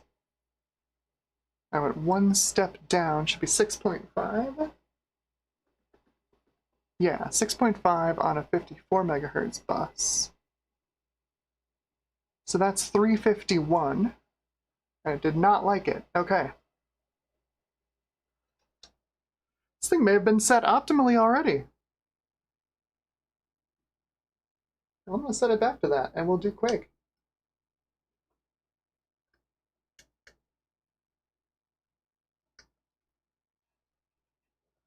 Alright, so that should be 52 megahertz, 1 by 7.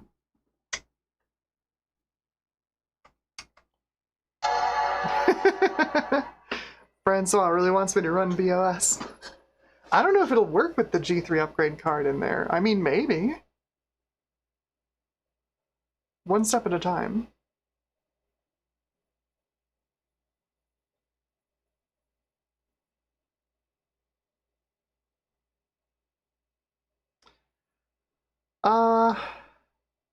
Sorta. There were revisions to this board that got I think 60 megahertz frontside buses.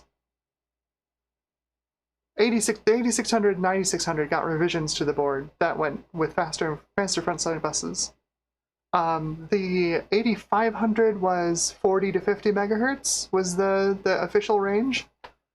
The 233 card, the 604E233, ran at, I'm pretty sure, 33 megahertz frontside bus. I have no way to verify that, of course. She seems pretty solid at this setting. I wonder if this I wonder if this card came out of an 8500 back in the day. So let's run some Quake.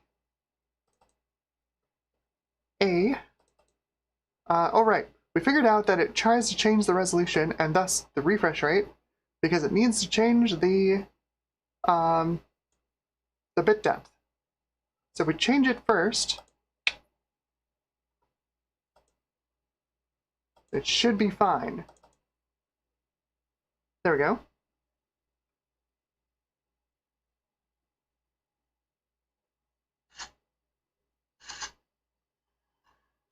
Looks pretty smooth. Looks pretty smooth, y'all.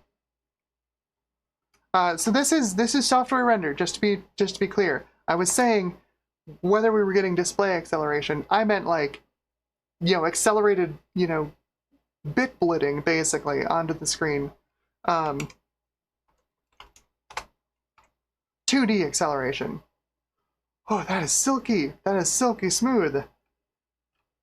Oh yeah. Dang.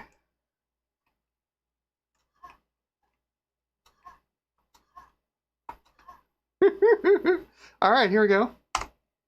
Time demo. Demo 1.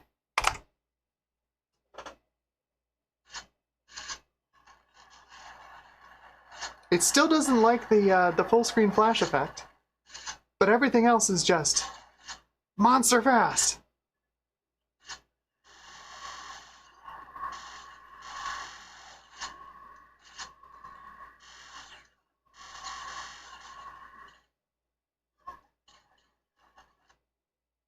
$39.5. I mean, it's not great, but it's definitely faster than that if there were no full screen flashes of light. Heck yeah.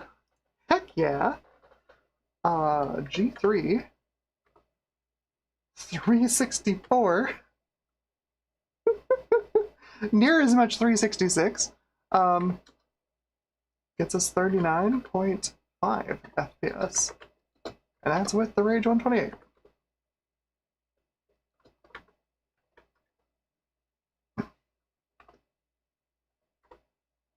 Okay. Oh boy. Alright, so as far as like accelerated games on this thing, like 3D accelerated games, I don't have a whole lot. I have tortured you all with gerbils a couple of times, but like that ran smoothly 60 FPS on the 604E. So like that's not going to be any different. See if I can grab Nanosar off of the garden really quickly.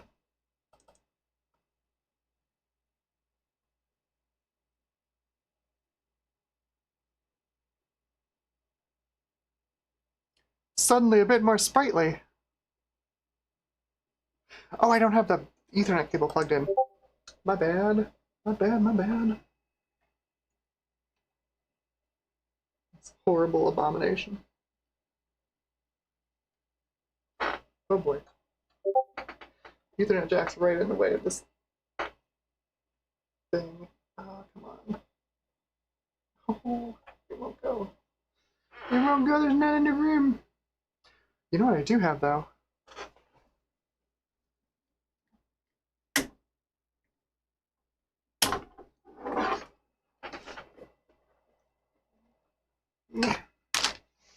One of these! AAUI. And this has an AAUI on the back. So let's do that.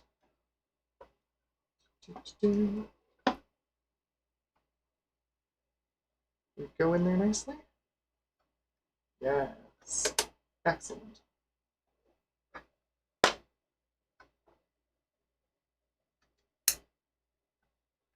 Ta-da!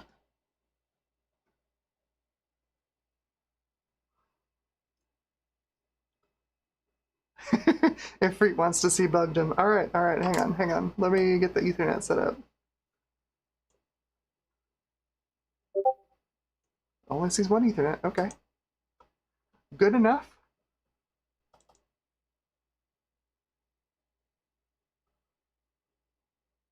See if she goes. She goes! Excellent. Macintosh Garden.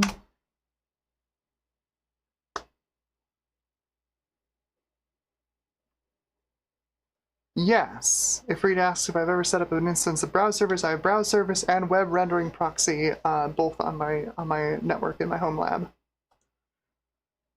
We got a G3. Come on, we don't need to do that. We use a native web browser. Let's see.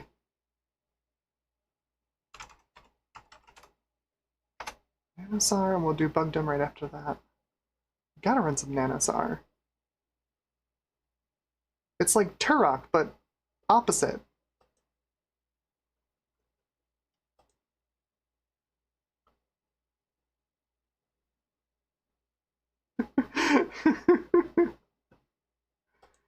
Turok, but opposite. I should not be allowed to use computers.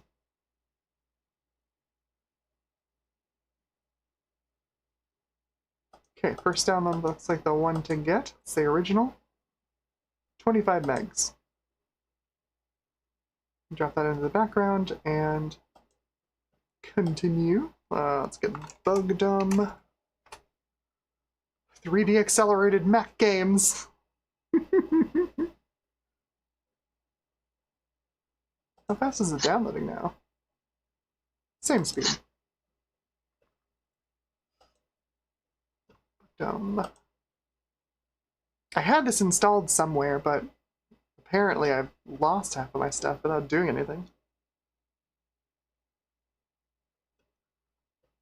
Yeah, no, yeah, Nanosar and Bugdom were both Pangea. Good stuff. I mean, it was as good as a 3D accelerated Mac game in 1998 could be. Made by an original developer. Props to them though. Like, they were an original developer. I'm gonna grab the demo's like a tenth of the size.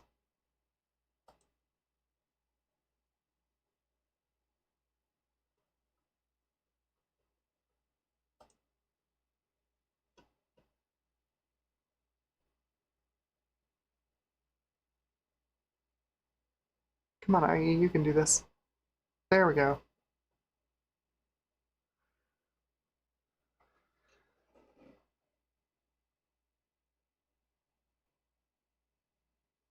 Oh, right. This will... If it doesn't crash... Please don't crash on me. I don't think she likes it.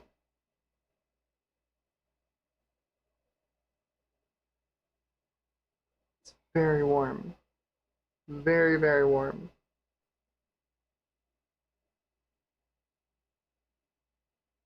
I think we have locked up. Yeah, we have locked up. Okay. Turn off power here.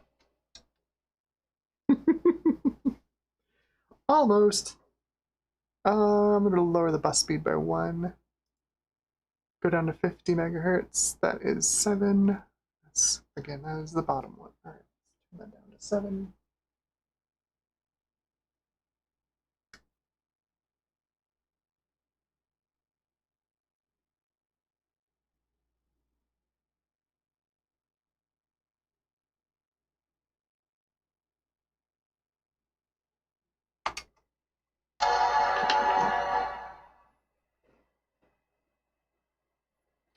Yeah, it could definitely use a repaste. Who knows how...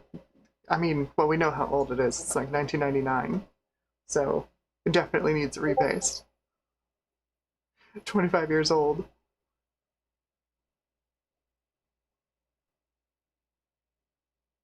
Yes, I know. I know there's the BOS to look at, too. That stream, where we just, like, installed BOS on this, that stream's been doing gangbusters. Apparently, there's interest in people just seeing, like, original BOS running on original hardware. It's kind of cool, actually. Like, this is what this channel is for, right? Like, doing the stuff with the original hardware.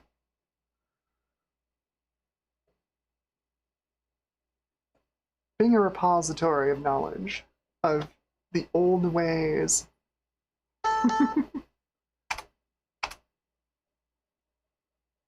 Okay, so let's see. Try that again. I should be able to just resume the downloads. Maybe.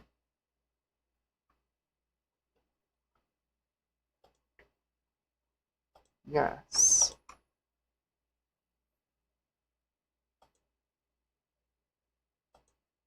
Reload. There we go.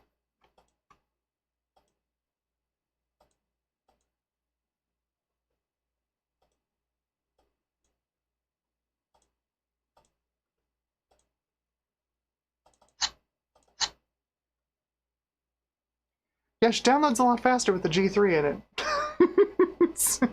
Surprising no one.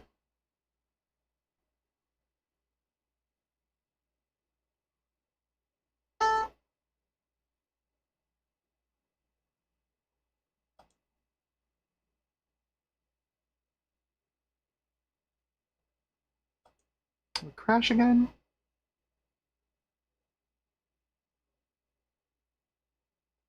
We crashed again. Okay.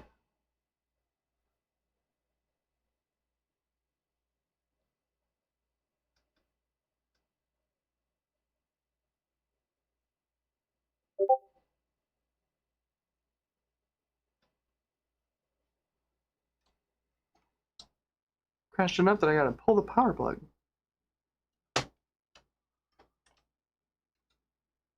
Okay, we're gonna reduce that bus speed one more click. That'll take us down to 48 megahertz. 6, and that's, again, that is on bottom one.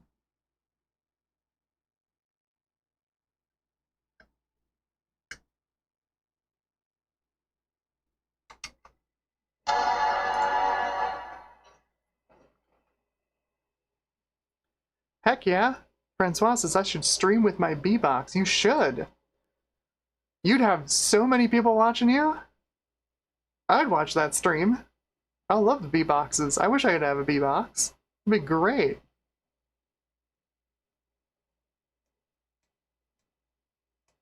I have no idea if BOS will work on this G3 upgrade card. But I definitely need to give it a little maintenance. It could use some replacement paste.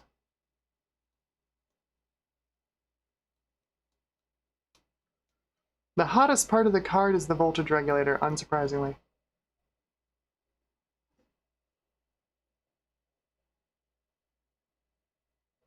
I should put a heatsink on that, honestly. Get out my my thermal glue, stick a good heatsink on it.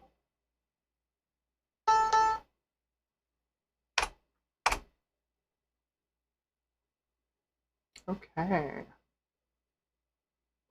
Let's try this again.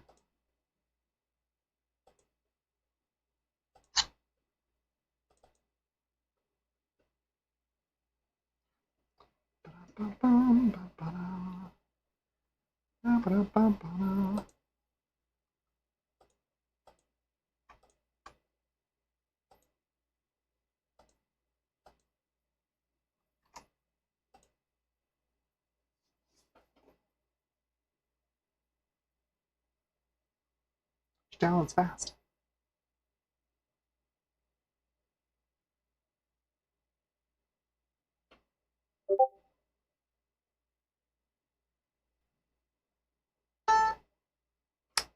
Still doesn't like it. Okay. And that, I think, is not the G3 card. I think that is just stuff it crashing.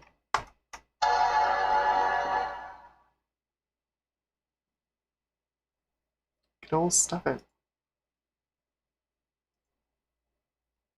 I do kind of wonder what happens if you like mess with the switches on it while it's running. Probably nothing good. But I still really wonder what it does.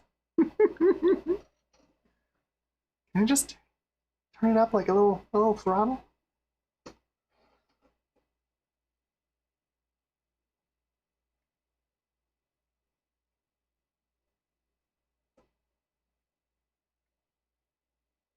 No bugdom. Well, I mean, no bugdom demo, so I guess we'll see.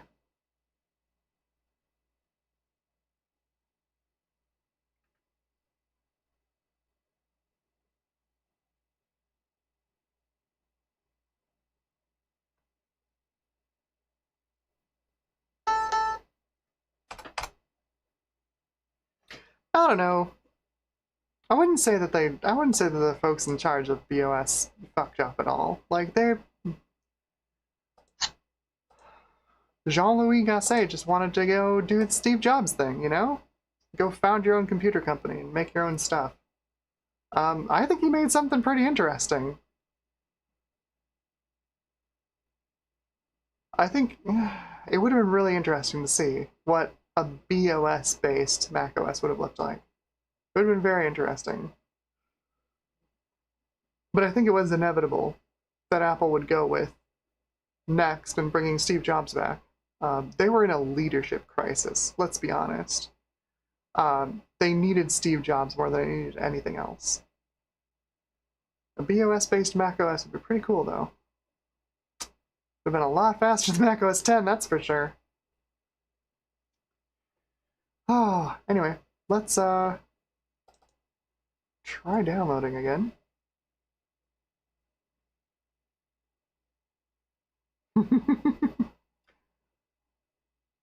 Ifrit says, I still don't know the level select cheat code for Bugden. All the cool kids in school wouldn't tell me. I didn't know there was a level select cheat code. Let's get Nanosar. See if this will finish downloading. Yeah, there we go. Just let this do its thing.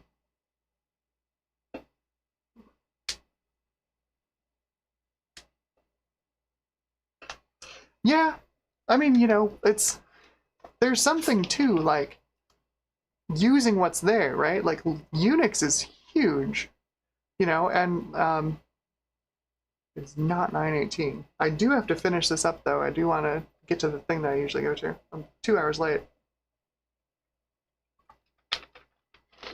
But, like, Unix was enormous. It was a juggernaut in, you know, the burgeoning internet space. I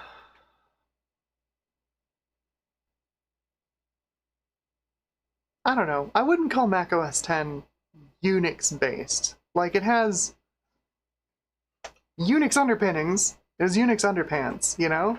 Like, it's its own thing. It's Next Step, which is definitely its own thing. And then it's got, you know, a whole bunch of BSD plumbing underneath for stuff like TCP/IP and whatnot. I don't know. I think BOS was just, like, it was just a more modern approach to an operating system. Now that said, we've had folks in the comments who have programmed for BOS who've said that it's a nightmare to program for in the native APIs, so maybe it wasn't a well-designed modern OS, but from an end user perspective, BOS was really enticing.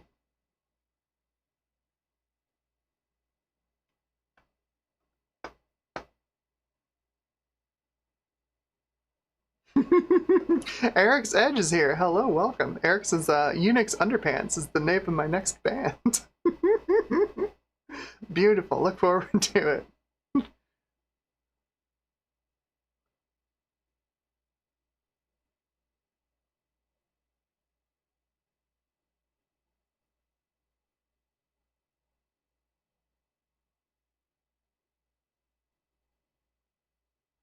Yeah, yeah. Francois spouting truth. There's a lot of anti-competitive stuff going on in the 90s, right? Like, BOS was a legitimate operating system option on x86, right? So they, by the time Release 5 came around, they were pretty compatible with a lot of x86 hardware, and you could pretty legitimately run it as an operating system. And of course, you know, Microsoft did their thing, like, oh, if you bundle BOS with your pre-builts, well, you lose your discount on Windows. So you don't want to do that. It was the reason that, like, Linux-based pre-builts took so long. You know, like the Dell and HP and whatever had to really, honestly, really fight to get Linux on one of their systems, because Microsoft would constantly do that. Oh, you want to ship a Linux pre-built, huh? Well, you're gonna lose that discount on Windows. It's not gonna be $5 per machine anymore. It did that all the time. Yeah, and I mean, like, B figured out pretty quickly that making your own hardware, while it's cool, the B boxes were awesome, like, it sucks to do. If you can, you want to sell software to people who already have hardware, or let them figure out their hardware problem instead of making your own hardware, especially back in the 90s. You know, nowadays, you know, Apple's a $1 trillion company. They can just you know, poop out custom hardware. But back in the 90s, no way. No way. If you could get something that ran on standard off-the-shelf hardware, that was the way to go. That was the way to go.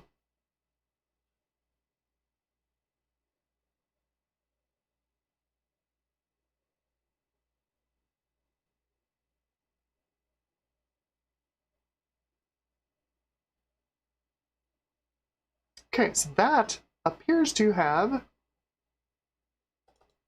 unstuffed successfully. We can play Nanosar 1.0. Is there anything useful in the installing thingamabob?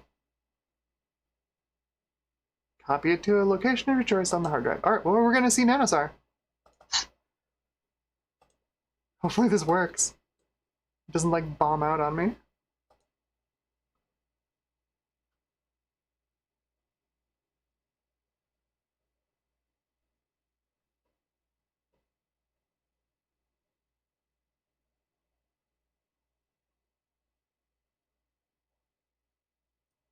Well, yeah, but that's what I just said. Crypto CS guy. Yeah, but after the Apple deal failed, they did nothing instead of making their own machines. Well, they didn't do nothing. They started selling BOS as independent software. You could just buy BOS in a box even, and just install it on your regular hardware. They maintained a PowerPC release out to release 5, and then, you know, it wasn't super popular because it wasn't built into anything. No one except nerds were gonna go out and find it. Which unfortunately, we're not a very large market, as much as we like to think we are.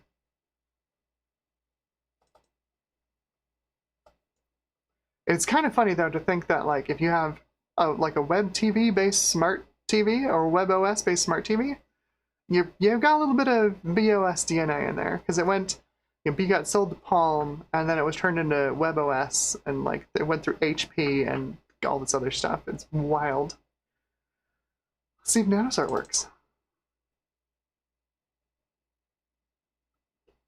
Because I would like to use the giant display that has a monitor actually connected to it. No, it doesn't work. Boo! I'll try the updater. Oh, it's not an updater, it's just another application.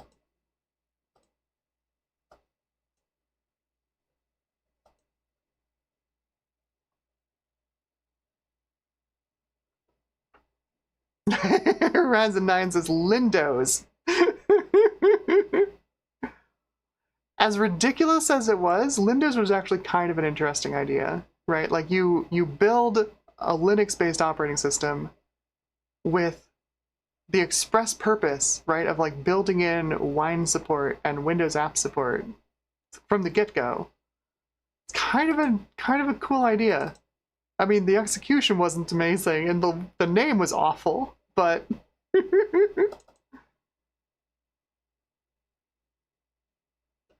please work. Hey, 116 works. Yeah.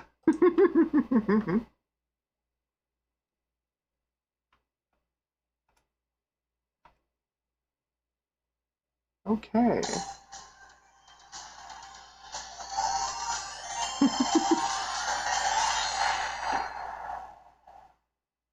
Look at those graphics!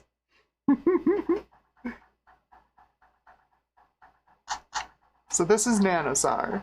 I call it Turok in reverse, because you play as the dinosaur.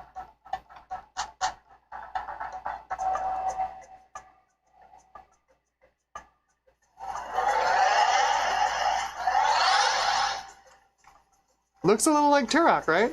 Like you got the super dense fog. You play as the dinosaur.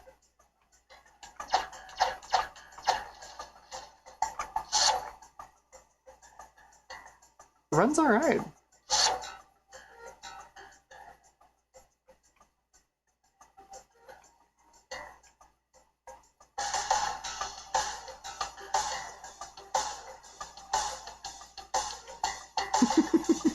There's a jump key, I think.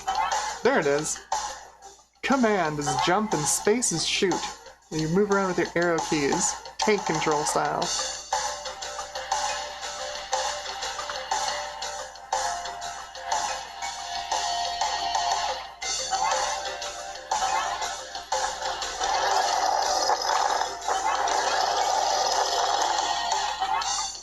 Oh, I've got a double jump.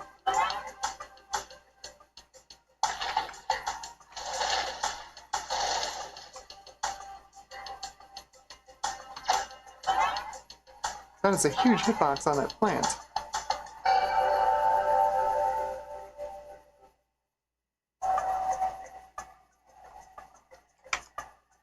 I don't remember what the objective is. You have to collect some things and like bring them to that portal. I don't remember what the things are. Oh, eggs! Yeah, 5 eggs. I gotta find them somewhere here.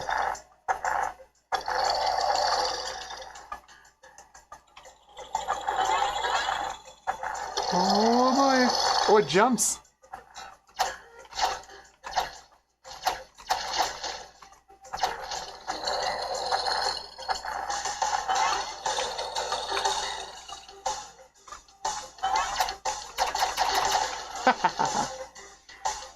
Shatter! Shatter into your component polygons!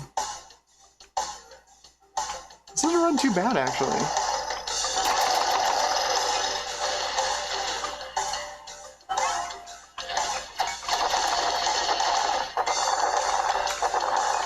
Ah! Oh yeah, here we go.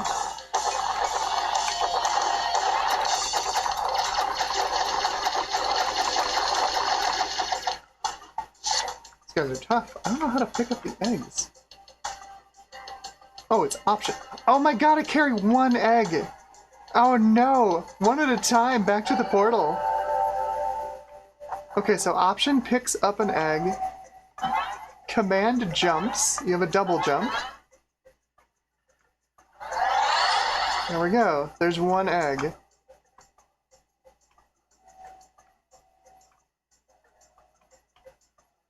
So, like, Apple would bundle this on, like, iMac G3s back in the day.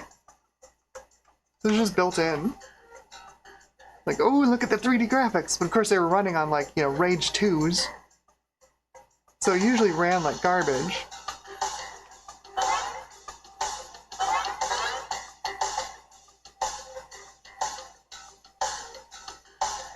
Ryzen 9's heading out. Have a good night, Ryzen 9. It's good to see ya. You got to see it transform into a G3. It's doing alright.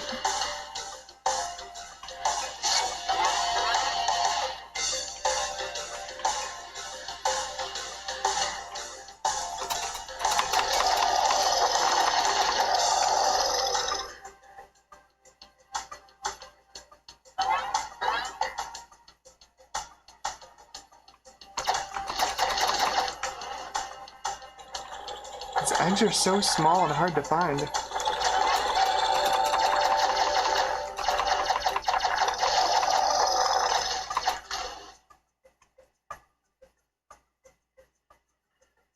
I'd say this is probably running in like the mid-40s?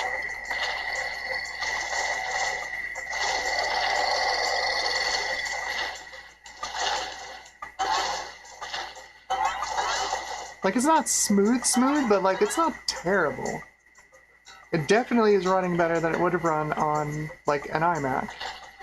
Certainly a first-gen iMac.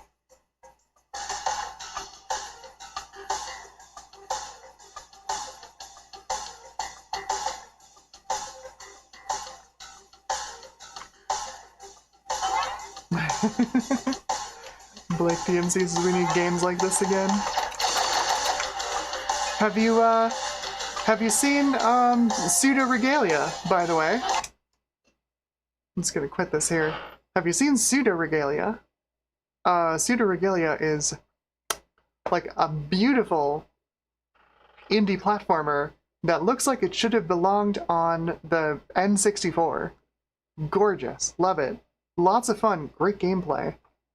Highly recommend it. It's like, I don't know, $12 on like itch.io. Pseudo Regalia.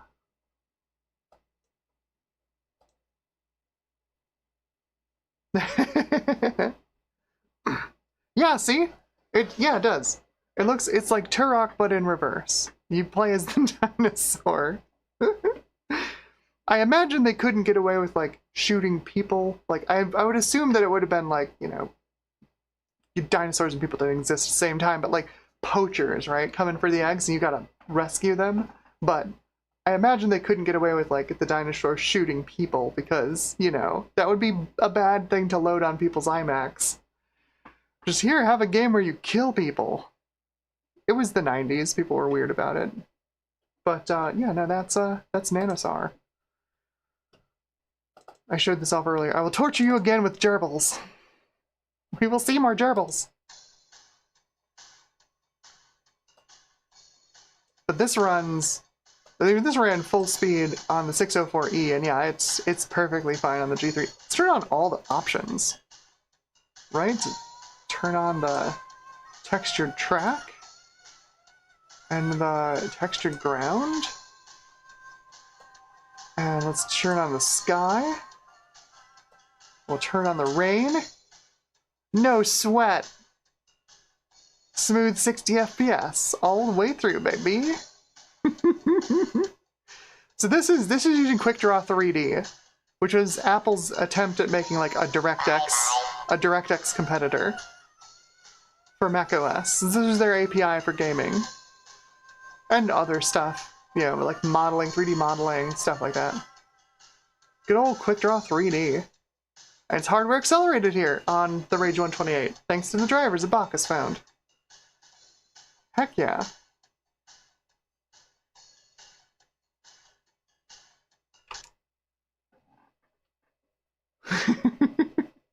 Right? In Nanosar, the way the enemies shatter, just burst into their component polygons. It's great. It's very 90s. Alright, I think that's going to be it for the night. I've got to put this thing back together. This poor sad machine needs to get back together. But this thing is running super well. Super well. What did we end up settling on for speed? 336. Well, we're at stock speed. 336. I'll see if I can't get it to overclock a little bit more in the coming days. But I think that's going to do it for tonight's stream. We've been streaming for a while. 4.5 hours, y'all. 4.5 hours. So, hope everybody had a good time. I'm going to play us out here. Switch back over to my A cam.